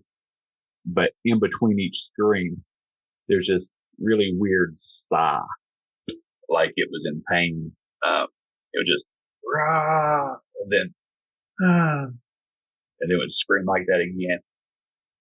It gave me and my stepdad chills. Here we're both carrying shotguns into the woods. We stopped dead in our tracks. He asked me if I'm ready to leave. I agree, and we walk out of the woods. Little things like that, you know, it's just, I've had weird stuff happen on, you know, anywhere I've went, Tony, to be honest with you. It's hard to break it all down. I mean, like I said, I sent you a list and I got this list, but the more I talk, the more things I think about, you know? Yeah. And feel free to share whatever. Now you at one time had a paranormal investigative group, and was that Yes. something that was spawned because of your experiences as a kid, or were you just always fascinated by the paranormal and decided to start investigating? Well, I've always been into all things weird, you know. It wasn't so much like something triggered this and made me want to join a group or make a group. It was a lot of just fascination with, you know, what is on the other side. You know, what is the other side? What's the difference between spirits and your soul or whatever? And so me and a few buddies that I worked with when I was stationed in Louisiana, we decided we would go out and just scare ourselves to death, going to cemeteries, you know, haunted locations. I had the electronic recorders and the night vision camera and everything. I was trying to actually document things, and not a lot happened, you know. Mostly things that could just be explained away. Be the only thing that went on, but it was definitely fun. We had one instance in a cemetery that I went to. I actually had family that lived in Texas. They came over to visit, and I decided I was going to take my cousins out and scare them to death. So we went to the cemetery, and we had everything set up. We're walking out there, and I'm talking. If anything wants to show itself, you know the usual spiel that you would get from ghost hunters or whatever. And through the camera, I see this little light kind of twinkle on and off over top of this grave. So me and my youngest cousin, you know, I take her over there with me. And when we get there, it was actually the headstone of a girl that had died at the age of 13. And my little cousin was 13. So that freaked her out. Could have been a coincidence. Might not have been, but it made for a really good night of them staying up crying all night long. So that was a good time. Yeah, I mean, what do you think about that? I mean, as far as the light goes, do you think that was some kind of spirit, like an orb or something? Personally, yeah. I'm really open to things, you know, and I don't think there's any kind of coincidences on this planet. So I think that maybe it was just a little nod of something. Maybe just a hello, you know. I don't put a whole lot of stock into orbs typically, but it wasn't like it floated around like a dust particle. It was like a little light flicker, you know. So that was something cool. Yeah, orbs is an interesting topic because I've seen orbs. A lot of people have seen orbs, you know. They've seen different lights and things like that. And for me, it's something that I know there's a lot of people that are really fascinated by the topic of orbs. It really doesn't scare me. Like, apparently it scares some people. And maybe it's just because to me, it's just like, well, you know, it's a light. What am I supposed to do about it? You know, right? I don't know what it is, but you know, people see these orbs and these lights and everything, and I'm assuming it didn't scare you terribly, or else you wouldn't have gone over to the grave. Oh no, it didn't scare me or anything like that. And on the topic of these orbs, to think kind of like a bigger scale, I think there's a lot of confusion for some people between orbs and UFOs. You know, people will see these lights in the sky and they think, oh, that's a UFO. And I've been watching a lot of documentaries lately where people seem like they can conjure UFOs to show up for them by channeling whatever they want, you know, they put their intent into or whatever else. I'm of the camp where I'm starting to think that they're not communicating with extraterrestrial life. You know, they're getting to see lights. They're getting to see something in the sky, but I don't think it's ET. You know, people have seen these fairy lights and stuff like that forever, but whatever these orbs are, it's some kind of energy that's manifested. And when people talk about getting in a group and applying their intent to talk to, you know, an alien or whatever, it sounds a lot like conjuring something to me. I think that they might be messing with some kind of magic that they don't know even, or or intend to do. Yeah, there's a lot of levels to it. I mean, and it all stems from personal belief as to what you think certain things are. Because I mean, some people believe that aliens are spiritual entities, and so if they are, then that kind of would fall in line with what you're talking about. And that's where I talk about how it's like the categories of our conversations sometimes merge, and you start seeing and hearing similar things. Like somebody will say something and they're talking about Bigfoot, but then you heard them somebody else talk about a very similar characteristic, and they were talking about an alien, or they were talking about a ghost, and it's interesting, and it all stems from people's, their belief system and what they actually believe things to be as to how they view it. There's people that will, they say they can summon UFOs or whatever. And there's a guy, let me just rewind and say it this way. There's a guy I had on the show. I can't remember what episode it was called, but I think they called the episode UFOs over New York City or something like that. And it was a while ago. His name's Jason, and he practices summoning UFOs. And he says he's very successful doing it. He shot me a video one time of he's out in the street in New York City, and he goes up to a random person and he points at a single cloud in the sky, and he shows the cloud on video. And he says to that person, "I'm going to make that cloud disappear." And they're like, "What?" And he's like, "Just watch." And within 30 seconds, you literally see this cloud just dissipate into nothing. And it was very interesting. But he practices not just summoning UFOs, but making things happen with telekinesis. And so I don't know. It's really interesting though. The idea of summoning UFOs or summoning spirits, are they the same thing? I don't know. Yeah.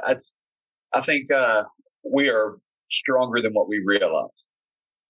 Our intent, our will, I think if we apply it, we'll be amazed at what we can do. And that kind of taps into that, but I tell people all the time that reality is subjective. What I believe, you don't have to believe, but that doesn't make it untrue. You know what I mean? Hey, be careful with that kind of talk. It'll get you canceled these days. Anyway. Well, I guess, yeah. Okay, I'm not gonna go down that road. So, but yeah, man. Well, tell me about this UFO that you saw. I mean, what was that like? Something that was just a light in the sky, or you think it was something more very physical?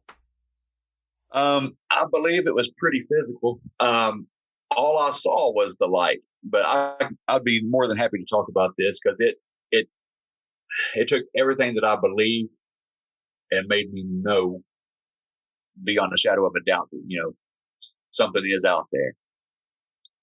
It was the last day of my enlistment. I was leaving the Air Force. I was coming back home. My dad had came down to Louisiana to help me pack up and move. So we're heading back home. We're outside of Louisiana. Between that and the Arkansas border, there was a little town called Arkadelphia.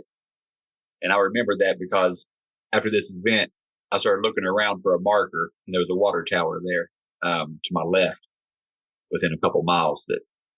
So I know where I was at, and I know it was around 1:00 in the morning. I even got the date. So I've looked up things, tried to find anybody else that's had a new, a reporting or a sighting at that same time in the area. Haven't seen anything. But anyway, me and Dad are in his car. We're coming down I-20. It's a super straight road. And out of the passenger window, I spot a white light.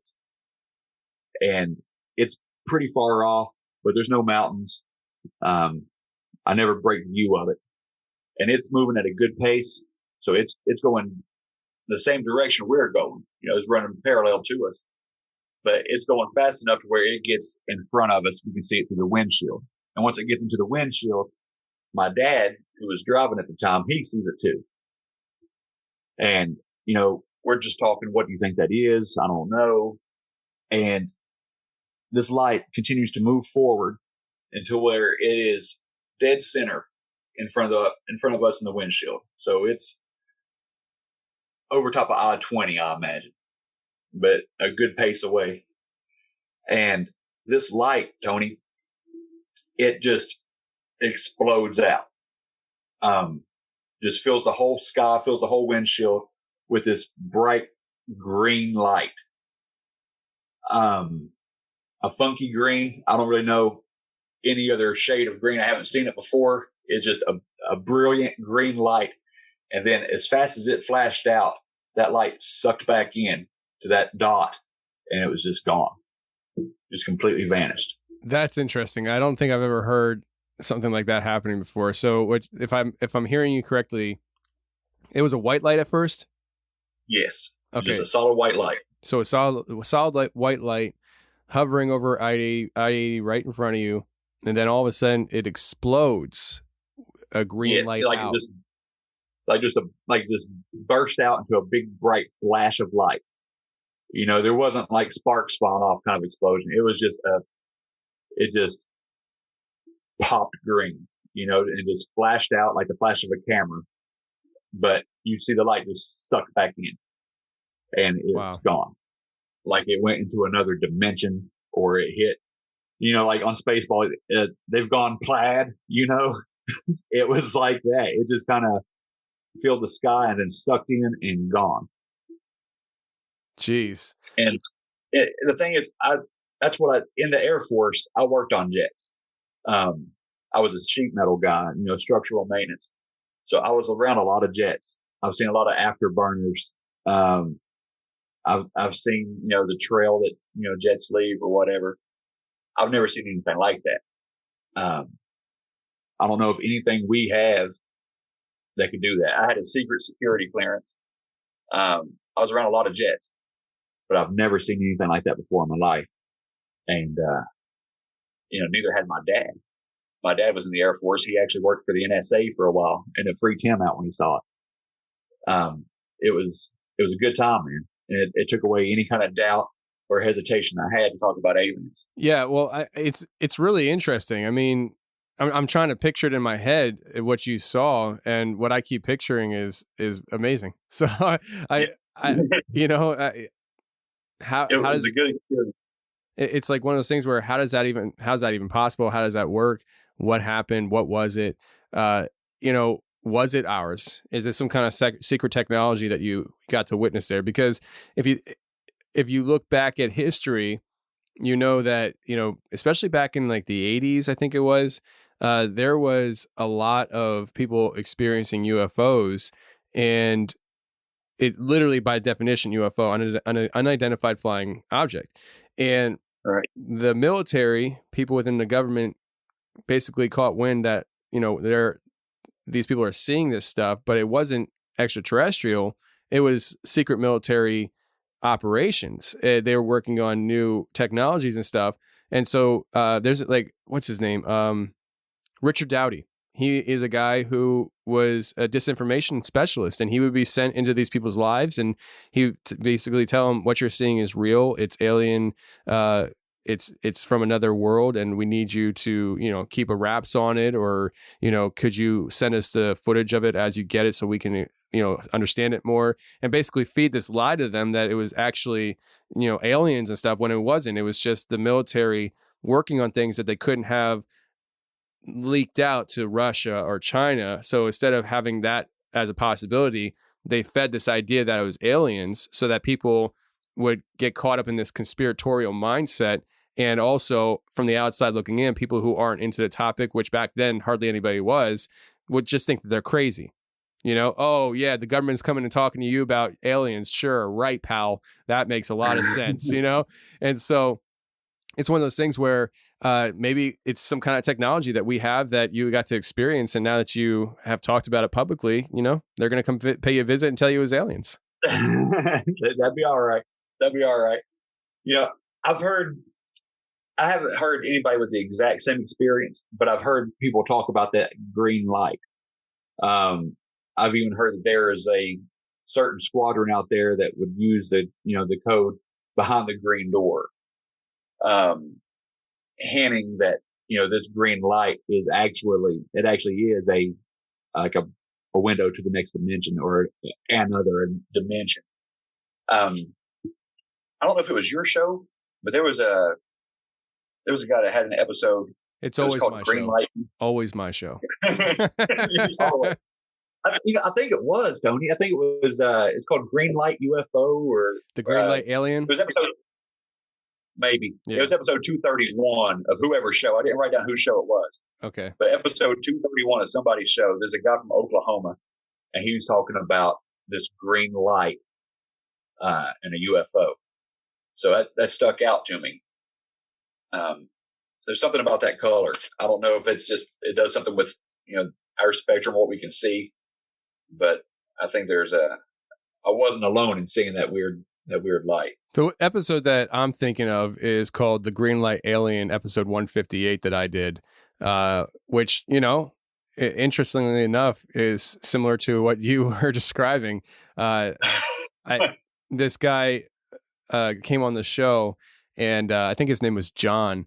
And if I remember correctly, he actually saw an entity walking outside, like in the grass or something, and it was like this green light being emitted on it. Like he could see this green light, and so it's interesting, very interesting.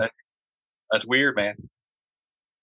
So, what do you think is all right? So let me rewind here.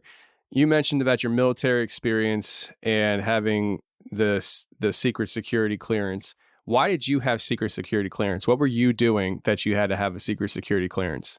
And you have to tell me. You can't BS me. Okay. The actual purpose of me having a secret security clearance is because I worked on a B-52. They're the number one bomber in the history of the world. And there's still some secrets about the jet, I guess, that they didn't want anything getting out.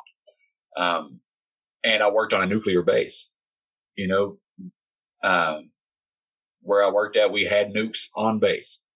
So if you're going to be out there and you're going to be on the flight line working around these jets, then you're going to have to go through a check. They can't take any chances.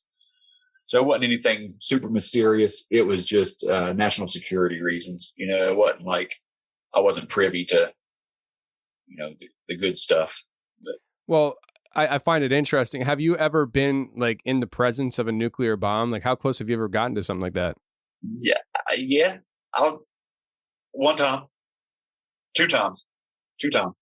Once I actually got called out to do a job on the housing of a nuke, what they would load the nuke into. We got called out to do a job, just change out a nut plate on it, and we had to go through these different checks. Your line badge, your ID. You have guns on you. They verify it's you. You go down to the next block. They go through it again, and then you're escorted down to where you're going to do the job. And if that's not making you nervous enough, when I get in there, the warhead's in the room. So they kind of just let me know that's it.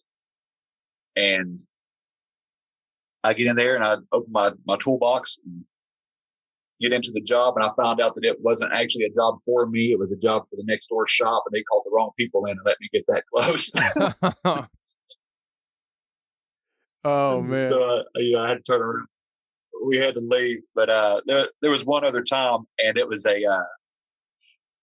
it was on the news. It was a major event where there was a nuclear flat. They probably tried to cover it up. I don't know if you can find it on Google now or not, but there's 2 B-52 bases in the U.S. It's Minot, North Dakota, and Barksdale Air Force Base in Louisiana. And I was at Barksdale. We had an incident about, 12, 15 years ago, I guess, where we were doing an exercise and they flew from Minot down to Barksdale, bringing us a jet. And they had it armed with a nuke. and wasn't supposed to. And that's actually like a declaration of war. You can't fly over with an armed nuke, but they did it. And the jet come down to me. We had a certain hangar that we would bring jets into, and they brought the jet to me, and they told me to change the tail stripe on the jet. You know, we converted that jet immediately from a Minot jet to a Barksdale jet. I don't know if that was part of some kind of cover up.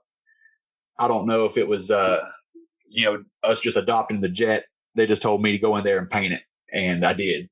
So that was the second time. And if the UFO story don't get a knock on my door, then that probably will. Well, we've had people that get knocks on their door after they've been on the show. That's for sure. That's all right. Yeah. I'll say this. This episode's going to release. It has to be a members only episode because of the content covered. Has to be more of a private kind of thing. But episode 122 with Charlie, the secret military knocking technology. After that episode aired, now he's in a different country. Like after his experiences, he didn't feel safe being around here, and he moved to a different country. And he got a visit by our government after that episode aired. God. Yeah, and they questioned him hard, man. They questioned him hard. But thanks a lot, Tony. Yeah, you're welcome. It is what it is. You listen. Remember that non-disclosure agreement that you signed? Yeah, right. But I mean, so he and I did an interview. Oh man, it's almost a year ago now. I've been holding on to it, and we talked about this and his experience after the show and what had happened, and a lot of crazy stuff happened after that episode aired. That episode went viral. I mean, it went everywhere. And that's probably why I don't think the government's particularly listening to my show, but I think it went viral and they found it. Like, they're like, oh, what's this? Yeah. Like, so, some guy's daughter is listening to it on her school bus. She comes home and tells daddy who's in the FBI or something, So it kind of worked its way up the chain of command there. But yeah, man, it's interesting. Your dad worked for the NSA. What did he do with them? Yeah, he did intel, and I got him to talk about that on episode 6 or 7 of my show.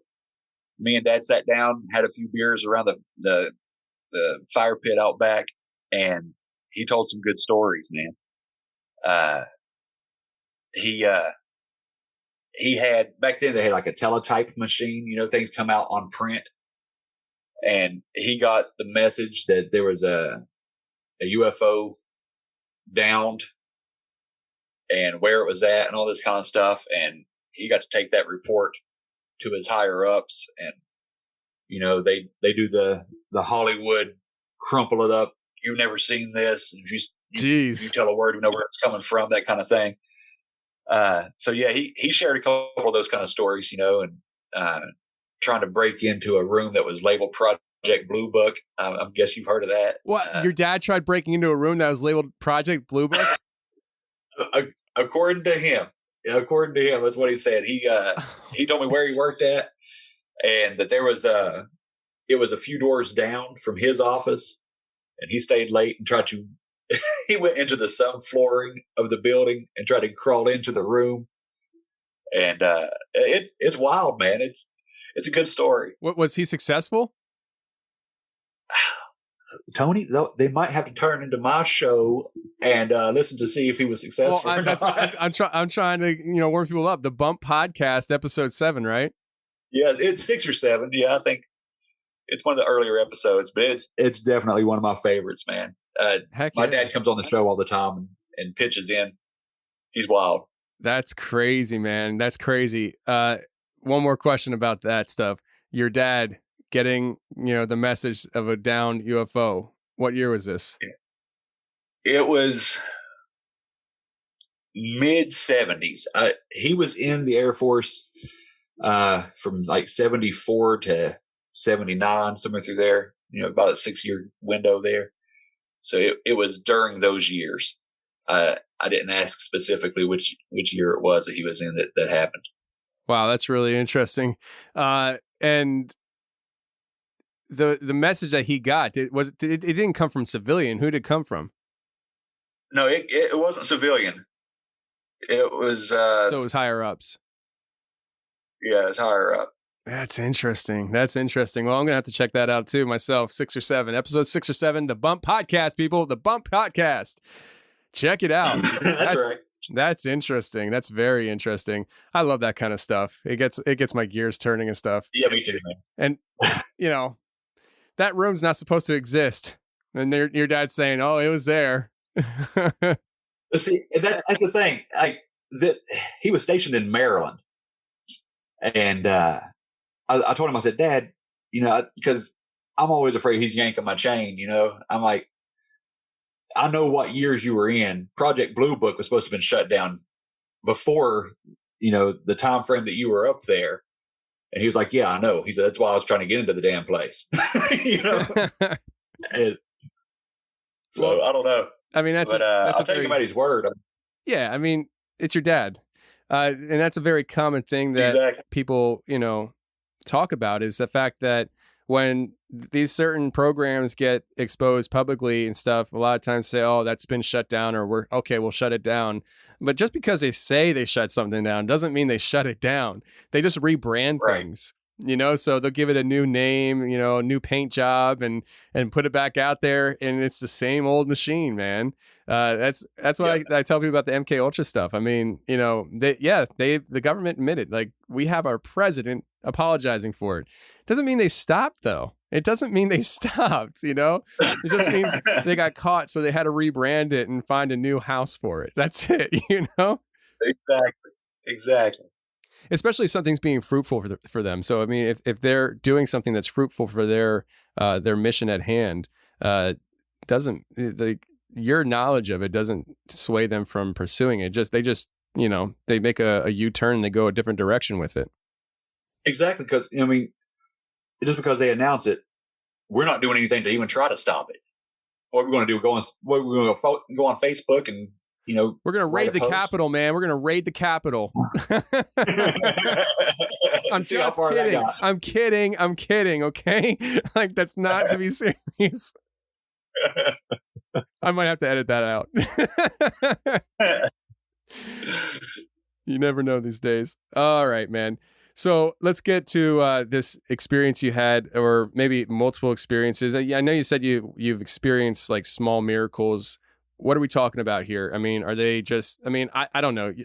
It's almost like when you say the phrase small miracle, I'm like, well, I'll take a small miracle over no miracle. So it doesn't seem very small to me if you experience a miracle. Yeah, it's kind of like unspoken prayers coming true kind of thing, or spoken prayer coming through. Just things that you feel like God hooked you up. You know what I mean? Like those kind of miracles. When I was younger, there was like 3 real quick, and they might seem like not even worth mentioning kind of stuff, but like I was trying to make it in life before I joined the military. After high school, I had a couple of years where I was just trying to get out there and make it in the real world, and absolutely poor, trying to work. I didn't have enough gas to make it to work. Like, my gas hand was in the red, deep in the E. And I'm sitting there and I pray while I was, stuck in traffic. I prayed to God to just let me have enough gas to get to the station, the gas station. And Tony, I watched the gas hand come up, and I had enough to sit through a couple of red lights and get to the gas station. It's just something small like that. I call that a little miracle. There's one that completely inexplicable. Again, I was in Louisiana. I was having an argument with my ex over finances. We were both in the military, trying to make ends meet. Like, shouting match in the vehicle. Driving down the road, it was on Barksdale Boulevard. If anybody lives around there, around Shreveport, they know where I'm talking about. Going down the road, and it sounds weird, man, but a ball of money manifested in front of my windshield and smacked my car. I pull off the road and I'm literally picking up 5s and 10s and 20s off the side of the street. It wasn't a huge amount of money. You know, it was like $70 or $80 altogether, I guess, that I picked up because other cars pulled off too. You see dollar bills floating through the sky. So as soon as it hit, I'm like, what in the hell? You know? But it's just like something like that. And it was enough to get me by until payday. It's just a small miracle. There was a time where I say I had a possible angel encounter where I was between West Virginia and Tennessee. And it was back in the 90s. So you're trying to read a road map and I got lost. And I pulled off the road and I had a big 89 Ford Taurus back then, a big ugly maroon car. And I pulled out a map and I laid it down on my lap and I'm trying to read it. And this car with this older man pulls up to me with his window down and immediately asked me if I was lost. He couldn't see the map. I had only been there for a couple of minutes. He just pulled into the parking lot of this gas station and he asked me if I was lost. And I said, yes. And he asked me where I was trying to get to. And I told him, and he told me to follow him. And now I had just gotten dedicated to church. You know, I had my Bible sitting in the back window of my car. You know, I was, trying to walk a good Christian life. And he told me, he looked at the car when he pulled up. He said, that book that you have in the back window needs to be up front with you. And I nodded my head and, reached back and grabbed the Bible, put it up front. And he told me to follow him. So we go through this little 2-lane road and it kind of expands to where there's an off ramp and he gets into that right lane when it expanded. And I slowed down and rolled my window down to thank him. And he just, he nodded at me and I yelled across to him. We were only going like 35, 40 miles an hour. I said, how did you know I was lost? And he pointed up. He said, I listened to him. And then he pulls off the off ramp and I'm on the road to the house. Could it have been just a really nice stranger that had some intuition? Yeah, maybe. But it was just the way things went and the way it makes you feel when something happens. You know what I mean? You get that otherworldly kind of feeling wash over you.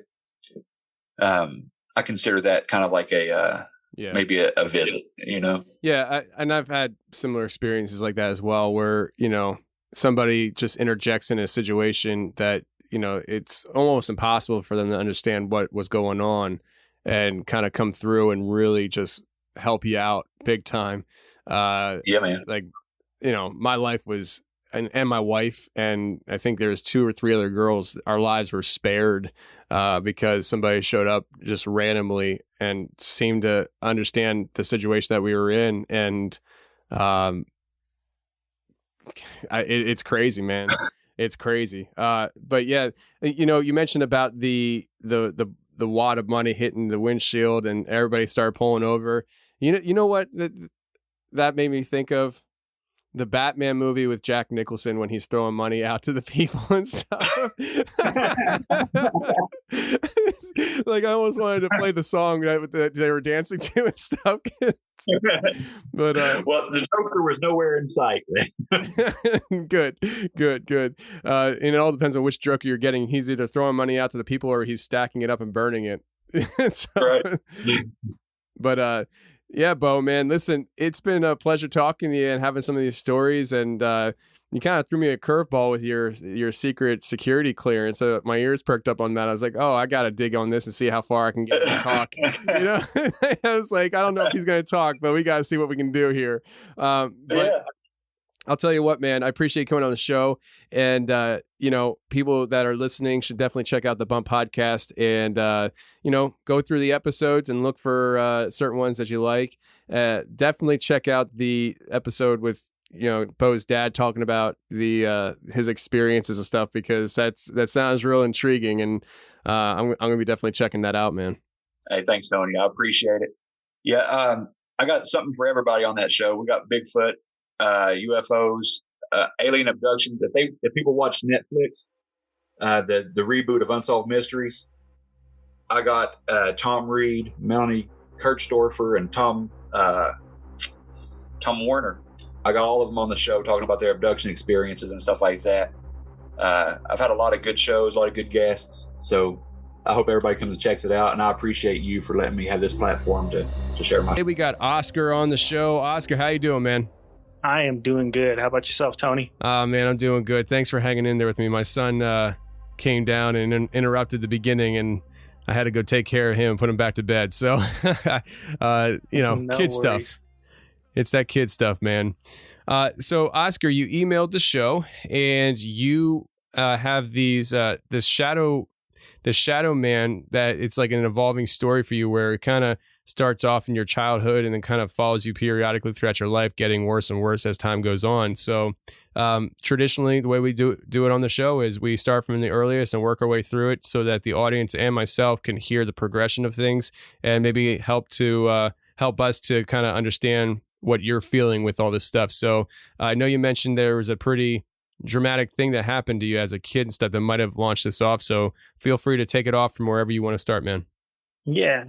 So when I was about 7, my dad had passed away in a car accident. And that was a really hard time, especially because it was just me and my brother and my mom. So I kind of had to step up and, be the man of the house type of thing, quote unquote. But then I got to a point where I was just begging, kind of just let me see my dad one more time. And then at one point, because I was begging to God, and then at one point I just said, anything there, if I can just see my dad one more time,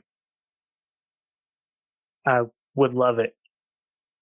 And then I started to see, by the following year, I started to see a shadow person, kind of in the distance, as far end of a room. And I was putting that in my head as in, all right, the God or something is letting me see my dad again. And I just kind of accepted it at that point. But then I started seeing the shadow creature get closer and closer. And then it turned into a sleep paralysis thing. And I would hear something walking towards my bed. And as soon as I would open my eyes, there was a shadow standing over me. And then I would completely freeze. Couldn't move. Couldn't yell. I was trying to yell for my mom. Didn't do any of that. Even my brother we shared a room at the time. And he was knocked out asleep. And I was trying to get his attention. And when the first time when that happened, it really freaked me out. I woke up kind of gasping for air. I just sat at the edge of the bed and turned on the TV with just static on it, just so I had a light on in the room. And I didn't tell anybody about it at that time. And then it just would happen every couple of months. The shadow would come back. I wouldn't be able to move. And then when I hit about 13 is when things kind of changed, and it would come by every year, but it was now saying something, but I couldn't really make out what it was saying to me. It was just a really quick whisper. And I tried to figure out what this shadow being was saying, but I could never make it out. And that's when it got scarier. I could now feel the room get heavy. And also this static noise. I don't know if it's the sound of static or just the sound of silence. starts to become overwhelming, and then the room feels heavy. And then that's how I know that this shadow being is going to be in the room and I'm going to slip into sleep paralysis again. And I ended up being so scared, I think around like 13 and 14, I was just like, Mom, can I go and sleep with you? And as a 13 or 14-year-old, you don't want to be sleeping in your mom's room because you're afraid of the dark. Yeah. So I tried toughing it out. I would even go so far as to leave a recorder on in my room to see if I can actually hear something. And I left a recorder in my room as I slept, and I even put paper along the floor between mine and my brother's bed. And you can't hear any talking, you can't hear me struggling, but you can hear what sounds like somebody walking on the papers in the room, which was extremely creepy. And then I started to kind of like make myself believe this wasn't anything like paranormal. So I started studying sleep paralysis and what causes it and how to prevent it from happening. So I learned that stress causes sleep paralysis, and so I tried to reduce my stress levels. Sleeping on your back causes it. So I started sleeping on my side, which sucks because I was always more comfortable laying on my back.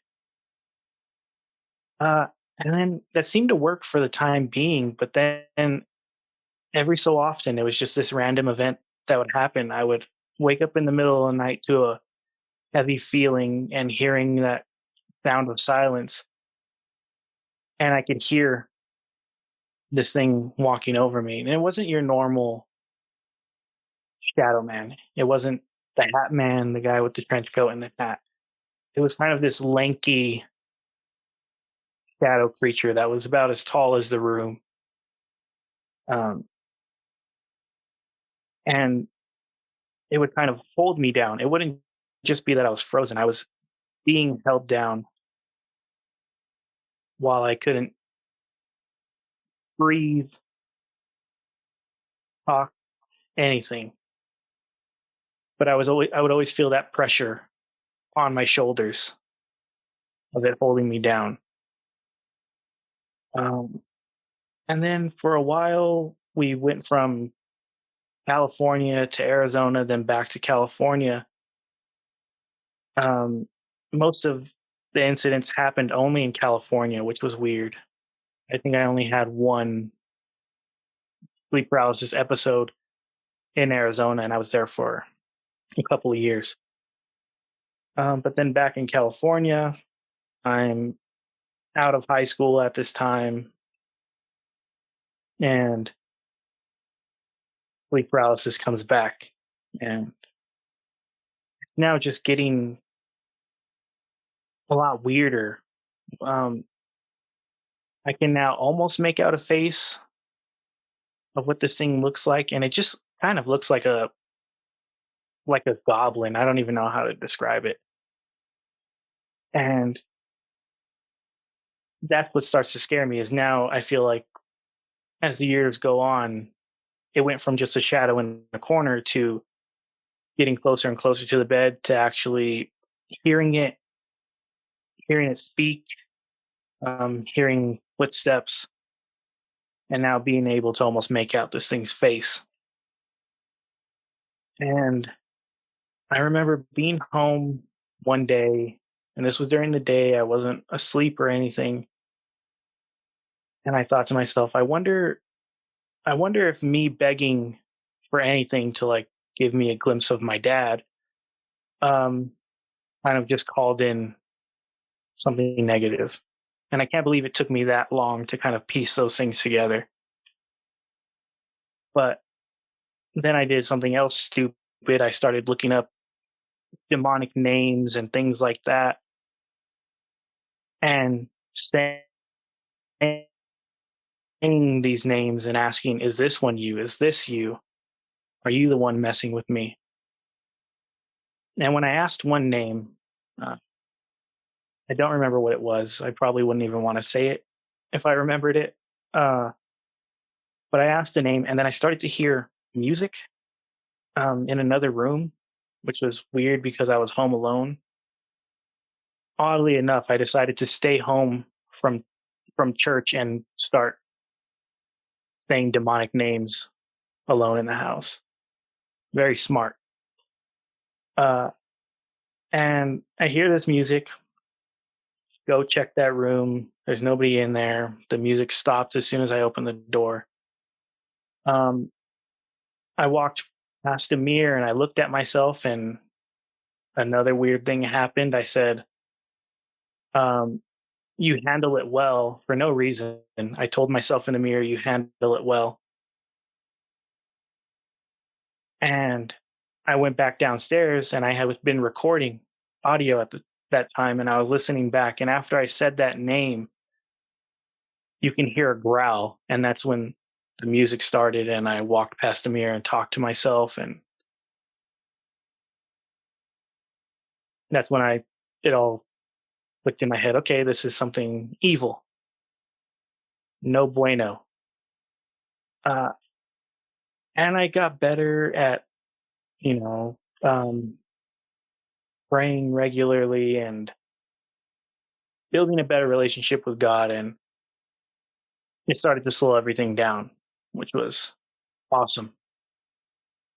And then comes a time a couple of years later where I met a girl online, moved to New York with her, hated it there. So we decided to come out here to Colorado. And by that time, I had fallen off a spiritual path again. And it's a stressful time. We're moving into this whole new area.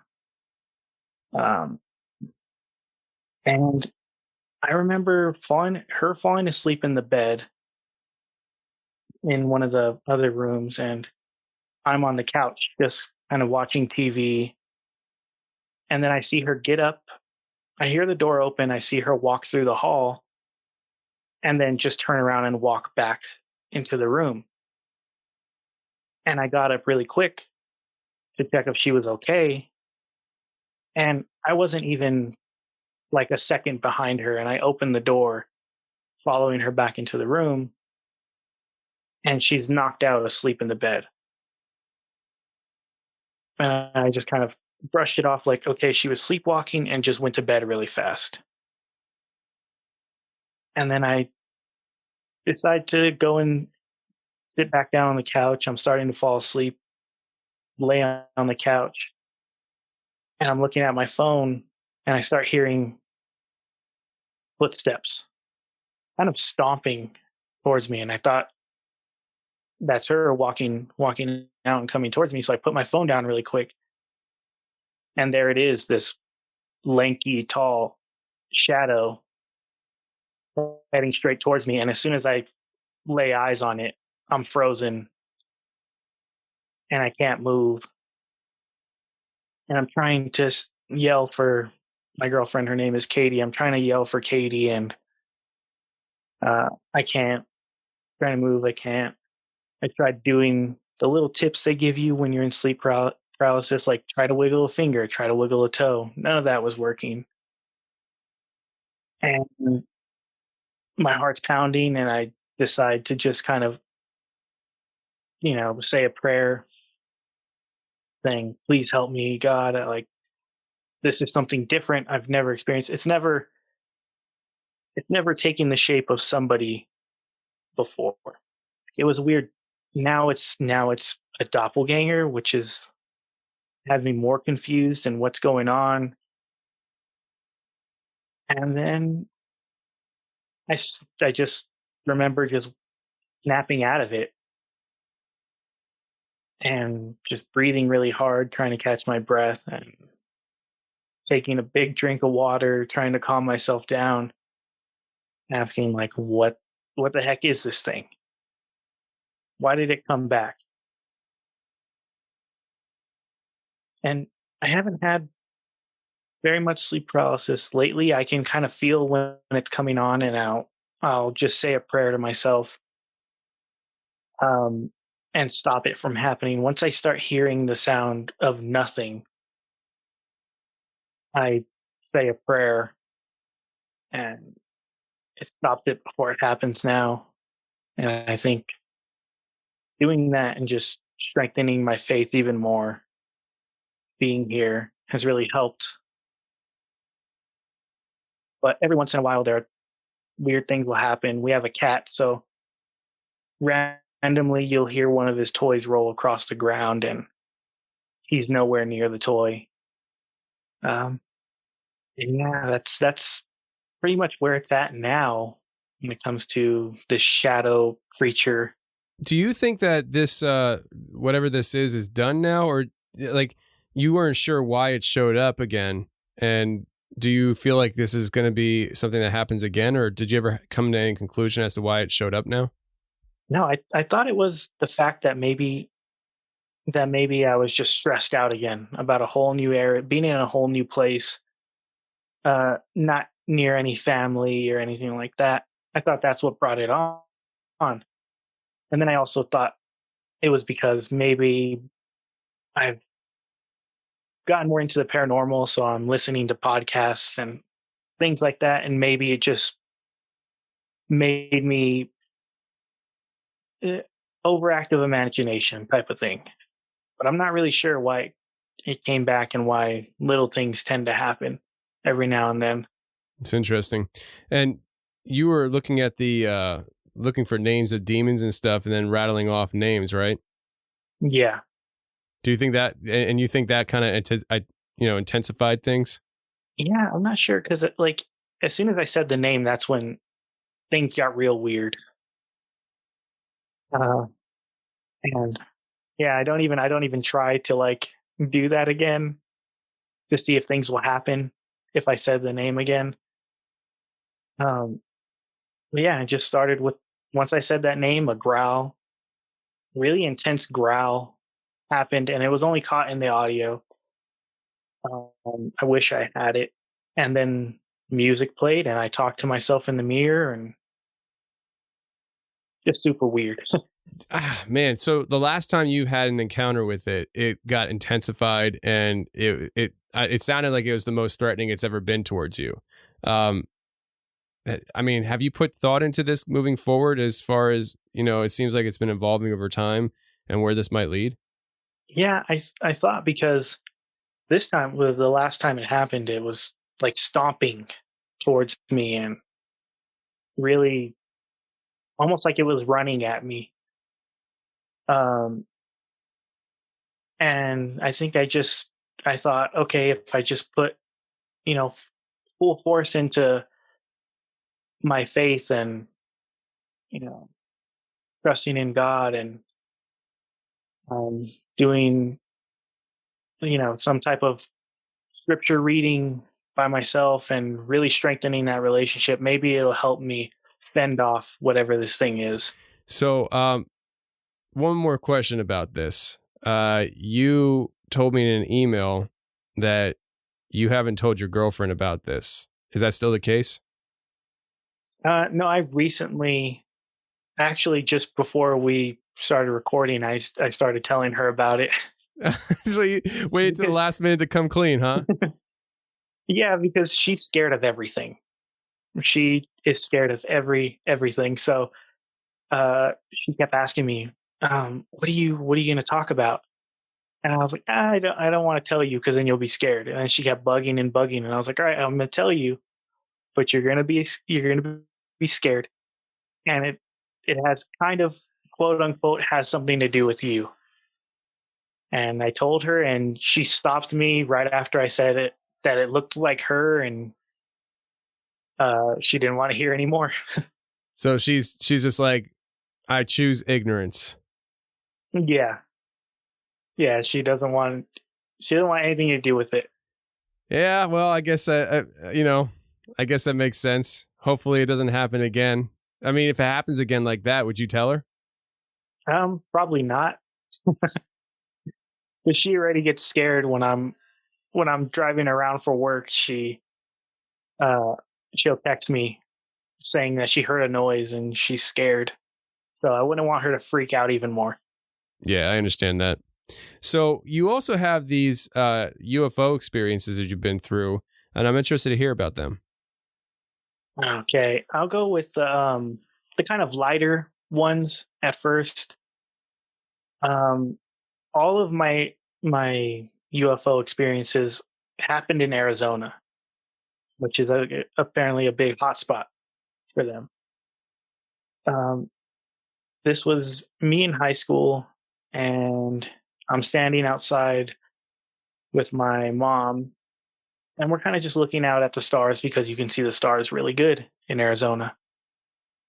And we end up seeing this really bright light kind of shoot across the sky and then stop and then just shoot back. And it seemed like it got brighter as it shot back the other way. And it was just a weird, like a meteor would just be going one way. I don't think a meteor or whatever, or shooting star would be shooting across one way and then stop and then shoot back the other way. I'm no expert in that, but I don't think that's how they work. Another time was me and a few friends driving in a car, and we start seeing a bright light in the sky, and it's kind of bouncing all around. And we're trying to figure out what it was, because it would bounce all around, then shut off the light, and then pop up in a different spot in the sky, and then bounce around again. And this was a time before drones were like a really big thing. And we decide to kind of follow this light. And we're driving in the middle of nowhere, really. And we're driving down this dirt road following this light. And we end up not being able to see the main road anymore, or any lights. It's just nothing but dark in the desert. And it started to kind of freak us out. So now we throw in a poll. Okay, who wants to keep going forward following this light, and who wants to stop and turn around? Everybody votes to stop and turn around, because it felt like this light was leading us in the middle of nowhere in the desert. And we didn't know what was going to happen. Now, I don't know if it was extraterrestrial, but I know it was unidentified and it was flying in the sky. And then this one happened, I want to say in 2014, I believe. I was in California, but I had went to go visit friends in Arizona. Me and my brother were driving back home. And again, it's in the middle of nowhere, this kind of empty desert between Arizona and California. And I start seeing a light again, bouncing around in the sky. And at that point, I'm a little bit older, so I'm like, it's just a helicopter. But the way it's moving isn't what a helicopter does. It's just zipping around. And I try to wake up my brother. He's not waking up, which is funny because he had to be awake to keep me awake, type of thing. And he was just knocked out. And I'm trying to shake him.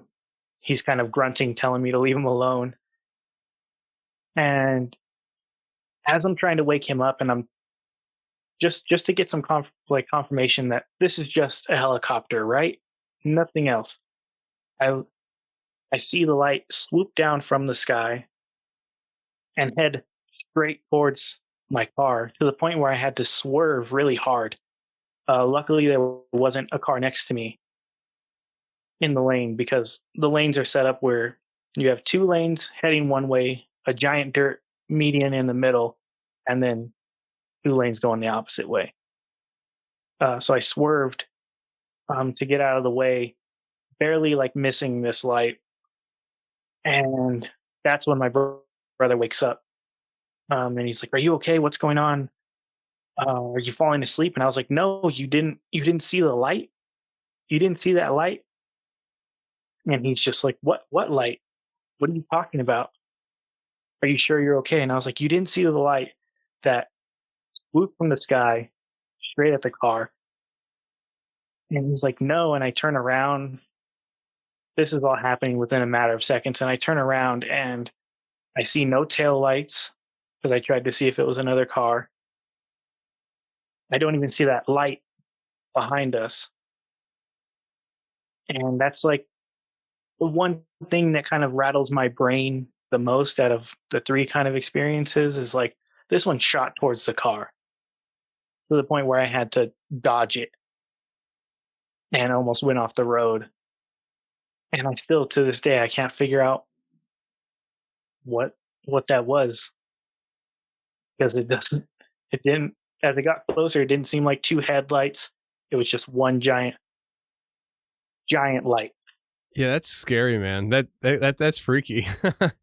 Yeah, that's the one that weirds me out the most. Well, it weirded me out too and stuff. I mean, it's just the bizarre nature of it and stuff, and not having real. I mean, I almost wish you had like, and then I was abducted kind of part of it. That way, I'm like, oh, it makes sense, you know? Yeah, no, I think that would have scarred me even more. Yeah, for sure. I say it tongue in cheek. I'd say it tongue in cheek. Yeah, no. But yeah, man, that's very interesting. I picture like almost like a movie poster when you're telling that story of like this light coming right at you, and dude, I wouldn't want to go through that. No thanks. Why does all the interesting stuff happen to other people? Like, I don't ever have anything interesting happen to me. Drives me nuts. Yeah, and I don't even. I'm even a skeptic with when I look up things. I'm skeptical. I'm like, okay, this is that, and these are just the things that I can't ever explain away, and I think it bothers me that I can't explain them away.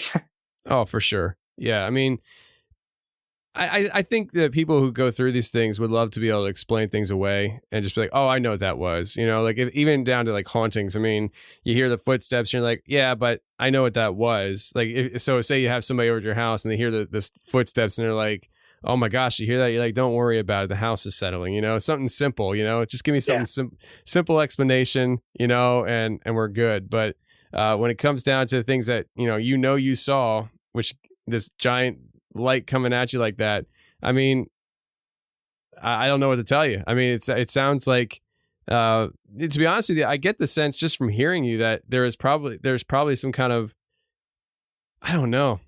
I want to, like, part of me wants to say it was some kind of like craft that you just didn't recognize, as far as like maybe it's governmental or something. But I at some point I feel like we can't just say it was governmental just to.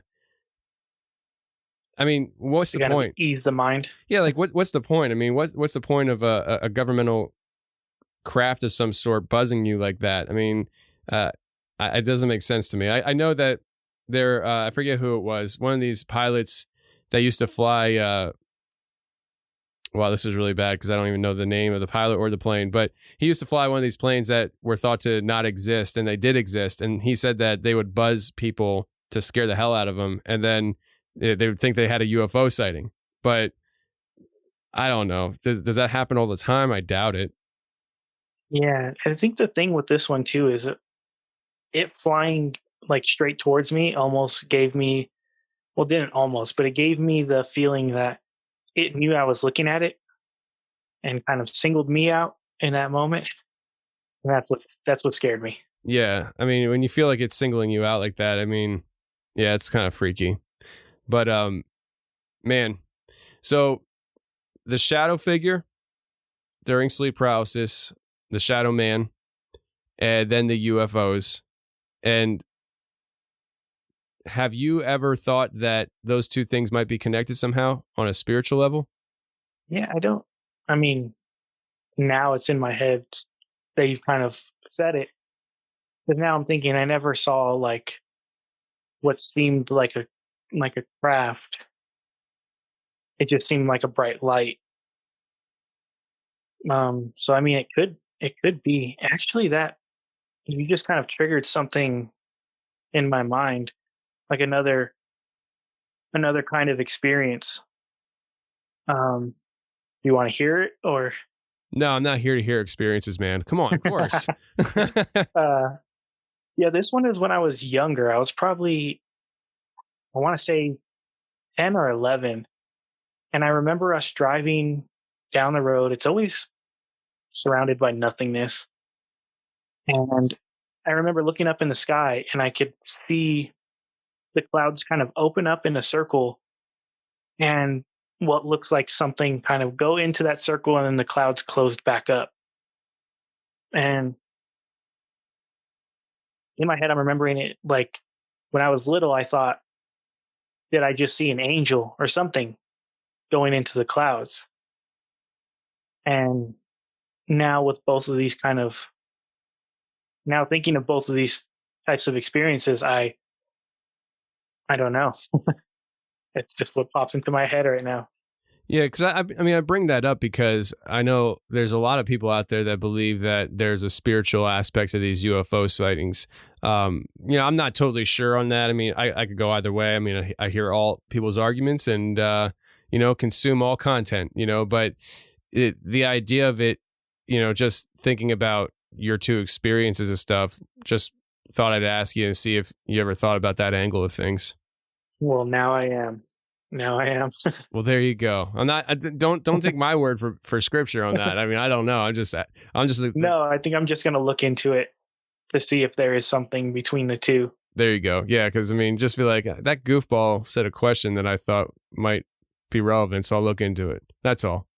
So, but man, listen. Before we roll out of here, I know you're a podcaster, aspiring podcaster. What's the name of your show, and where can people find it? Yeah, my show is Induced Fear Podcast. You can find it anywhere, Spotify, Apple Podcasts, Stitcher, Google Podcasts, all the podcatchers. We have a YouTube channel that has a little unboxing thing for people to check out, which is also under Induced Fear. The Instagram handle is Induced Fear Podcast. And there's also a TikTok, unfortunately. And that's under Induced Fear as well. Hey man, listen, the kids are on TikTok, and so, people should be on TikTok as well. I actually have a TikTok account, and I tried uploading some videos, just short clips of the show on there.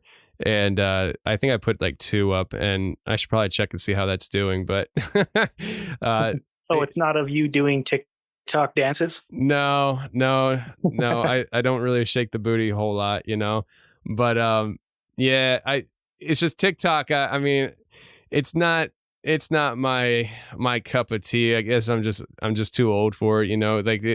So many. I see full grown women on there dancing around to a camera, and I'm just like, I don't know. I'm just like, yeah.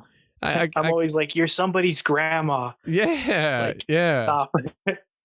Yeah. It's just the one.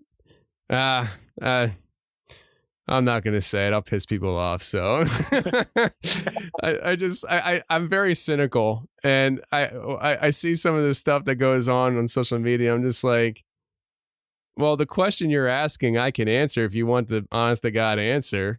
Why am I single? It's because you're dancing on TikTok. Well, hey, listen. Oscar said it, not me. So, there's a. I say that now, but next week I'll have a video of me dancing on TikTok. Probably. You're desperate. You're like, I'll do anything for views. I'll do anything. Yeah. Well, look at my funky toe. So. Yeah. Oscar, man, I appreciate you joining us. Of course. Thanks for having me. It was a lot of fun.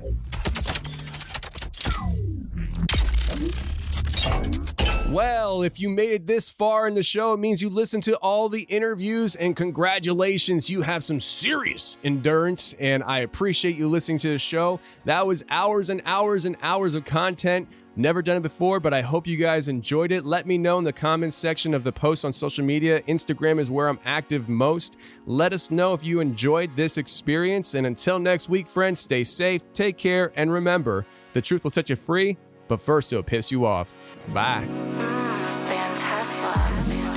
I'm just feeling probably like you. I'm just drifting, probably right beside you. Oh, the abyss, control from afar. What did we miss? Now we're left with the scars. We love the lows but hate the highs. Is the other side of the sun. With all this glow, it's hard to hide. It's bright.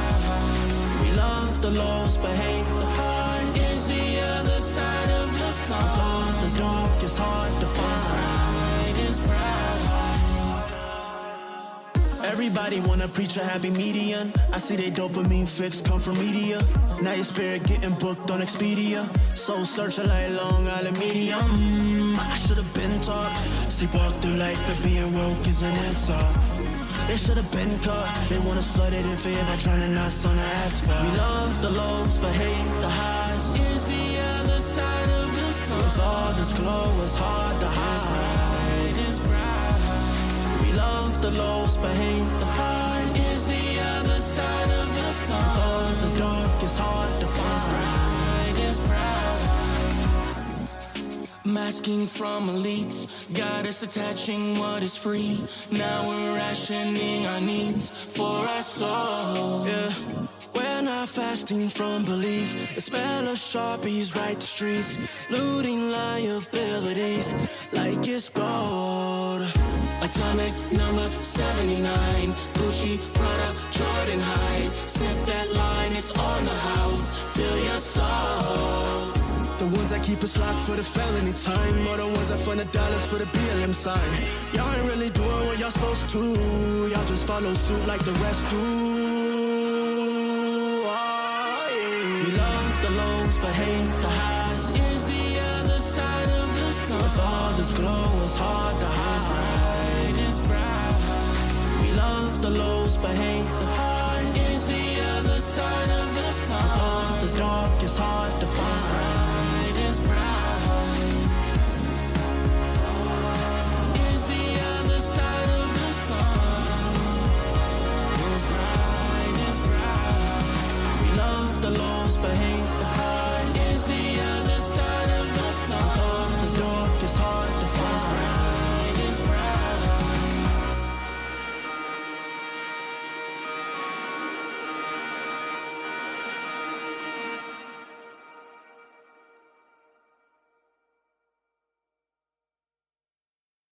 Hey, thanks for watching the Confessionals on YouTube. If you like what you heard, hit the subscribe button, hit the share button, and hit the like button. That would be a great help to me. And if you want more of the Confessionals on a weekly basis, every Thursday I come out with a special show just for members on my website. So if you want to check that out, go to theconfessionalspodcast.com, hit the join button, and become a member today. And every Thursday, you'll get a new show, and you can binge on previous shows, which there's almost 100 of them. So if you love the show, go ahead and check it out. But thank you very much for being here on YouTube and checking out the channel.